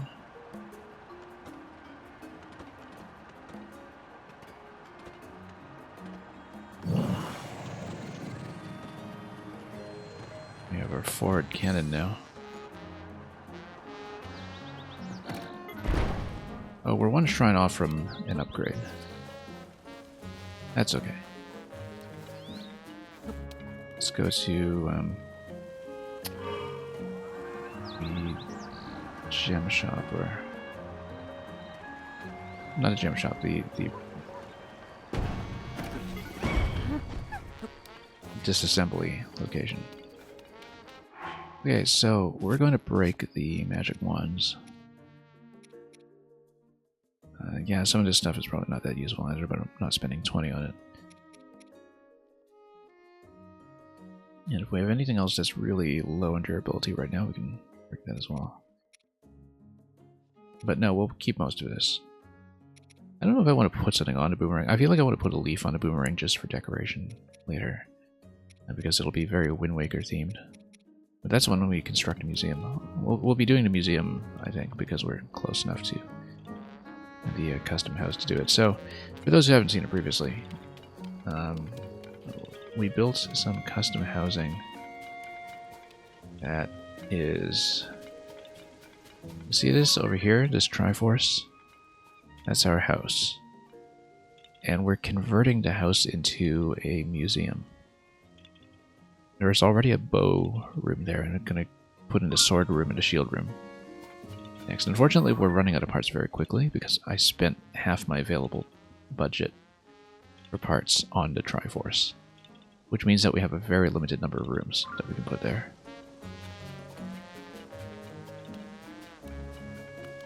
But that's okay.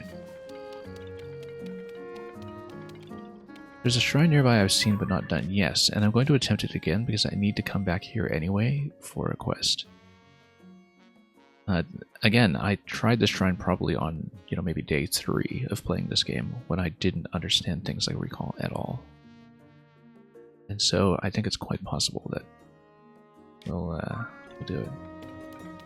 Yeah, Sam Viz, I'm glad you like it. I want to show it to you close up soon enough if I can get there soon. But the only issue with it is that the Triforce takes up, 7 out of 15 parts or something just to get it to stick together. And so it's not very cost efficient. But I'm quite proud of it. I actually prototyped it in Lego, like when I unlocked the house quest. When I unlocked the house construction, it was at the end of one of my streams. So before my stream after that, I literally actually did, plan to lay out with Lego. And it mostly went the way I wanted. Okay.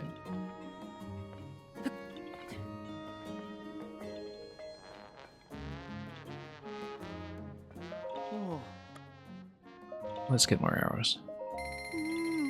Thought the house building mechanic had so much amazing potential. Yeah, the part limit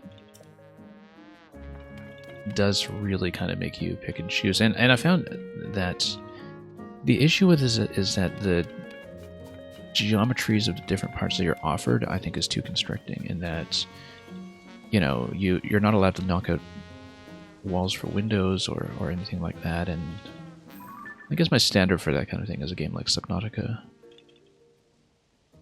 But actually, the bigger problem is that, you have so many pieces that are just 2x1. You have very few that are 1x1, and you have a few that are the L-shape, but not very many. And so you just run out of possible configurations very quickly, simply because the shapes are inflexible and don't have much variety. But you can still do some reasonably interesting things with it. Regardless. Anyway.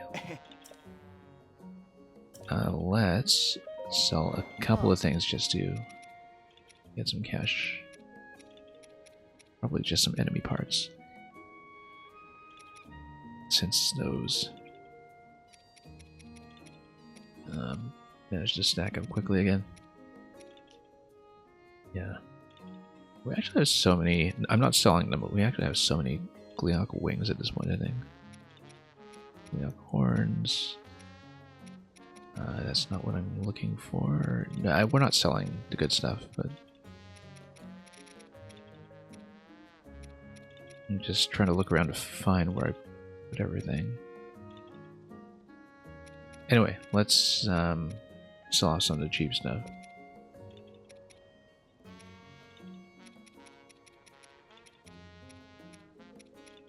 Just trying to find it. Yeah, okay, it's like stuff like Moblin Fangs. We can sell off, a bunch.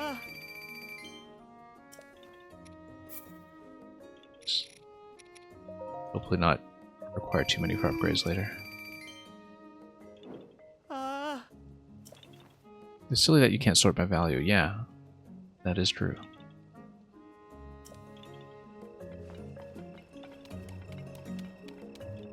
Okay, let's do a couple of breakdowns. This is for a very incremental gain in cash, but we're just going to break down the magic rods.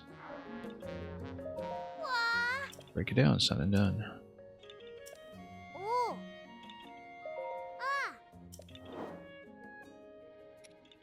And yeah, topaz. That's like a plus 60 rupee gain. It's not really significant, but we've got so many sources of lightning at this point, I really don't need it.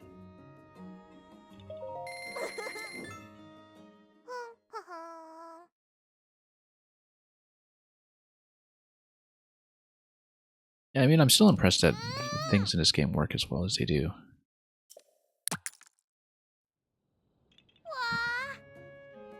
It does bother me that I have to shake objects to detach parts though, because, you know, I have my house perfectly aligned right now to where I want it, and when I make changes, I'm going to have to sort of fuss with the placement again, because I have to dislodge the whole thing in order to manipulate it. But maybe a recall or something can solve that, so we'll see.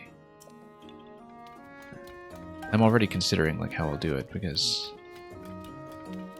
that's also a little bit annoying. Anyway. Definitely break down to Ruby, that's pretty big gain. Also, do we want to detach anything? Oh, it's the Gibdo shield eventually, but we'll take care of that. I just want to do a weapon test with it, because I can't be bothered to look things up.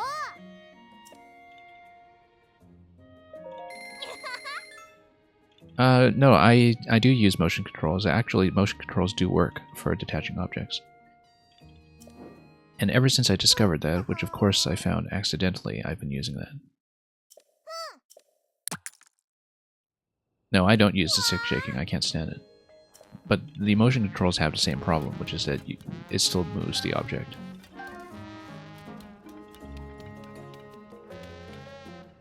But yeah, I accidentally broke something because it was moving my Joy-Con a little too aggressively, and then I realized, you know what, this is a much better way to do it. Okay. So we're just going to break down the Gibdo shield for a moment. It's going to be a waste of 40 rupees, but this is just a test. Yeah, shaking the right Joy-Con does it, and I'm sure it's the same with Pro Controller as well. It's undocumented, but... Okay, let's make sure we grab the Savage Lionel shield as my best shield. And I'm just going to see what the value is on the Queen Gibdo. I'm sure it's some kind of fan weapon, but... 40. And it's a Guster, as I expected. I'm going to detach it, though. Well, maybe we can put it on a Demon King Sword. I should have done it to begin with. Because again, I mean to put this together as a museum piece. Yeah, I should have just put it on a Demon King Sword, actually. But that's okay, it's a 20 rupee difference. Not a big deal.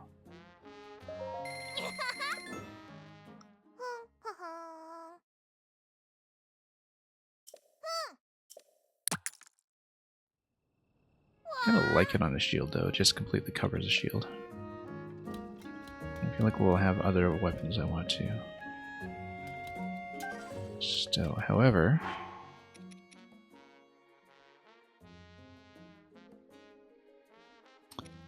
yeah, because I want to be putting this in a museum anyway. Let's see, Savage Lionel. Where is it? Yeah, the problem with the Savage Lionel shield with the Gibdo wing is that the Gibdo wing actually kind of completely covers it.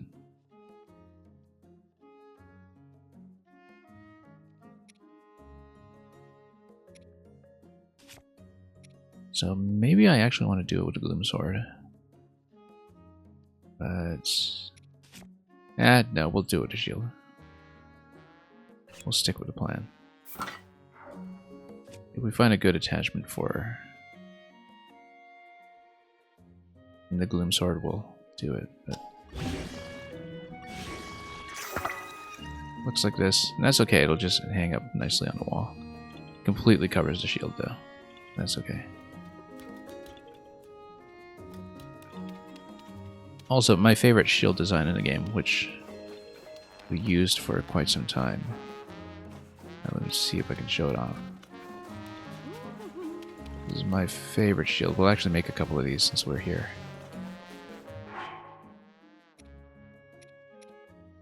Maybe it's not efficient to put it with a Zonai, but you know what, we'll put on a couple of these. Yeah, it'll completely cover this stuff, but we'll do it with a Forest Dweller. Oh, no, you have to go into the back room for it, I think. Or, oh, is it not available anymore? Really? No, it should be. Still using that one. Grab it from behind the construction company. Oh, we did.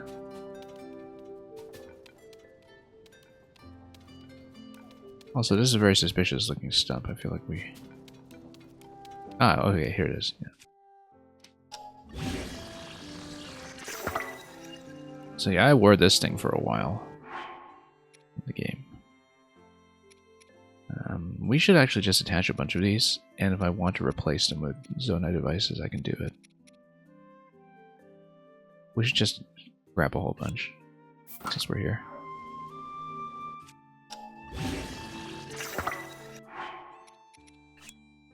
Maybe put one in a museum as well.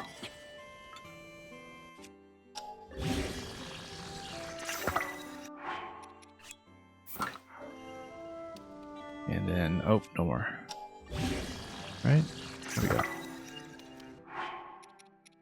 Haven't used these in ages, but too good to pass up. Anyway. The kind of stuff we do in this game.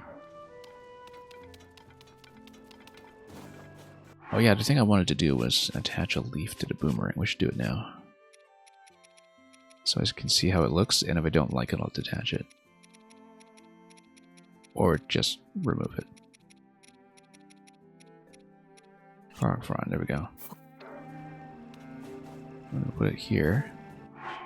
And we're just gonna make a Wind Waker themed weapon. Let's see, fuse. It attaches a bit weirdly, but it works. It's still Wind Waker. Recently I found Hestu, 2 days ago, I think. 2 days ago. I found Hestu with 312 Koroks in my bag, and I spent 306. So we have all weapon slots and all bow and arrow slots. We don't have all shield slots. The next one will cost 10. I don't know how close I am to finishing, but it must be pretty close. So I nearly got everything in one go. Oh, also, speaking of Koroks, detector's going.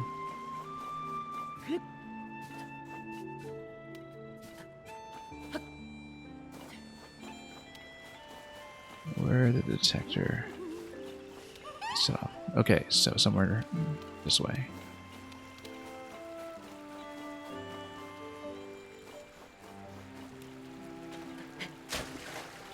Oh, we'd gotten this one previously at the bell.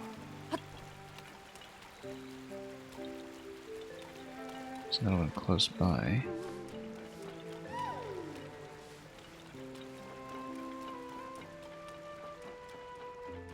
No.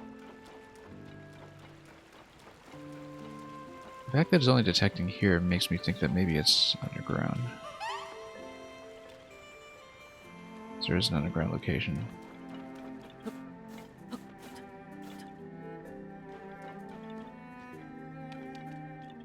Still spinning. Maybe on top of this shop. Or maybe you need to break some boxes. Or some, let's see. Oh, no, it's this thing here, I bet. Maybe we need to ascend through it.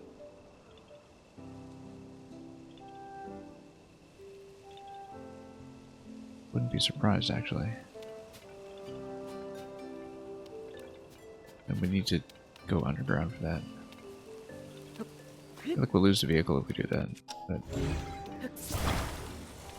we'll just here for a moment.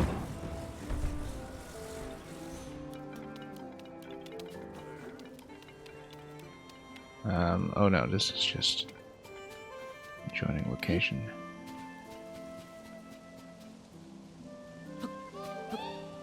It might be something underneath as well. It might be the stump, it might be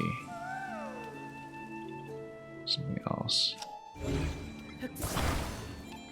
Check the flank. I think it usually won't be from breaking boxes, but you don't want to assume too much about that. Check the roof.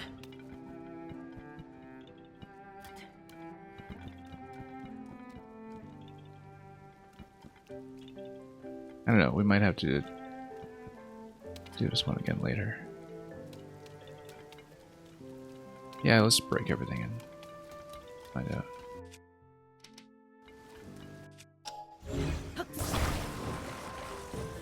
And yeah, it was an absolutely massive upgrade. I was not accustomed to just being able to pick stuff up. I probably burnt way too much time in this game just, you know,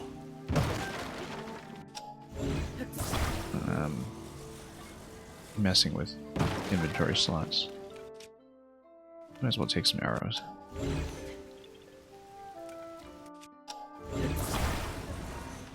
Oh. Yeah, I see it, I see it. It's a rock here. Absolutely what this is. Oh, missed.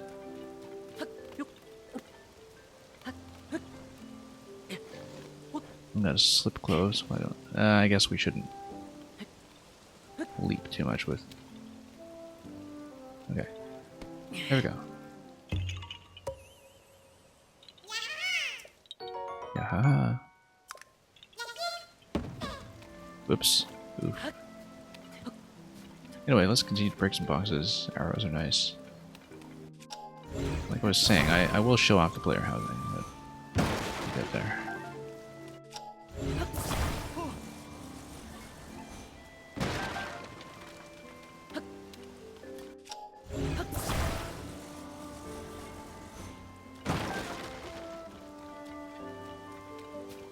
Okay.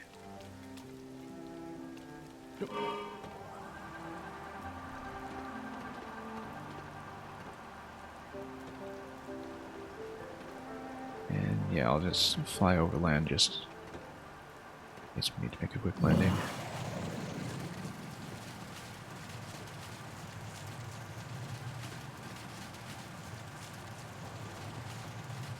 I like having Yunobo here, but he is a little bit in the way.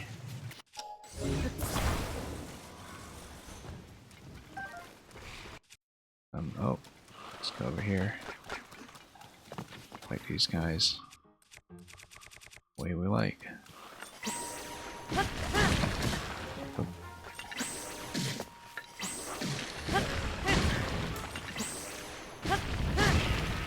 Go. Then the only way we know how. That didn't quite do it. Yeah, that wasn't quite over water. Oh well.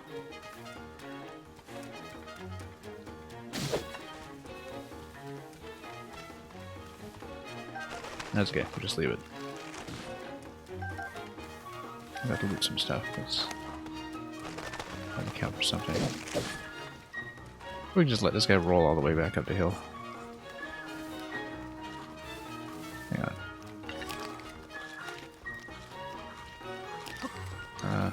No, take two. Come on, guy.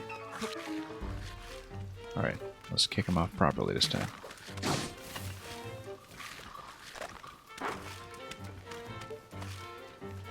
Maybe on this side. Actually, we're too close to being overland in general. Let's toss him this way. Surely that's gonna go. There we go.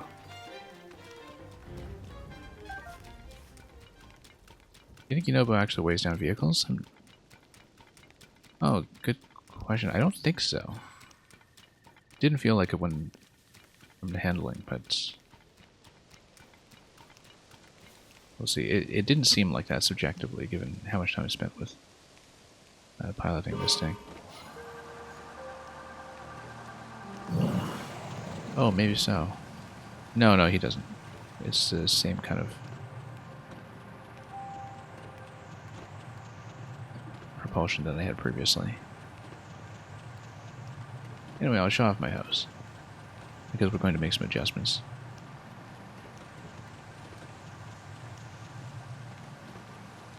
Feels like he shifts the symmetry off balance.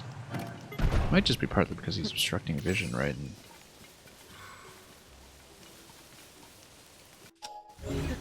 that's gotta have an effect.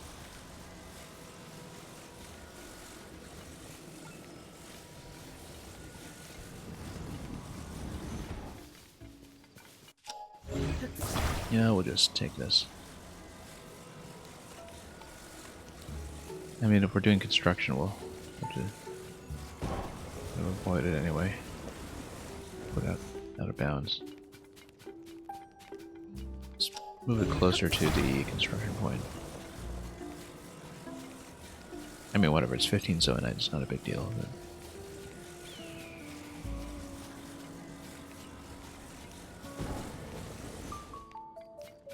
love how it's the classic interior theme and the music here you'll recognize from the older 3D games. Whenever you go into a house. Anyway, so let me give you the tour first before we wreck this thing. So the idea is that you come in here. Currently, the only gallery room I have is one here. We're going to put one of the other bows here. The bow I currently have on the left is the one from Twilight Princess. With a Demon King bow here as well, and I don't know, we'll leave the third one open. Actually, Savage Lionel for now, because we're not using it at the moment, and we can always loot more. There we go. Yeah, this one I found it in a very specific location, let's just say. Okay, so in here, and yeah, eventually I'll want to knock this out and replace it with 2 galleries, and probably replace the bedroom here as well. That's the idea. And so, you know, you'd have a shield, weapon, bow, and 1 picture gallery, and so you'd basically have a main floor that's all museum. Yeah, this bow here, this one. Anyway, go up to the rooftop patio. And you gotta have a nice view of Tower Town down here. And the way I had lined this up, I wanted the Triforce to kind of work as a bit of an aperture. Also notice you have a bit of a pond or outdoor pool here. Just to act as a roofing. Even though it costs 2 parts, which is way too expensive. I found this to be one of the better solutions for how to make this work. But the idea is that I wanted to make this a sort of aperture, so you would like look through it and you would see Death Mountain. And likewise, that when you come out the front door, I'll just show you. Well, come out the front door and then, you know, you can just kind of have this really picturesque view. And of course the nice thing is that if you look at it from Tower Town, as we saw earlier, you can just see the Triforce peeking out over the horizon. And yeah, I was bothering you how open everything was with outdoors. Yeah, like I said, that's why I prototyped this in Lego, because it is pretty inflexible. And I find that the lack of windows or other viewport panels actually constrains it a bit as well if you wanted to do that. Like you start noticing how the interiors in this game don't have windows when you put something together like this. Anyway, we are going to acquire some additional museum parts, I think. I'm probably going to break off the stable here since we don't really use it. And yeah, we'll probably build the left side, break off the stable and kitchen, which means I should cook first, actually, because we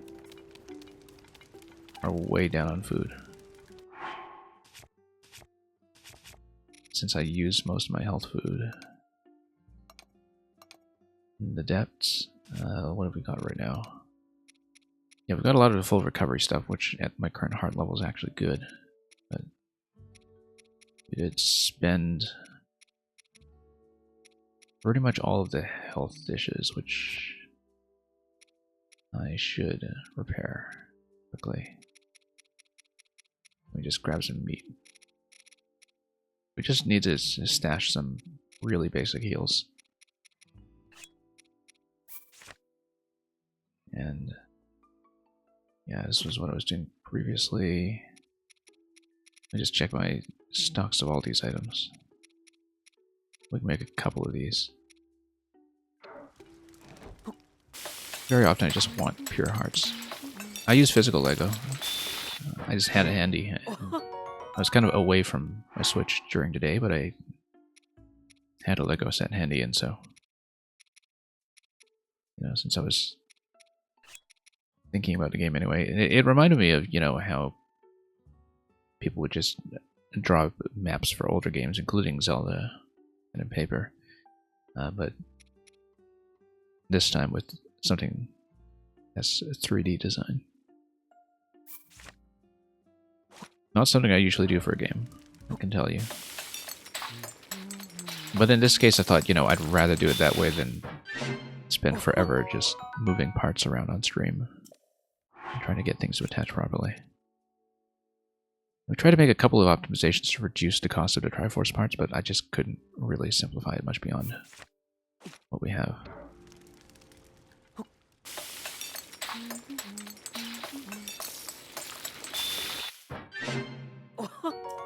Anyway, just need a couple of these. Maybe a bit of gloom food as well, but no, actually we're doing pretty well for that.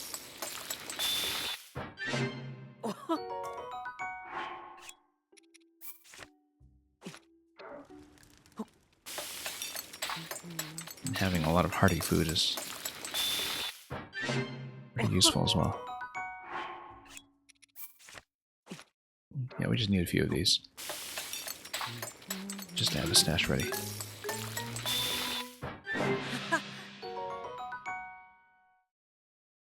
And let's see what we're doing. Okay, 9 rows right now. It goes up to 12 rows. I know from experience. Yeah, gloom food is a little bit down right now, but because I want to have a nice big stock of this for the next exploration of the depths. Yeah, we actually spent a lot of full recovery +1 stuff. Let's see if I have truffles, but not many. That's okay, we'll deal with it another time. And yeah, let's just do maybe one more of those.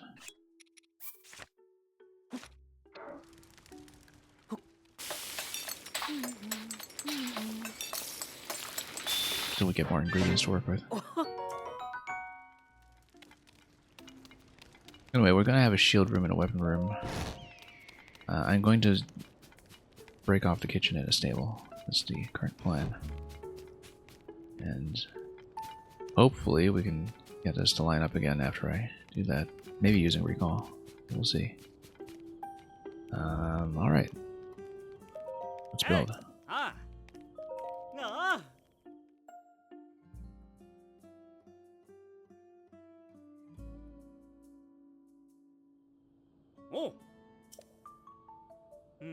An architect did proper drawings for his house on Reddit. That's something that sounds very satisfying to do if that's sort of within your skill set. Anyway, We need to buy the parts first because we haven't actually bought the parts for the additional galleries. Except we can't do it yet while we have these units still in the open. So we're going to... Okay, here, I'm going to see if this works. That if we break it off, can I recall the rest? Move it back in position. Yes, okay, so that's how we'll do it. We'll use recall to reset position.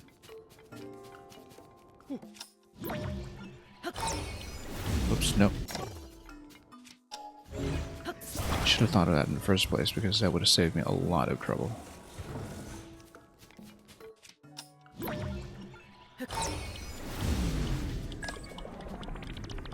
Okay. That works a lot better than what I was doing previously. You see, this game completely changes when you actually make a habit of using recall, which for the first week or so I just didn't. As now we just use it for everything. You know, saving vehicles, getting around and not having a glider, all that stuff. So we need to save this so we free up some cab. And then we'll reattach on this side.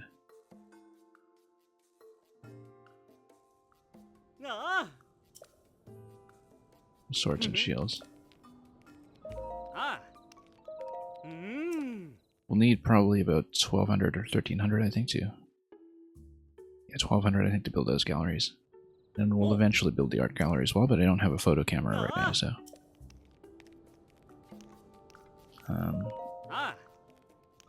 more rooms. And we'll buy or preview rooms. Oh yeah, we need to sell off first. So yeah, 1 weapon stand, 1 shield stand.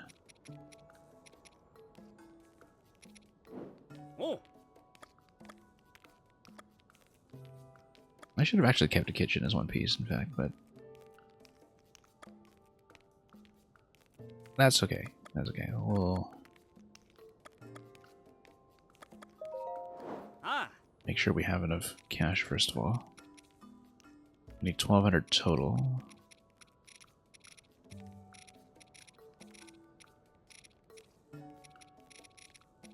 Let's see what we're going to sell off. I still don't know what all of the potential upgrade costs are for gear yet, which is why I'm reluctant to sell off too much of any given type of object.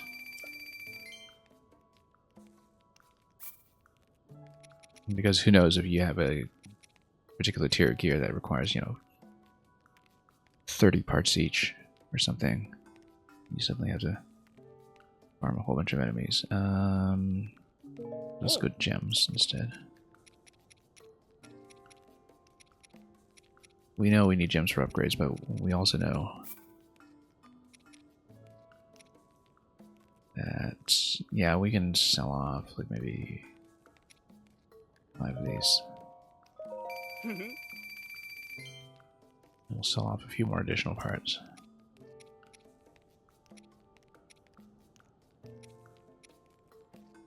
Maybe... we definitely don't need all this rock salt. But it's also going to sell for practically nothing, so... let's just sell off more enemy bits.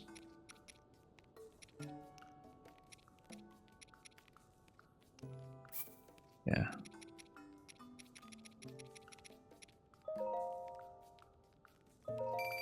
We'll have a little bit of excess just to give ourselves some wiggle room.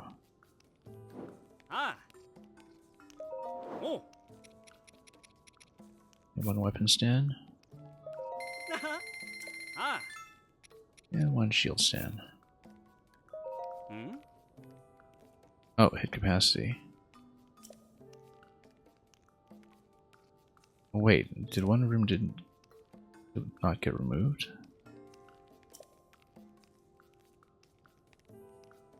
I thought I detached 2 just now.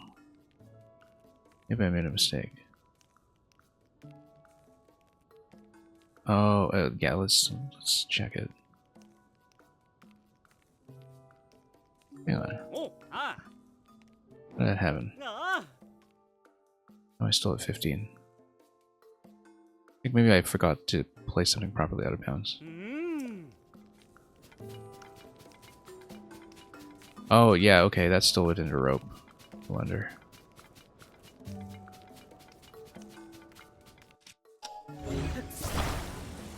Get properly removed.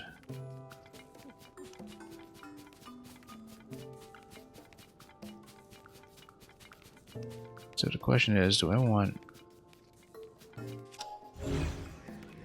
weapons next to bows or weapons next to shields? Let's...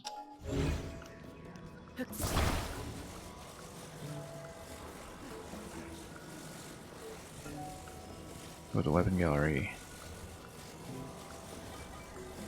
in the back side here. Right? Make sure it's properly oriented.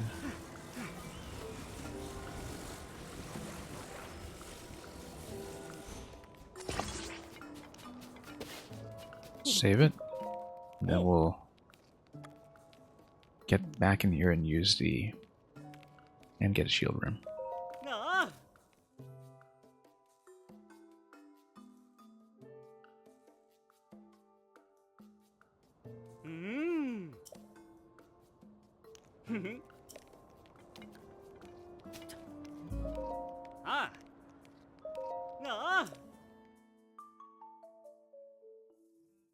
And yeah, it'll likely be picture gallery for the last room eventually, but since I don't have the camera yet, I'm not going to build it. And, you know, I'm saving up just in case we decide instead to, say, build a second weapon room instead. More rooms. We'll have the shield room.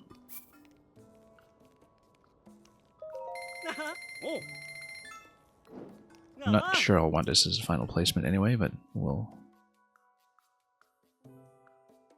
make it work somehow. So right now it's a museum that will also have a bedroom for some reason. Well, I can always replace it with a study if we want, but we'll just keep it as a bedroom for now, just to make everything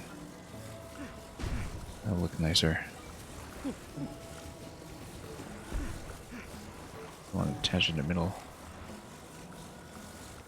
There we go.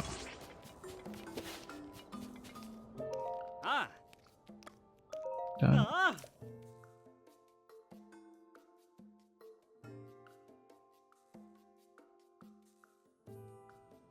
Okay, that looks quite nice.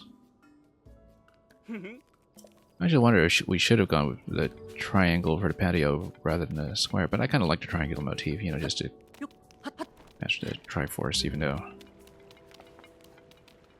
it looks okay, especially now you have more space. I guess it's fine. Like second rectangle here probably would have been a little boring, but yeah, I like the triangle motif. Mounting the Triforce in an unobtrusive fashion.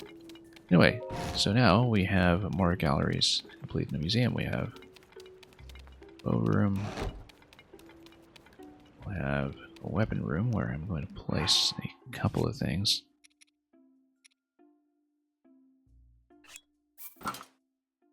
Maybe we'll keep that for now. But we'll definitely put some other ones away, like... yeah, definitely the Gloom Sword, even though... definitely the Wind Waker one, actually.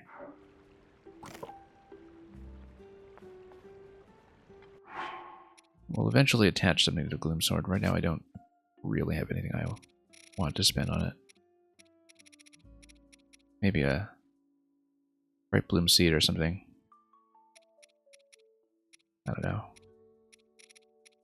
Nah, when we get something nice, like when we get another boss part or something, we'll put it on. When we have enough that we are finished with upgrades and have something expendable. For now, we'll just put it away.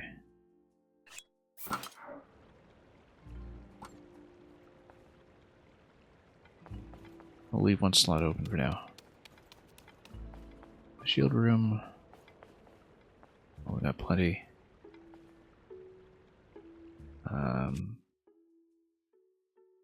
Let me just check what we want to use here. Mighty Zona with President Hudson will be one of them. And the Gibdo, of course, will be one of them. Maybe the Lionel shield as well, unless we want to change it out, but...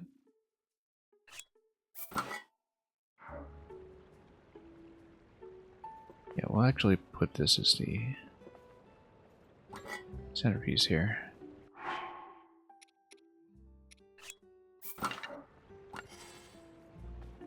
Oh, I love that glow behind it, actually. It's quite nice.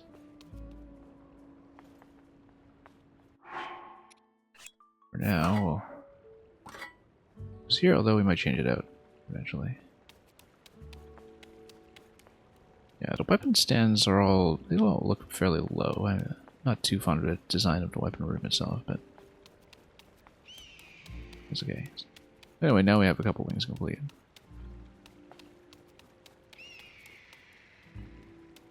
Very modest museum, but it works. We still have our vehicle.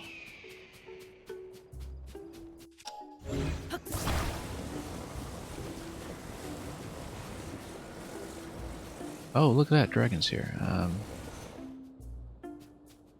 We're probably nowhere near actually catching it with something. Let's, I don't think I can catch up to it. But it does remind me that I need to do this whole thing with the Spring of Power. Also, I was thinking originally my next destination is back to the shrine, although we would lose the vehicle if we enter it. But that's okay, we'll do that geoglyph quest first. You think they're low because some of the fused combos are ridiculously tall? Yes, that's a good point. It's very, very true.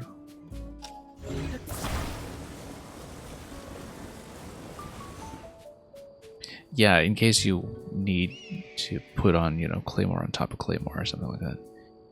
I don't think I'm going to catch the dragon this round. Let's, go down.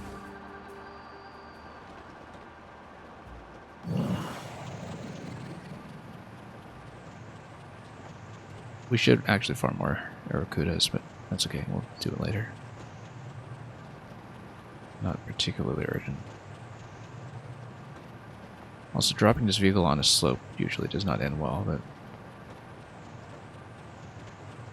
we'll drop it on a slope. Okay, that was fine.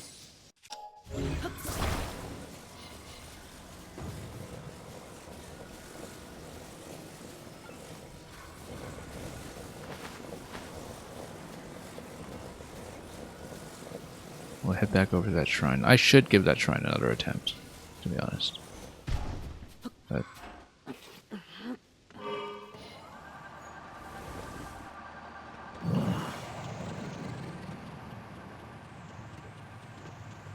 oh, fortunately, can't really aim very well. I think we have a water landing incoming. In all likelihood.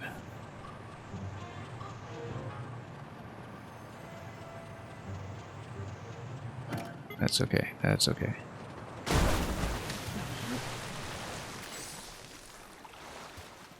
You know, we could probably still get out of here just fine. I'd like to keep it. We'll just, I'm going to skip over slightly and we'll try to kill that too. I was hoping to do a shoot down with Yunobo, but it's really hard to aim.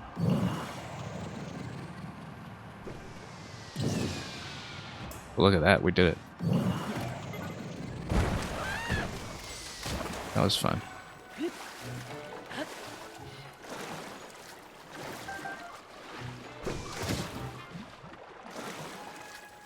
Anyway. Good shot, Jensen. Yeah, we got it. Let's actually maybe shoot the Octo Rock. Alright.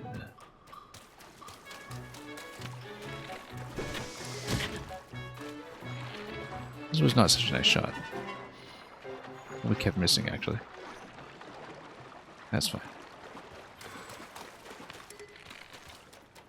I actually don't care too much. Let's just go. Do a bit of an island hop here.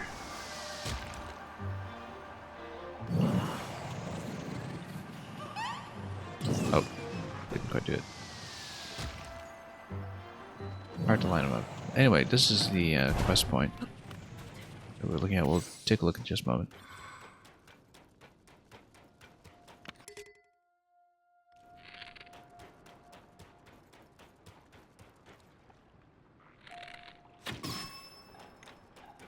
Get over here. I dare you.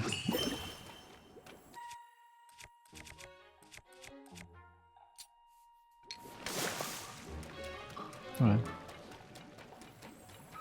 It's not gonna come play.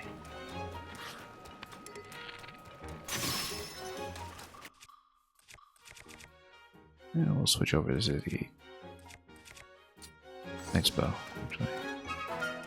If I can get him to just follow me in. Just pull back.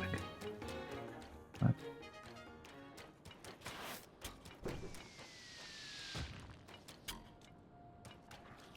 Get over here.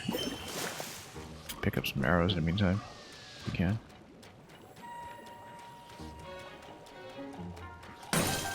Oops.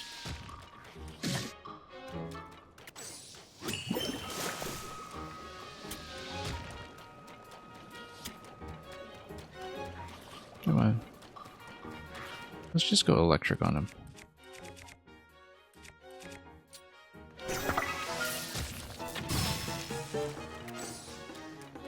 Or even just use Riju.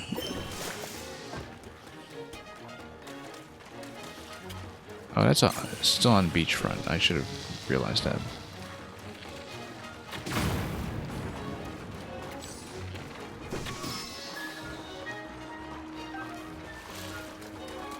Okay, now that he's got no bow, he should be able to come close up.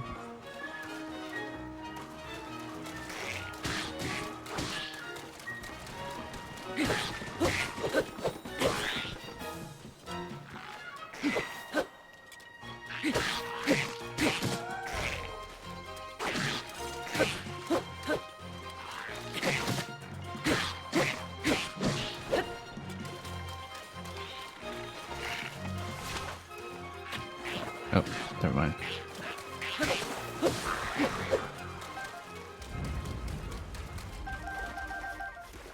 A lot of arrows off of him, actually. That's kind of nice. Did all the Octorok parts already drift away? No, they haven't.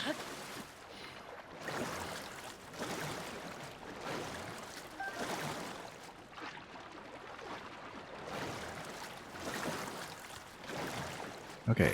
Did my Korok hat just go off as well? I think it did.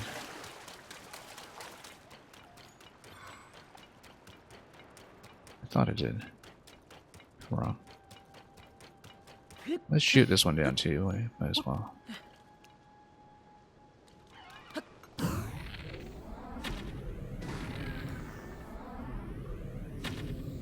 Oh, okay, well. Let him drop.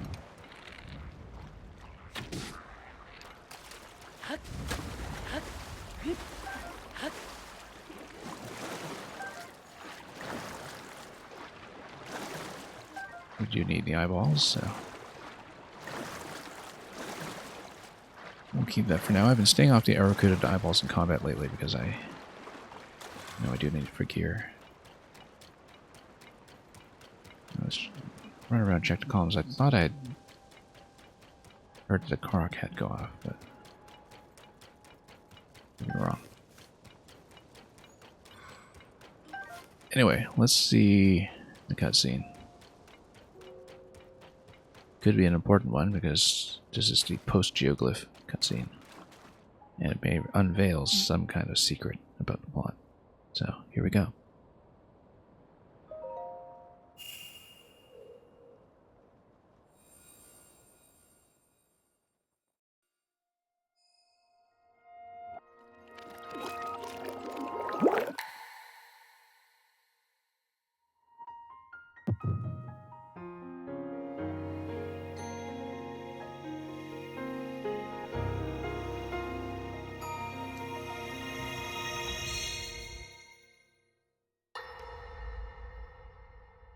So what do we know now? Good old Temple of Time back when it was still on the floor.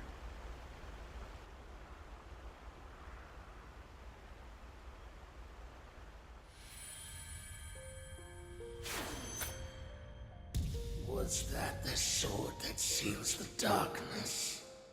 The blade that shatters so easily against my power cannot save you from me. The sword will continue to gain strength if bathed in sacred power. The stronger that power, the more powerful the sword becomes. So my guess so far is that she After becomes all, the you dragon possess more than power over time. You have a sacred power that can dispel and evil. is the bearer of the sword. To swallow a secret stone is to become an immortal dragon, one blessed with eternal life.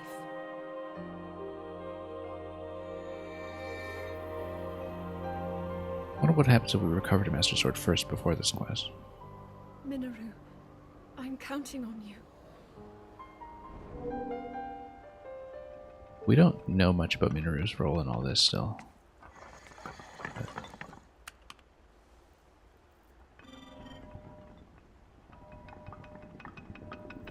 Yeah, so this is how she prepares things for the beginning of this game. Link, I will restore the Master Sword for you. I will care for it until the time comes. I will pour my sacred power into it. It will be the weapon that defeats the Demon King.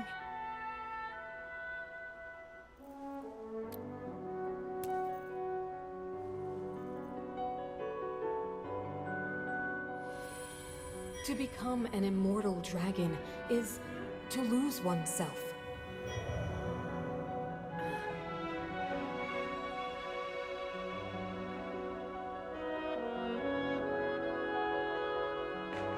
You must.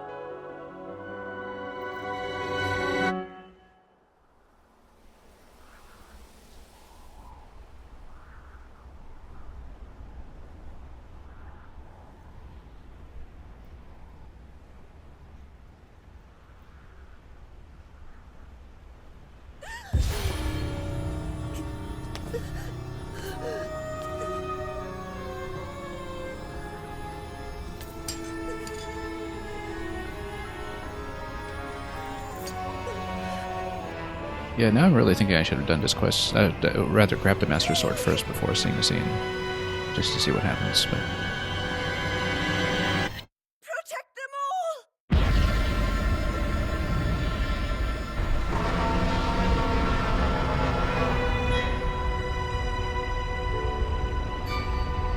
I love how this is foreshadowed right at the beginning of the game.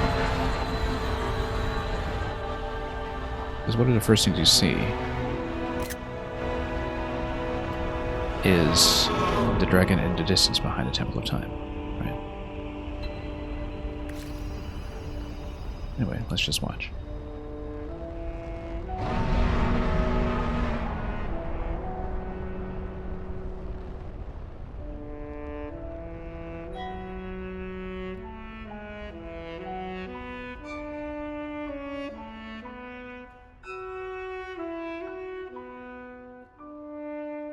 Yeah, the dragon came into existence when I sent the sword back. Yeah, I basically pieced this together from the other cutscenes.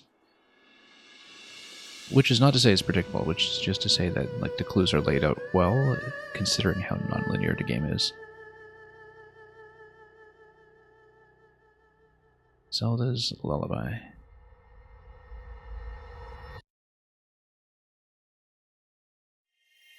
I'm sure we get to revert her at the end of the game in some fashion. Especially with all the time travel mechanics. But you never know, it would be quite dramatic for it to be permanent.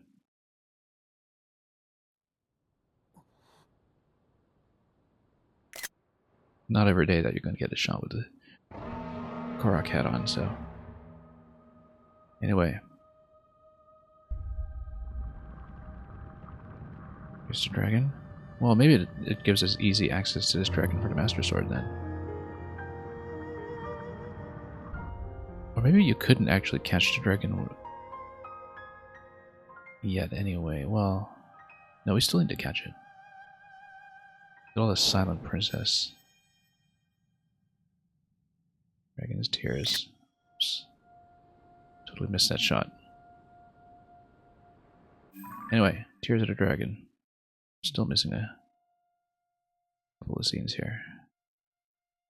I'm just screenshotting because it allows me to timestamp when I completed certain things in the game.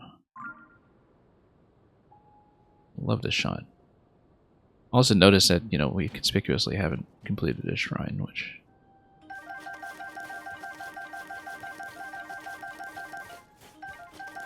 That's a lot of Silent Princess, actually.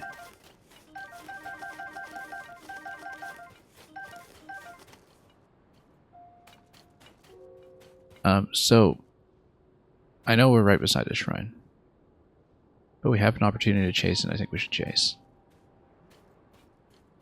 The issue is that I don't have a good way to take a fall or anything. I mean, there is that piece there. Maybe it'll be an updraft, but we can't actually ride the updraft, so...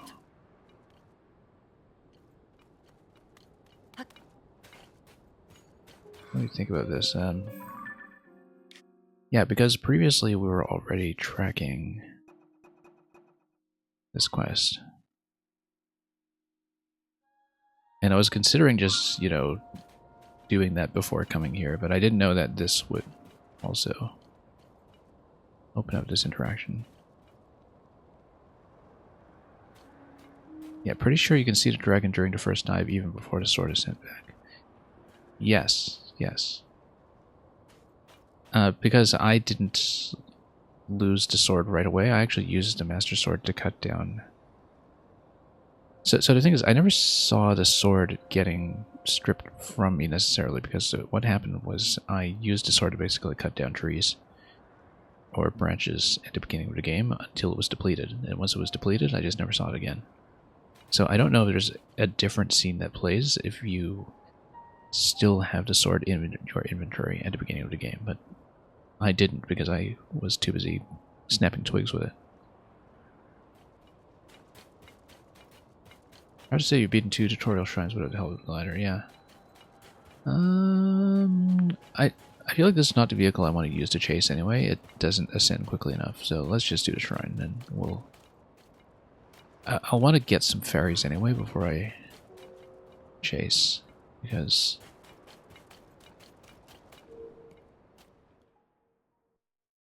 fall damage is likely to be an issue. You put it into a yellow glow and went back time into Zelda, whether it was depleted or not. Yeah, I don't remember the opening scenes very well, and I should look over my footage. So anyway, this is the one that we previously didn't know how to do. Because I did hit a snag with it that seemed to require updraft. Since we're here, I might as well revisit it.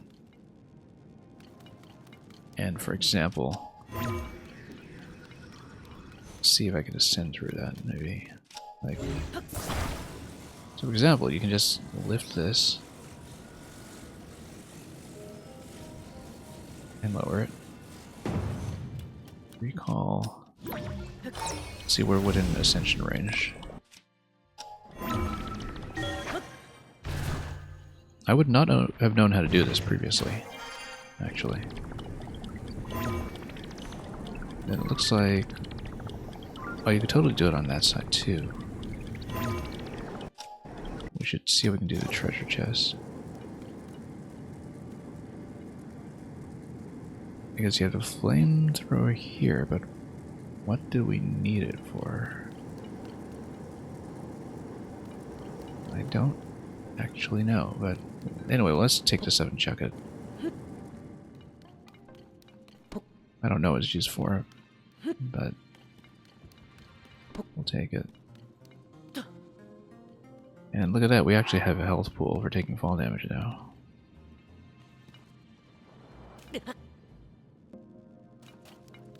This is a more clever way to solve the shrine than what you did. Oh yes, this is just to light the torches.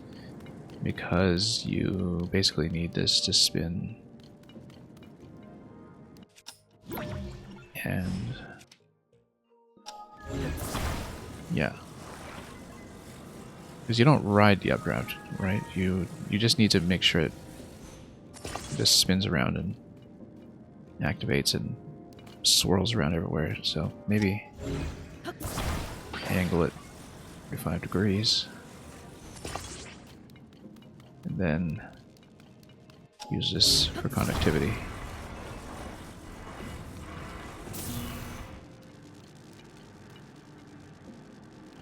Oh, and I would need to actually activate the flame. We should have just attached the other one, to be honest. Since it's on anyway. Save myself the durability involved in activating it once.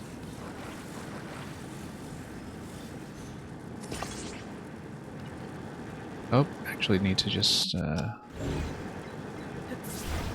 place it horizontally instead. And totally get whipped by the flame ourselves.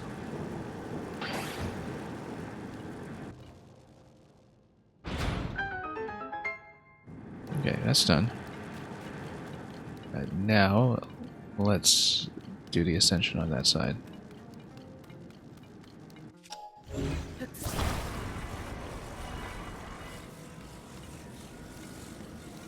This is a more clever way to solve it than what you did. I have no idea what you did, so feel free to let me know.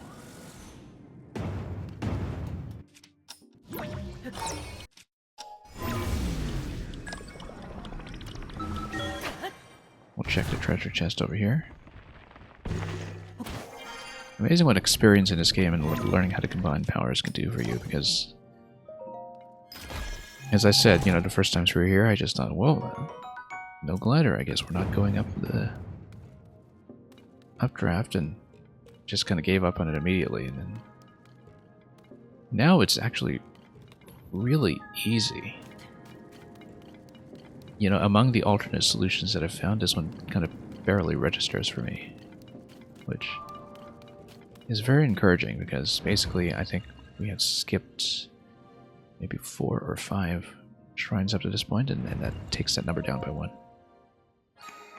So, very satisfying to just come in here and just spot that immediately, now that we know how to play this thing.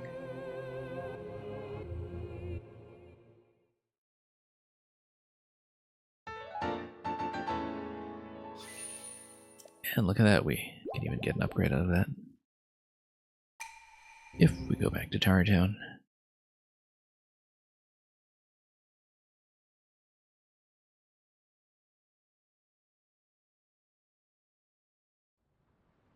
Yeah, we'll want to chase the Master Sword at some point, but I don't know if we need to do that now necessarily. We should construct a vehicle though. And yeah, I'm gonna do it. I'm gonna do the quad, I think, this time. I feel like I need a ferry or something to break a fall, but or use a balloon or something. Because the thing about a balloon is that if I'm directly under that, I can go up and ride the balloon back down after something like an arrow shot. Like, if the idea is that I use an arrow shot to dislodge the Master Sword, as I think will be the case, we can do it that way. But as it stands, we're probably going to have some issues.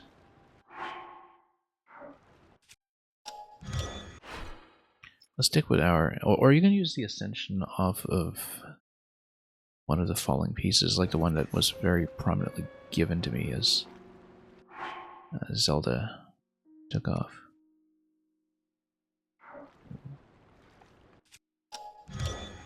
Have I played Outer Wilds? I have not. I've had it heavily recommended to me by many people, and I have actually not played it.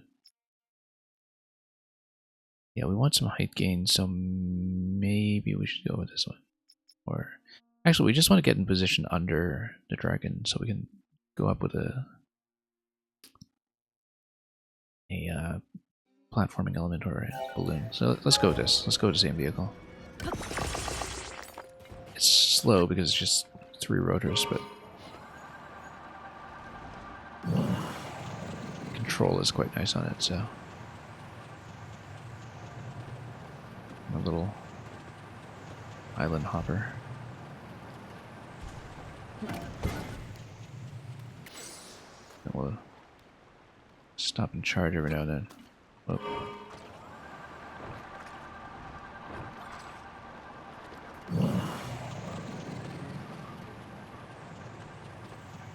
Actually, I wonder if we can use Yonobo to dislodge the sword.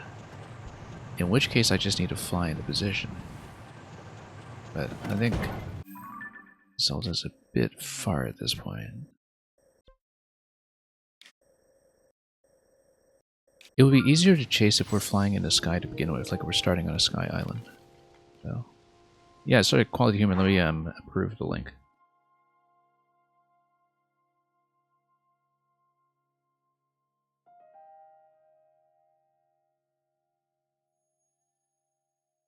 Yeah, I should have specified that the bot aggressively nukes links.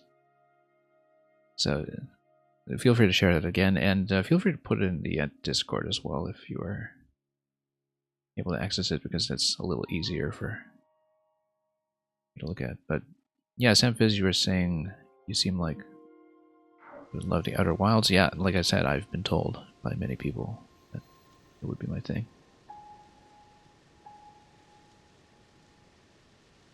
In terms of knowledge checkpoints especially.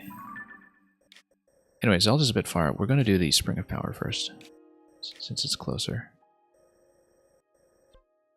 I should actually see if I can cook for the horse upgrades as well, but I think I'm short on ingredients. I meant to go down to Hidino Village at some point for ingredients, but right now I'm a little too far down.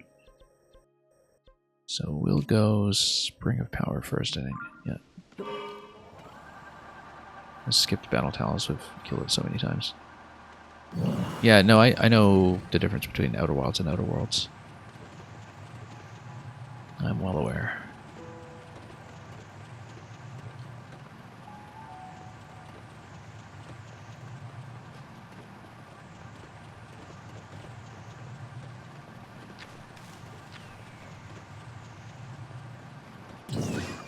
Look at that. Oh, too bad we set it on fire, because I guess it's toasted meat. Or something.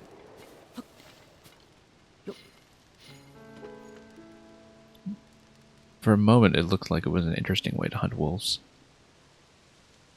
Like doing it from a helicopter or something.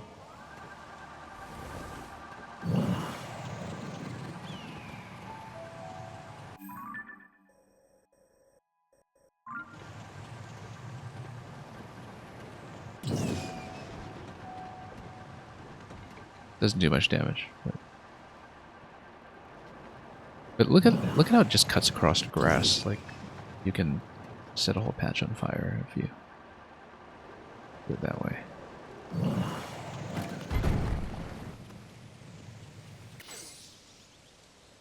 That looks like it has potential.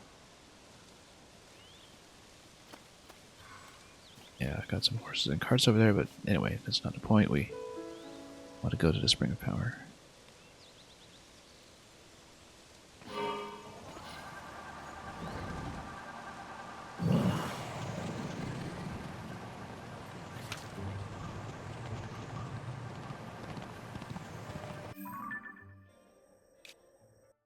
And yeah.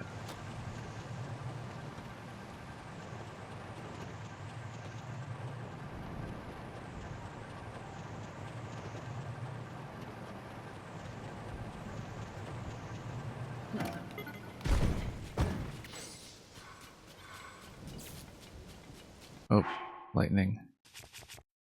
Yeah, we can just put on a helm, I guess, but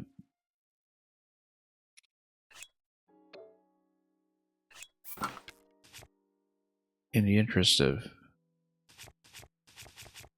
not inconveniencing myself so much, we'll just take it off.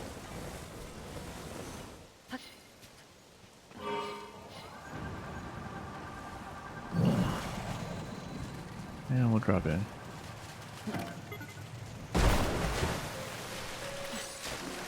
And cash. Sink your red spirit din roll. We got it. I thought we did have Dinral's Claw.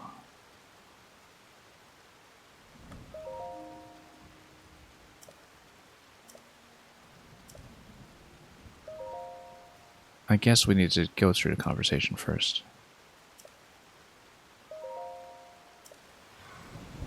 Oh, we had it. Oh, or maybe we need to toss it in a pond. Like we needed to do in the previous game. Thought I had it.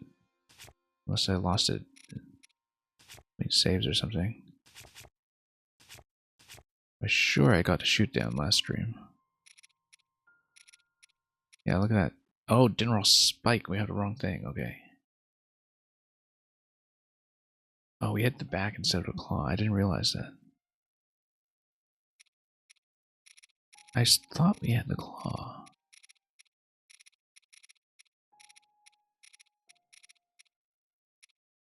Yeah, no, I completely thought I had the claw because I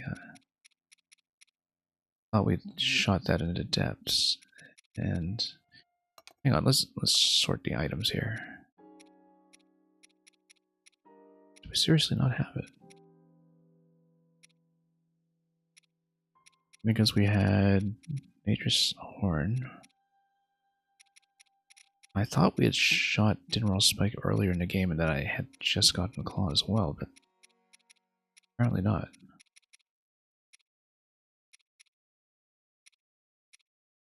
I don't think I lost it from a save or anything like that. Like from taking a death or something. I absolutely thought I had it. Which is why I came back here. That doesn't make sense. I wonder what happened. Huh. I don't have it, I guess. No, Dinral's Claw. Here it is. Dinral's Claw. We have it. Okay, so yeah, I guess maybe we need to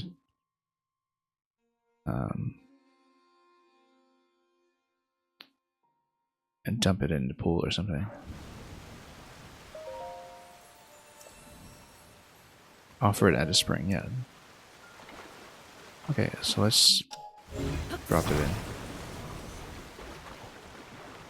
Yeah, we do have it. I'm not confused.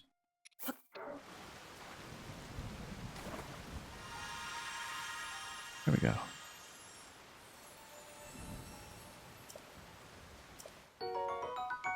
That's a very small blessing. That's a very small blessing. Well, we'll eventually get that quest, so. Let's see, where's Zelda? All the way over here.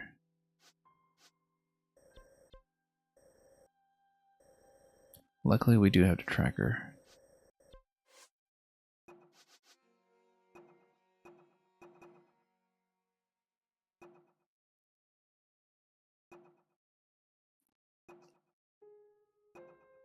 And yeah.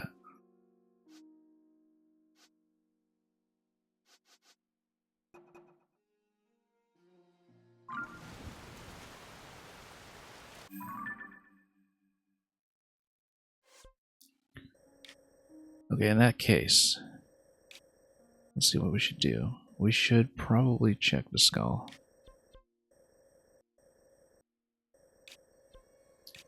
But without a fairy to take a fall down low, I think I run into trouble, but we should check it anyway. I suspect it's a chasm because something needs to match the chasm down below.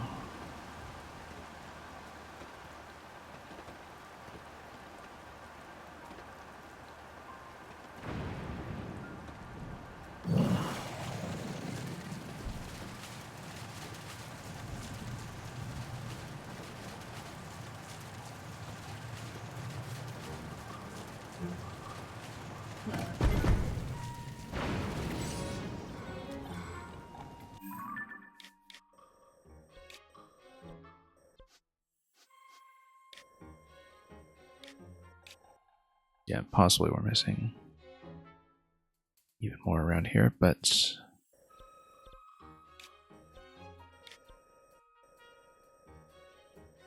we'll go for that.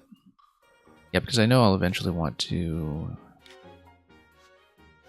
check for one additional shrine somewhere here anyway. Oh, that's all the way over here. That's good. We'll figure something out.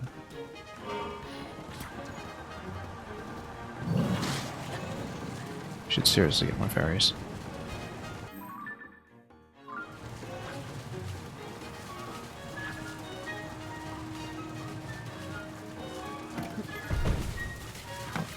Oh, these guys are following me all the way? Okay, that's fine.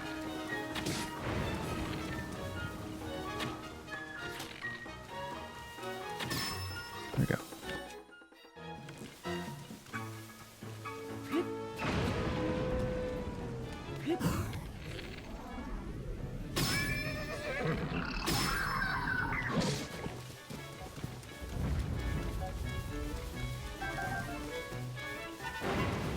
I wound up on arrows, so works for me.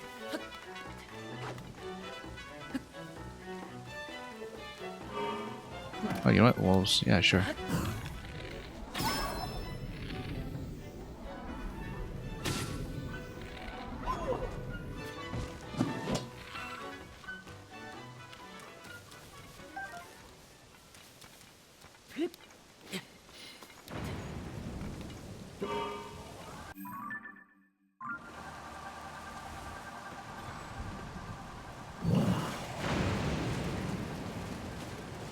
Yeah, this is actually our best bet for checking the skull, I think.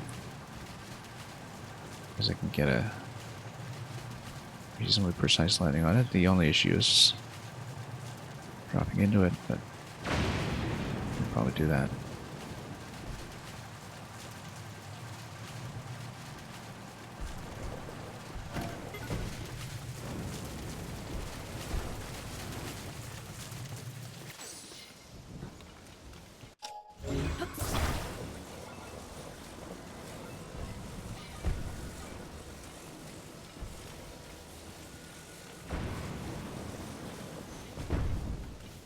Haven't been here in a very long time.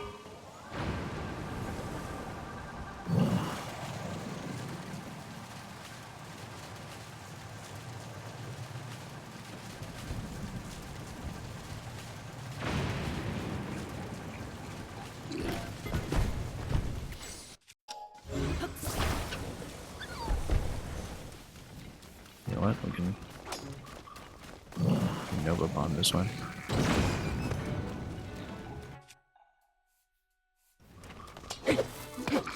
Oh yeah, still need the next layer of armor.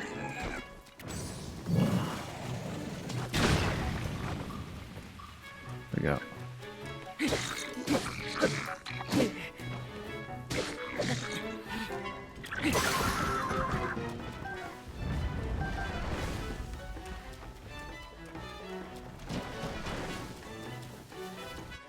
It's an axe, it's gonna one-shot this. Two-shot this.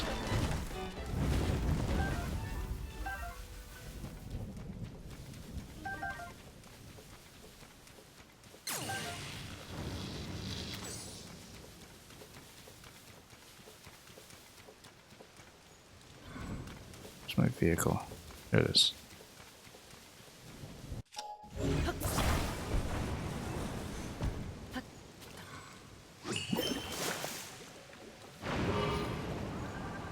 Yeah. There are a couple of things to check, in fact. There's the chasm from Tingle Island, which is also an island and therefore potentially isolated. The light route down below, so that would be worth checking.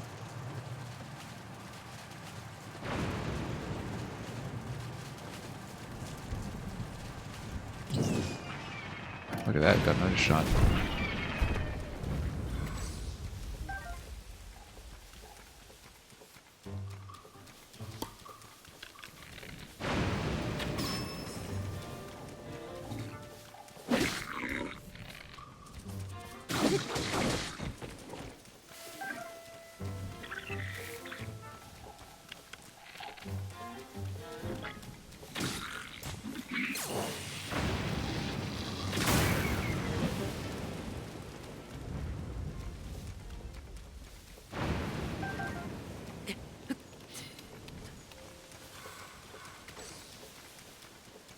Hopefully not too far from our ride. I was a little concerned about that. I think I did land too far, didn't I? Let's,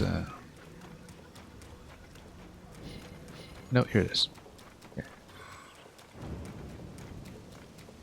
Don't have a good intuitive sense of what the despawn range is, so... Only that there is one.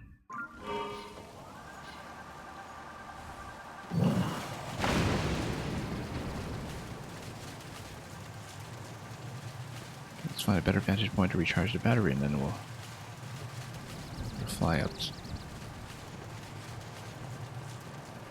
Yeah, despawn range for devices.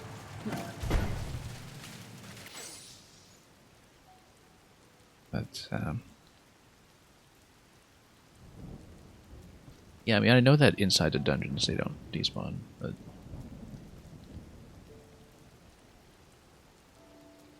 We've definitely run into a few issues.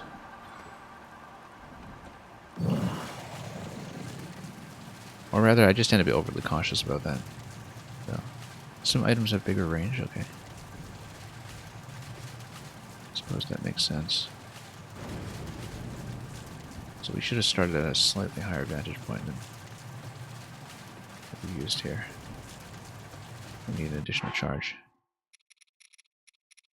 If it is a drop into a chasm, though, this will actually work out well. That we are just about out of battery. For my charges. My most used, maybe.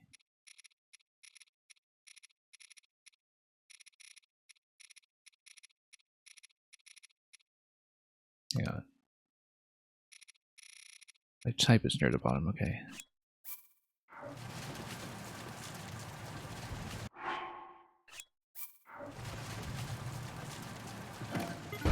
Oop. Oh. That was nearly okay. Oh, it's just a cave, it's not a chasm. Speaking of despawn range.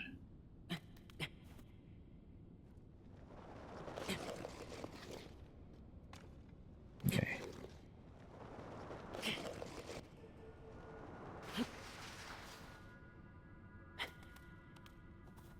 Okay, no, that's the bottom. Looks like it might actually be a water landing too.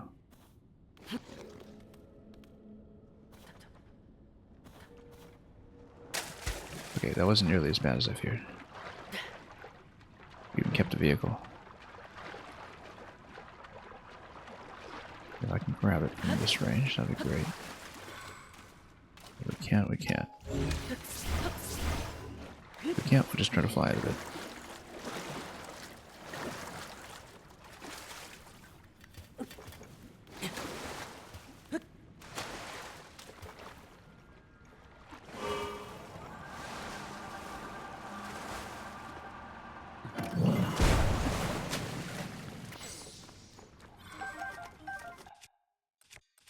Obviously, there would be skulls. Ah, whatever, let's just whack this. Of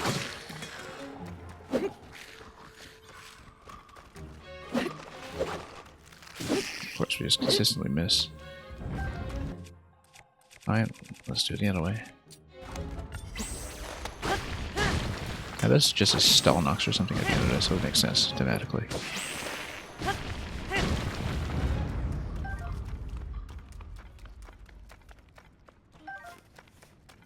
Giant seeds, wonderful.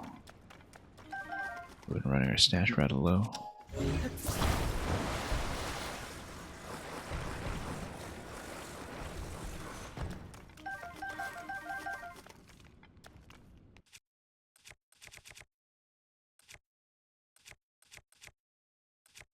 And sure.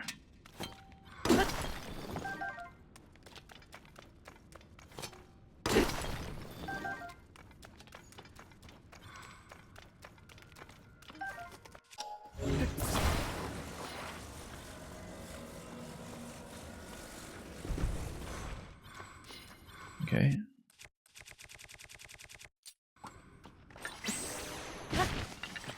Oh, too much elevation. There. Okay, fine. There we go.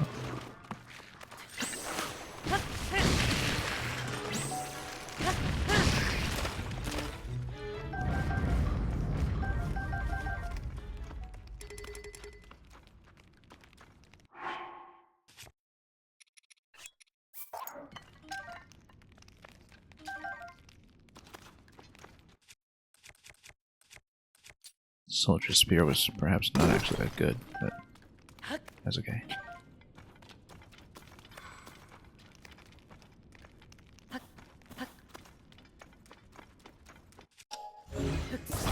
Might as well just fly this thing in a tunnel. We're lugging it around anyway.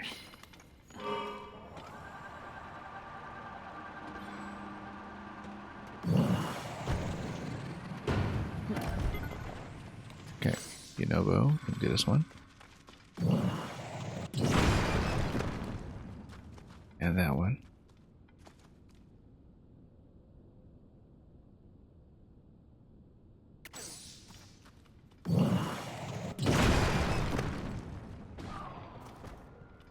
Okay.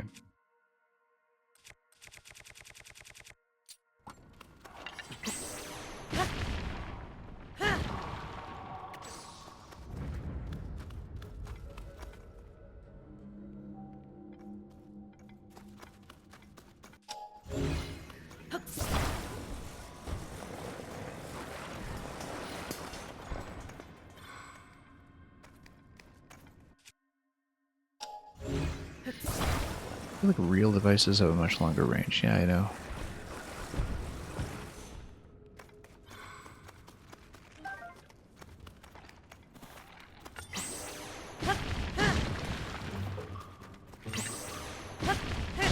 I mean, I know that whenever I use the hover stone that I have sitting around at home, that all the generous. Oh, it is a Mystico cave.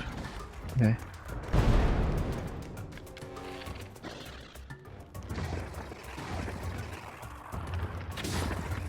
Alright, fine.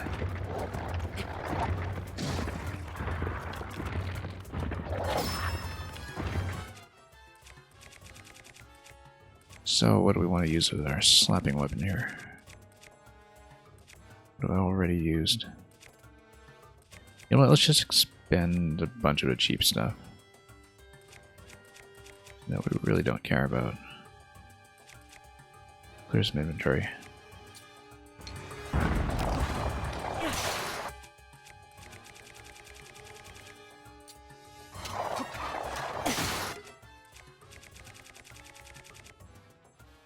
And a sturdy thick stick will keep it as a potential mining weapon. And then, did I have something that was at least partly in use? I think I determined a while ago too that the laser beams are actually pretty good on these guys. But we don't have a good attachment point for them right now. We'll use the 35.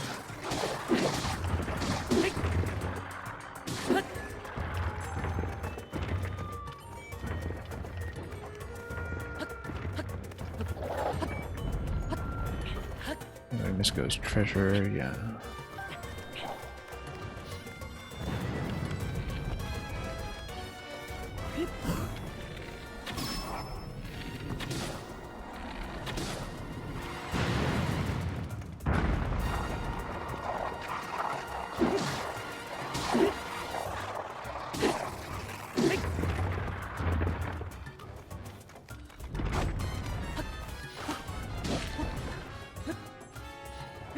Companions will keep him busy.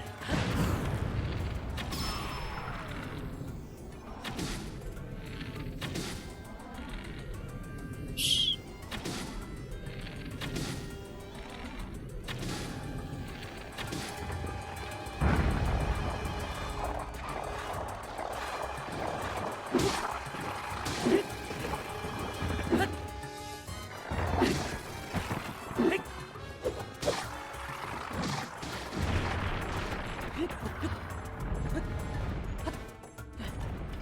And yeah, well,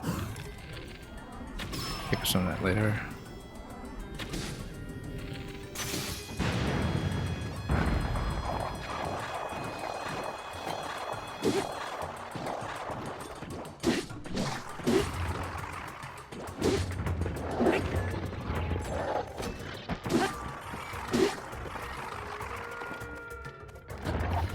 Oh, just completely dead.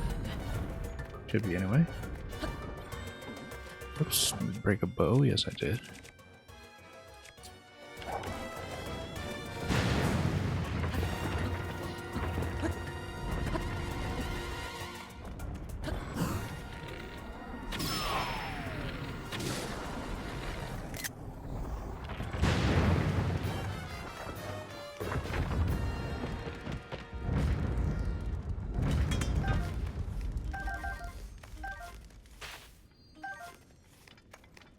Yeah, well worth it to trade out some weapons.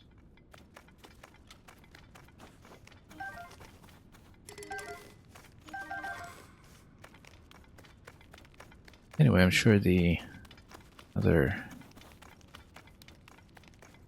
cavern that we haven't opened up yet probably takes us to a bubble gem associated with this cave, but we'll see soon enough. Fierce deity. Legends say this mask was once worn by a hero from a world in which the moon is threatened to fall. Good match for this one. This location. Gives you a point of attack up, I guess.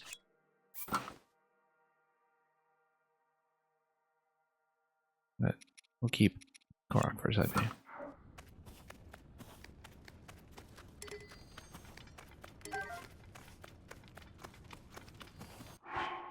Broadsword, let's toss something to make room for it. Yeah, we'll keep all the royal stuff, but probably something like the bouncy sword will drop some of these. Yeah, and we'll worry about attachments on some of these weapons later. Now, what I want to do is break this open.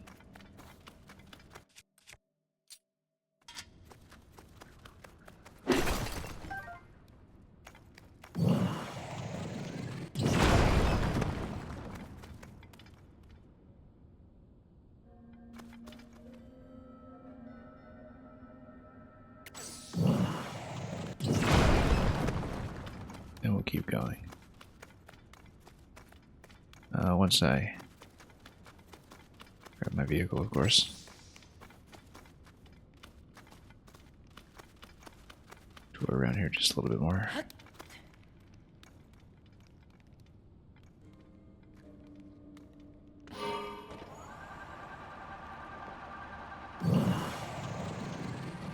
Yeah, just gonna scan the place. In case we could see anything nice.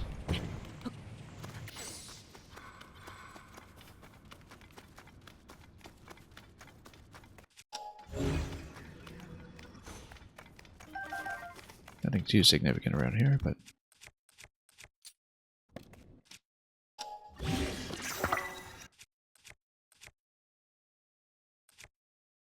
yeah, something like that.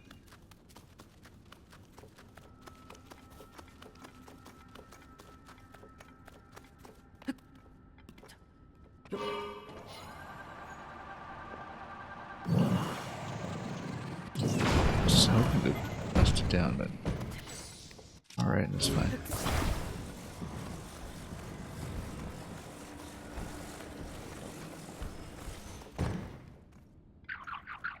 Yep, as expected.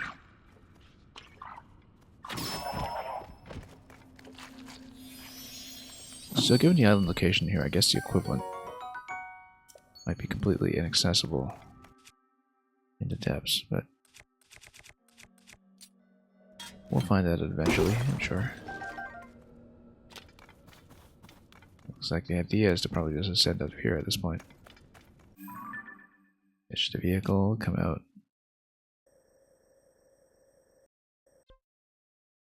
And yeah, we hit this, but I guess we went down this entrance. And maybe there's another point that's still worth checking. Given what we see of the terrain here, I actually kind of wonder if that's going to be a chasm landing. We should check it. We should really check it. Which means we don't want to ascend over here unless I just want to rebuild the vehicle. We should actually try to pilot our way back out. If we can. This vehicle isn't going to be the best configuration for doing that. But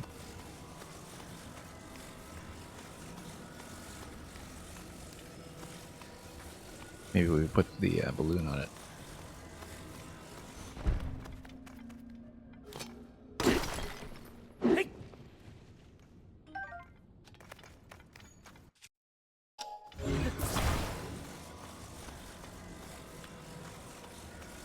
Wow, the legendary fierce deity mask. I'll keep the leaf on my face instead. Exactly. Yeah.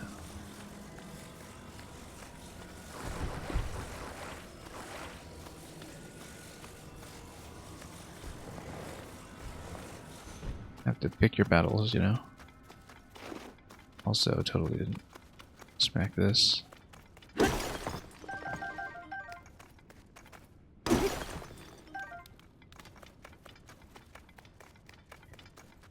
Yeah, so out that way.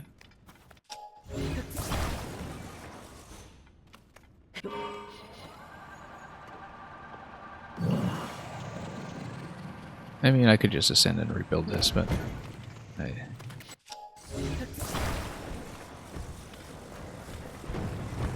rather see what we can do here.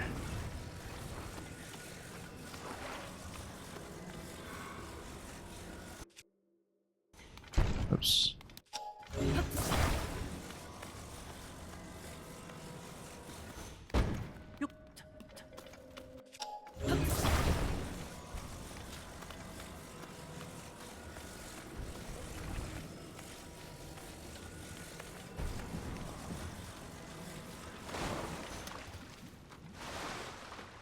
Might be a bit of a narrow passage.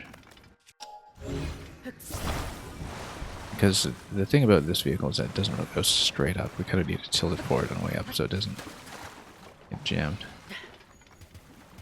But if we're kind of close to the wall and we just continue to tilt, we might be fine. Just kind of balance it out as we go. Camera position isn't great here. Also, it's a really steep fall, so we'll likely have battery issues and use a large charge on it.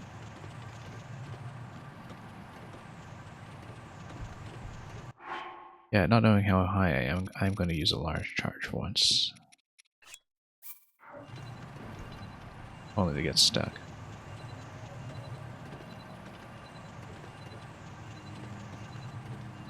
Should have put a battery on it, but wasn't sure how this would go, so I guess it was either a large charge or just 15 zonite to rebuild this on the outside. Maybe 15 zonite was going to be better.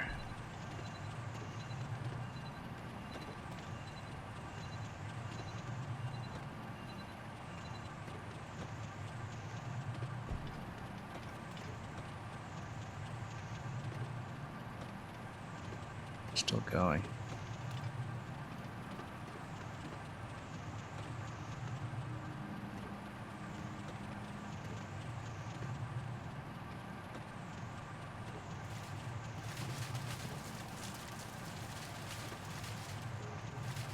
I spent a second one, to be honest. Let's continue the flight anyway. Oh, that was overkill, but that's okay. That was me too.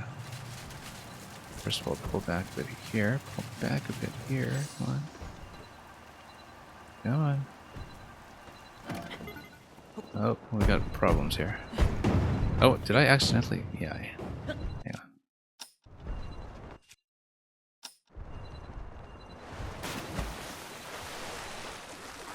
You know what? I'm gonna grab this.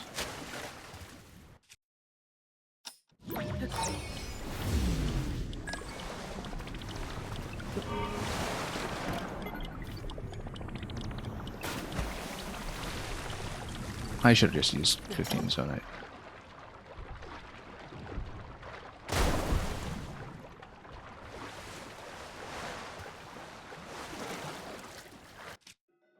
Okay, so. Alright, we wasted 2 charges, but oh well.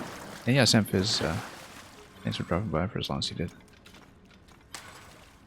Well, I won't be as regular with this game starting this week because I do have a couple of outside conflicts, but I'm going to attach some batteries to this and try it again with batteries since that'll be more cost effective. That's assuming that I can pilot this out for the moment. I should have put a stabilizer on it, actually. I should have put a stabilizer on it. Plus battery.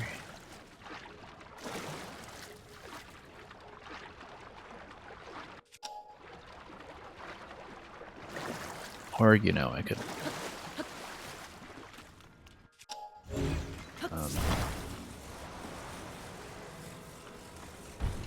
just get out of here and rebuild it.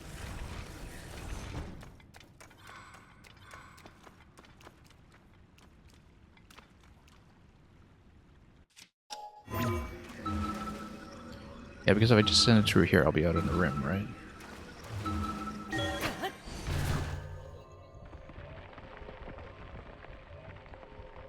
Then do I have enough room to actually build anything once I'm up top? We'll find out.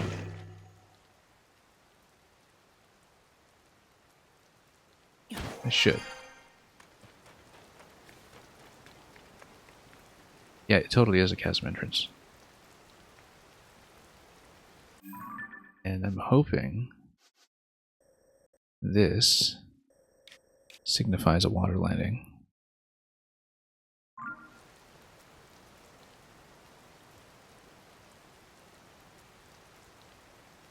Because in that case we can go for the skydive suit from here. Skydive pants, rather.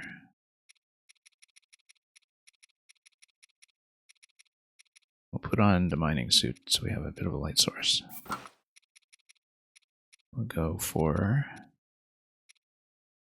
my skydive pants. Yeah, hoping for a water landing. We don't know if that'll be the case. We just want to land on target first.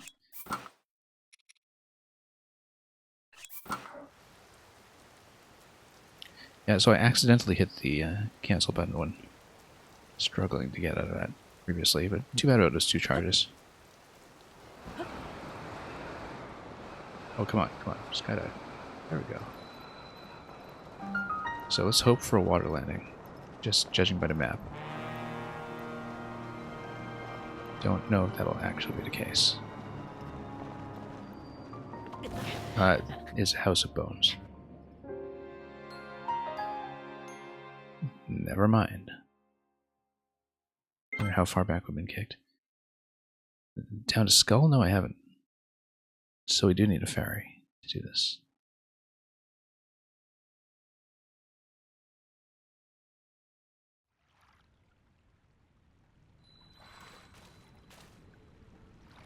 Okay.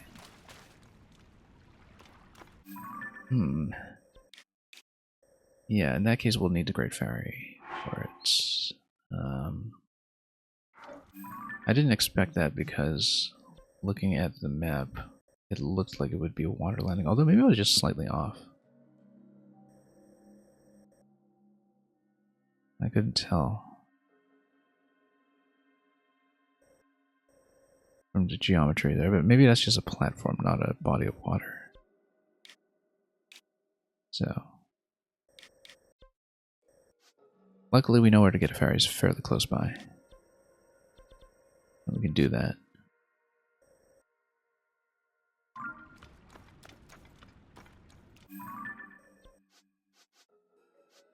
Indeed, if we're going to do that, well, then we might as well exit out this side. Because this is an entrance that's right down on ground level, so... if we go to the ferry fountain, then that'll resolve that.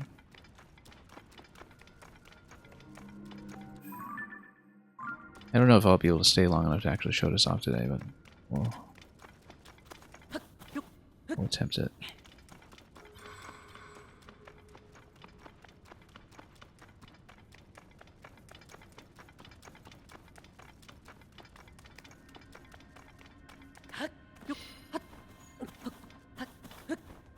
But yeah, if you look at my map, the reason we have a light source there is that we have lit it up from the other side, just barely.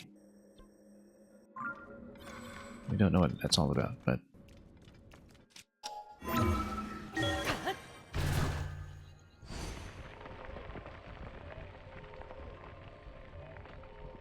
we'll see.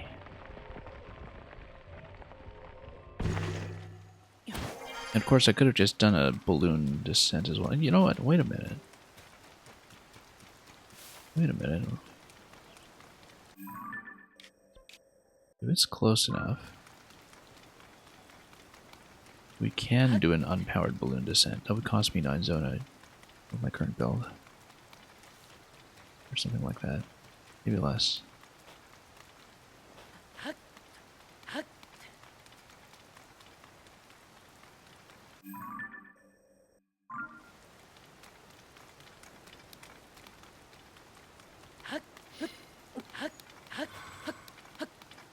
Indeed, if we do it with an unpowered balloon, then we can just power the balloon to get back up.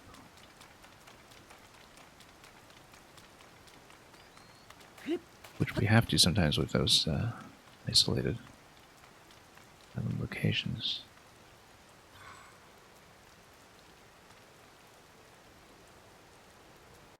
Yeah, we can because it's in an island. We can totally do this without a ferry. Let's demonstrate it. First of all, by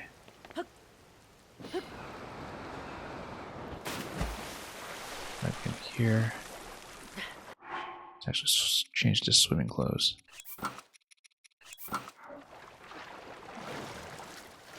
We did find a Zora helm, but we haven't exhaustively finished Zora's domain yet. I mean the surrounding area. Still a lot of quests to fill there, so.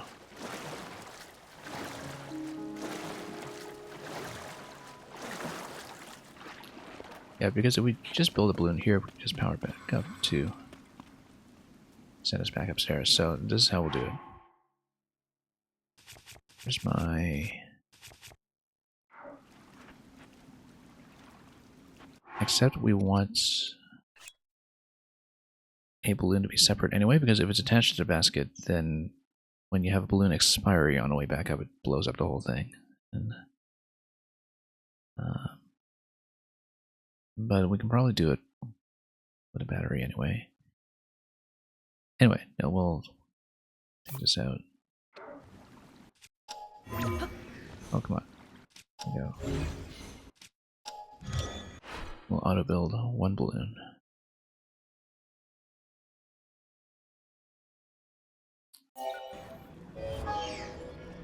Six and 8. Then I'm going to place this over. Dunk it in just to make sure. Hold it. Actually, let's do it at the bump because that could offset things when we load ourselves on.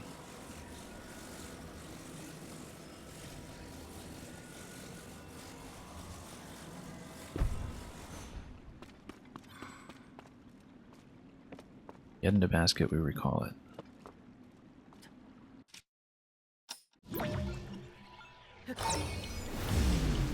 We write it down.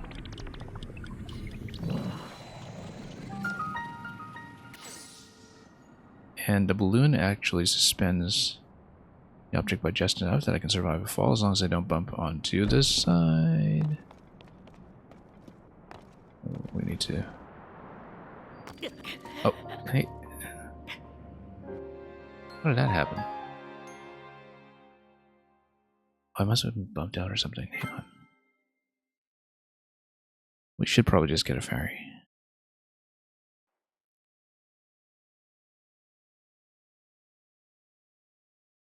I think I might have gotten bumped out there, but I didn't actually see because I didn't light things up.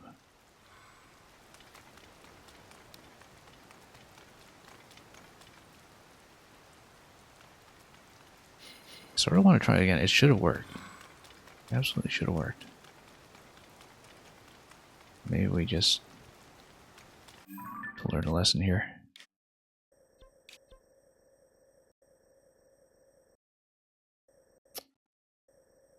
Okay, you know what? No, we'll go to the beach cave. We'll figure it out that way, maybe. That's unfortunate. I'd like to shortcut this, but...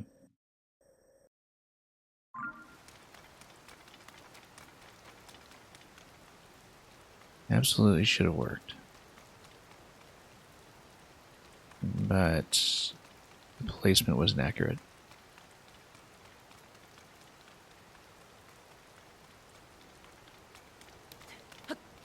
It's hard to make it accurate given camera angles, so...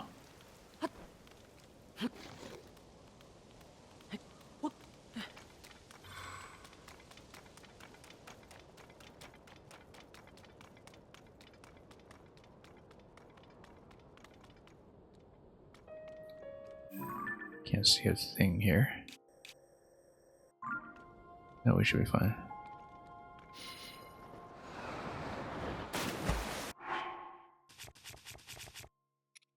Yeah, we should have changed the lighting there and also prepared to recall if necessary. If we potentially had any issues with placement. That's the thing, you have to be absolutely dead center with stuff like this because there's going to be a bit of a tilt.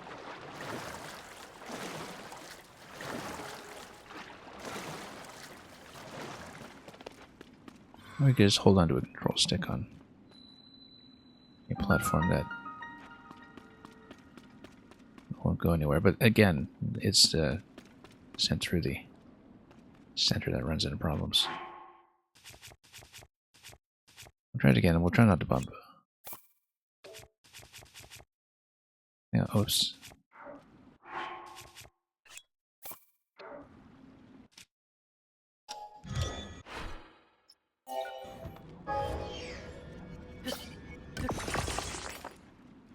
Yeah, very difficult to gauge that though.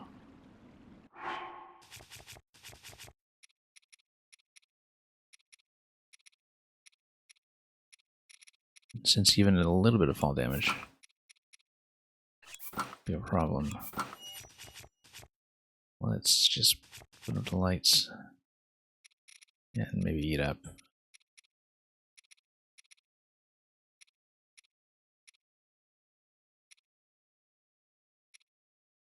Yeah, might as well just eat this and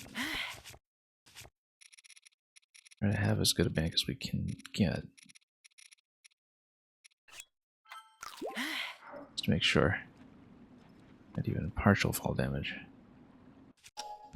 is not going to cause us a world of problems. Actually, just kind of time it such that, like,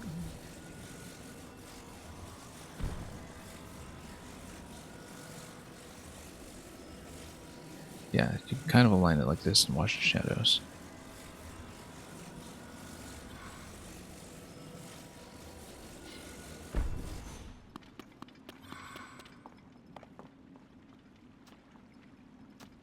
Actually tuck yourself in here. Except it prevents the recall, so.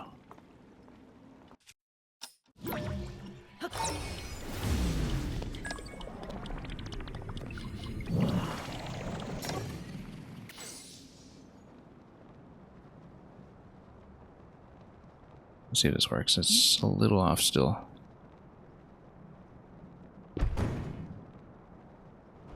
Take a few bumps. There we go. That's how to do it. That's how to do it. Now, I don't want my balloon to get smashed because we're cheap. So, I'm going to drop it over here for a moment, and we'll do the rest of the fight. Yeah, so that's how to do a chasm descent. You just take a balloon down like that, as long as you're dead center. And you're protected from falling out. It actually works very, very well. And we'll stay on full armor.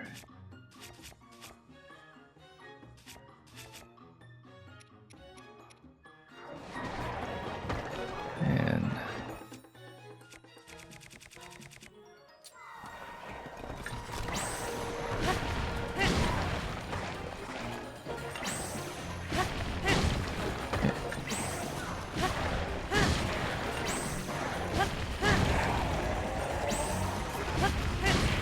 maybe stall knocks at the end of this. That's okay.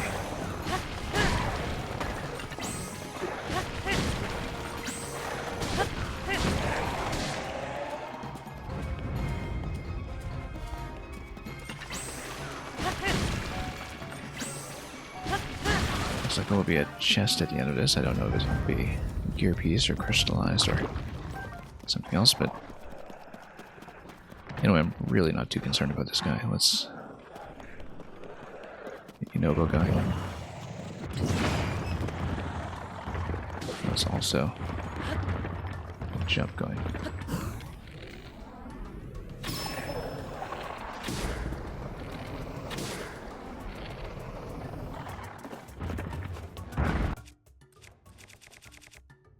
And we'll whack him.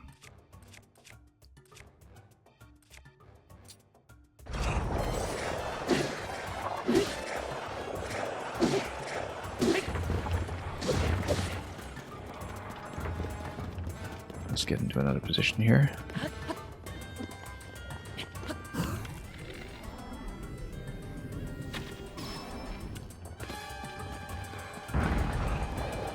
Okay.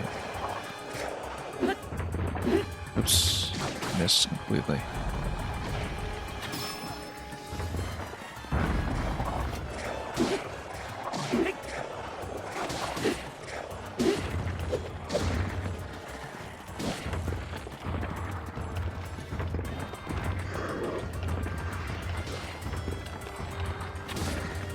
Not quite. Let's not let him break my balloon.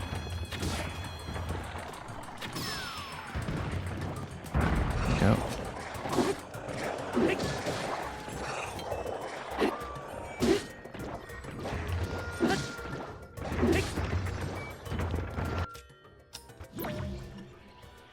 Can I recall that? No, I can't. I tried it previously.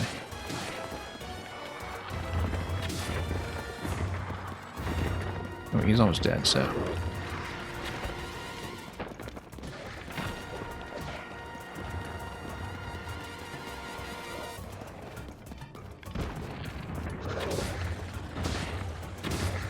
Come on. So close. Just having this be a very clean fight. And yet.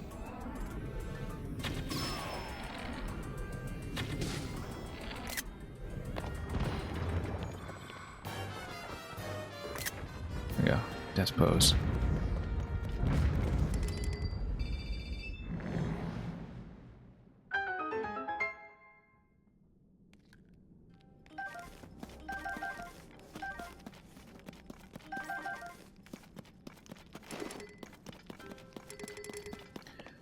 We've got so many crystallized charges at this point that I should make it a priority to go back to the Great Sky Island. Let's see what this is.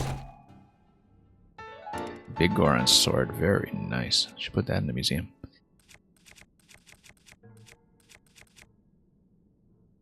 Not gonna pick this up every day.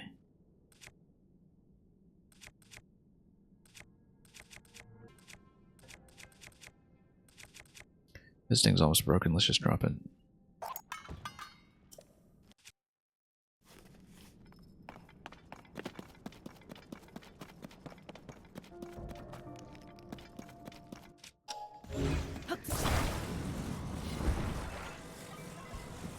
Yeah, let's scan around here in case there's more to do.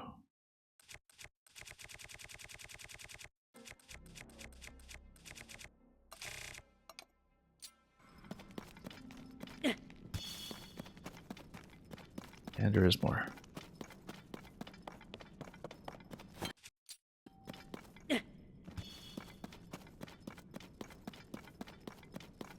Yeah, possibly connects to the other side, so.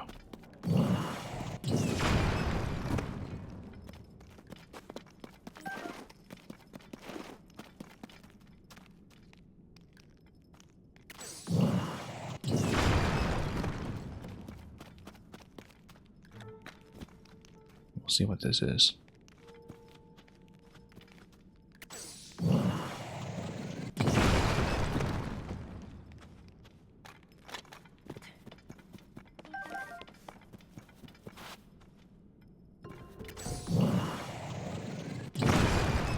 Oops.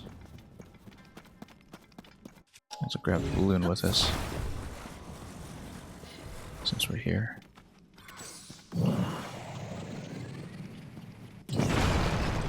This area is probably the last thing we'll do today, by the way.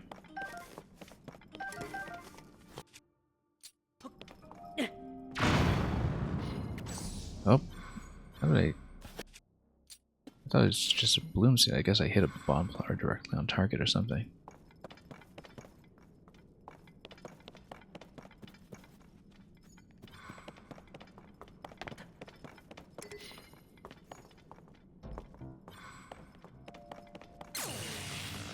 Oops. Let's just blast this open a bit. I'll continue to take the balloon with me just in case.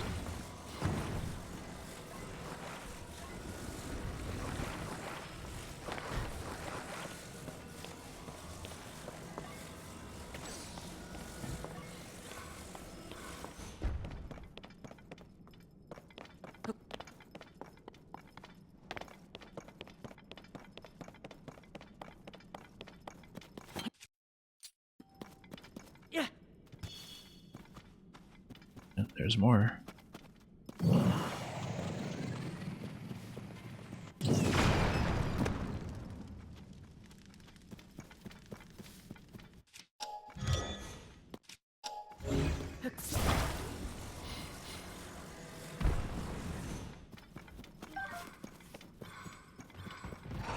Oh, okay.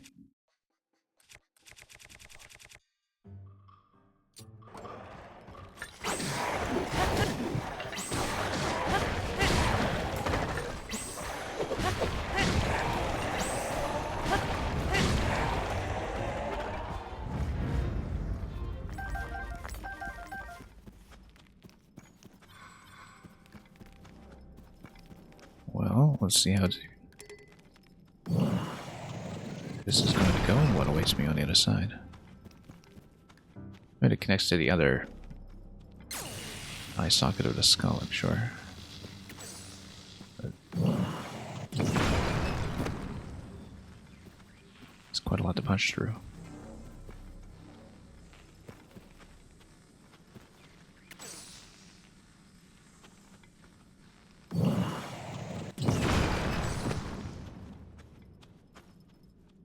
Still a lot to punch through.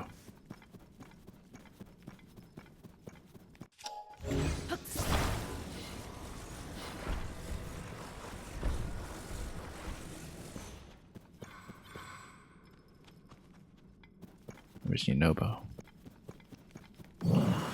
Get over here.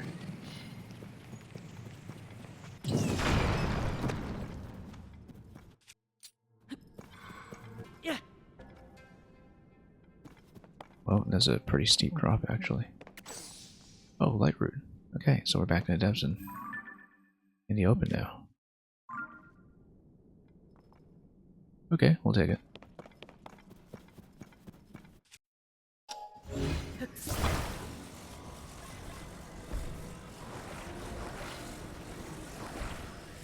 Could even just adapt a balloon at this stage to do something nice. Okay.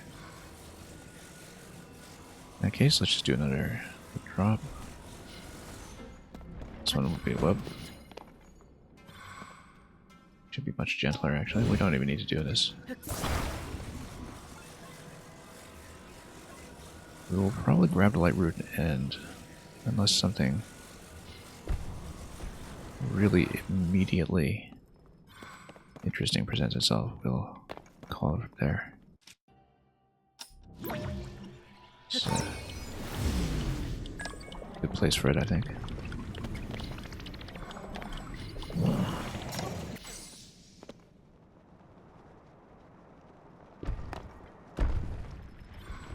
Oh, whoa. Okay. Only slightly overshot.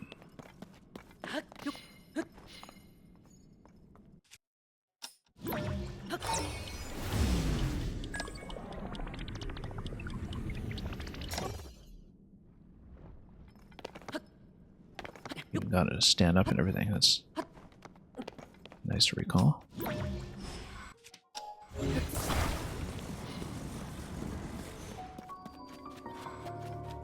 Yeah, let's check it.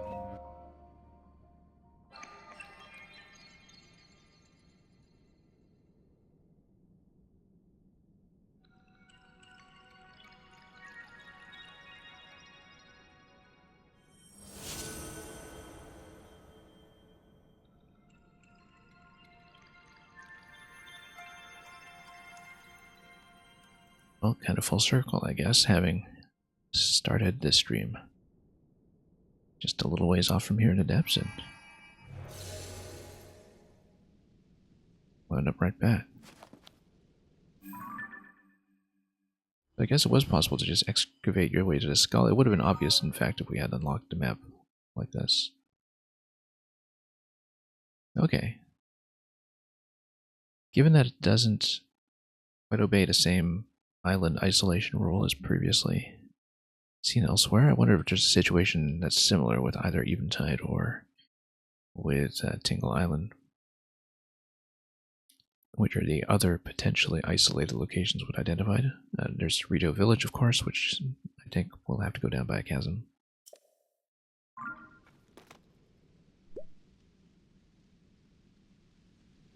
But this looks like we just continued to fill it in, like we just continued where we left off much earlier. Looking at this, oh, this is interesting. This might be a Yiga base with a little track circuit and everything.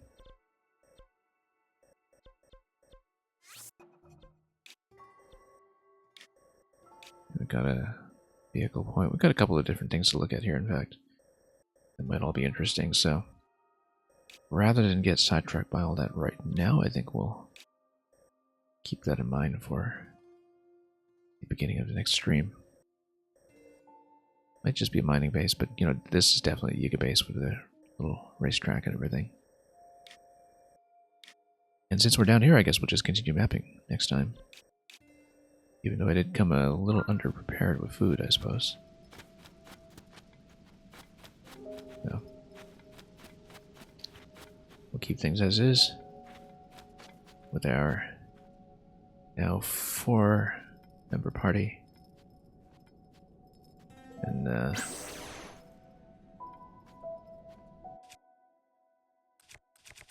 yeah, I got quite a bit done actually. Generally pretty satisfied with it. We'll get a couple of attachments on.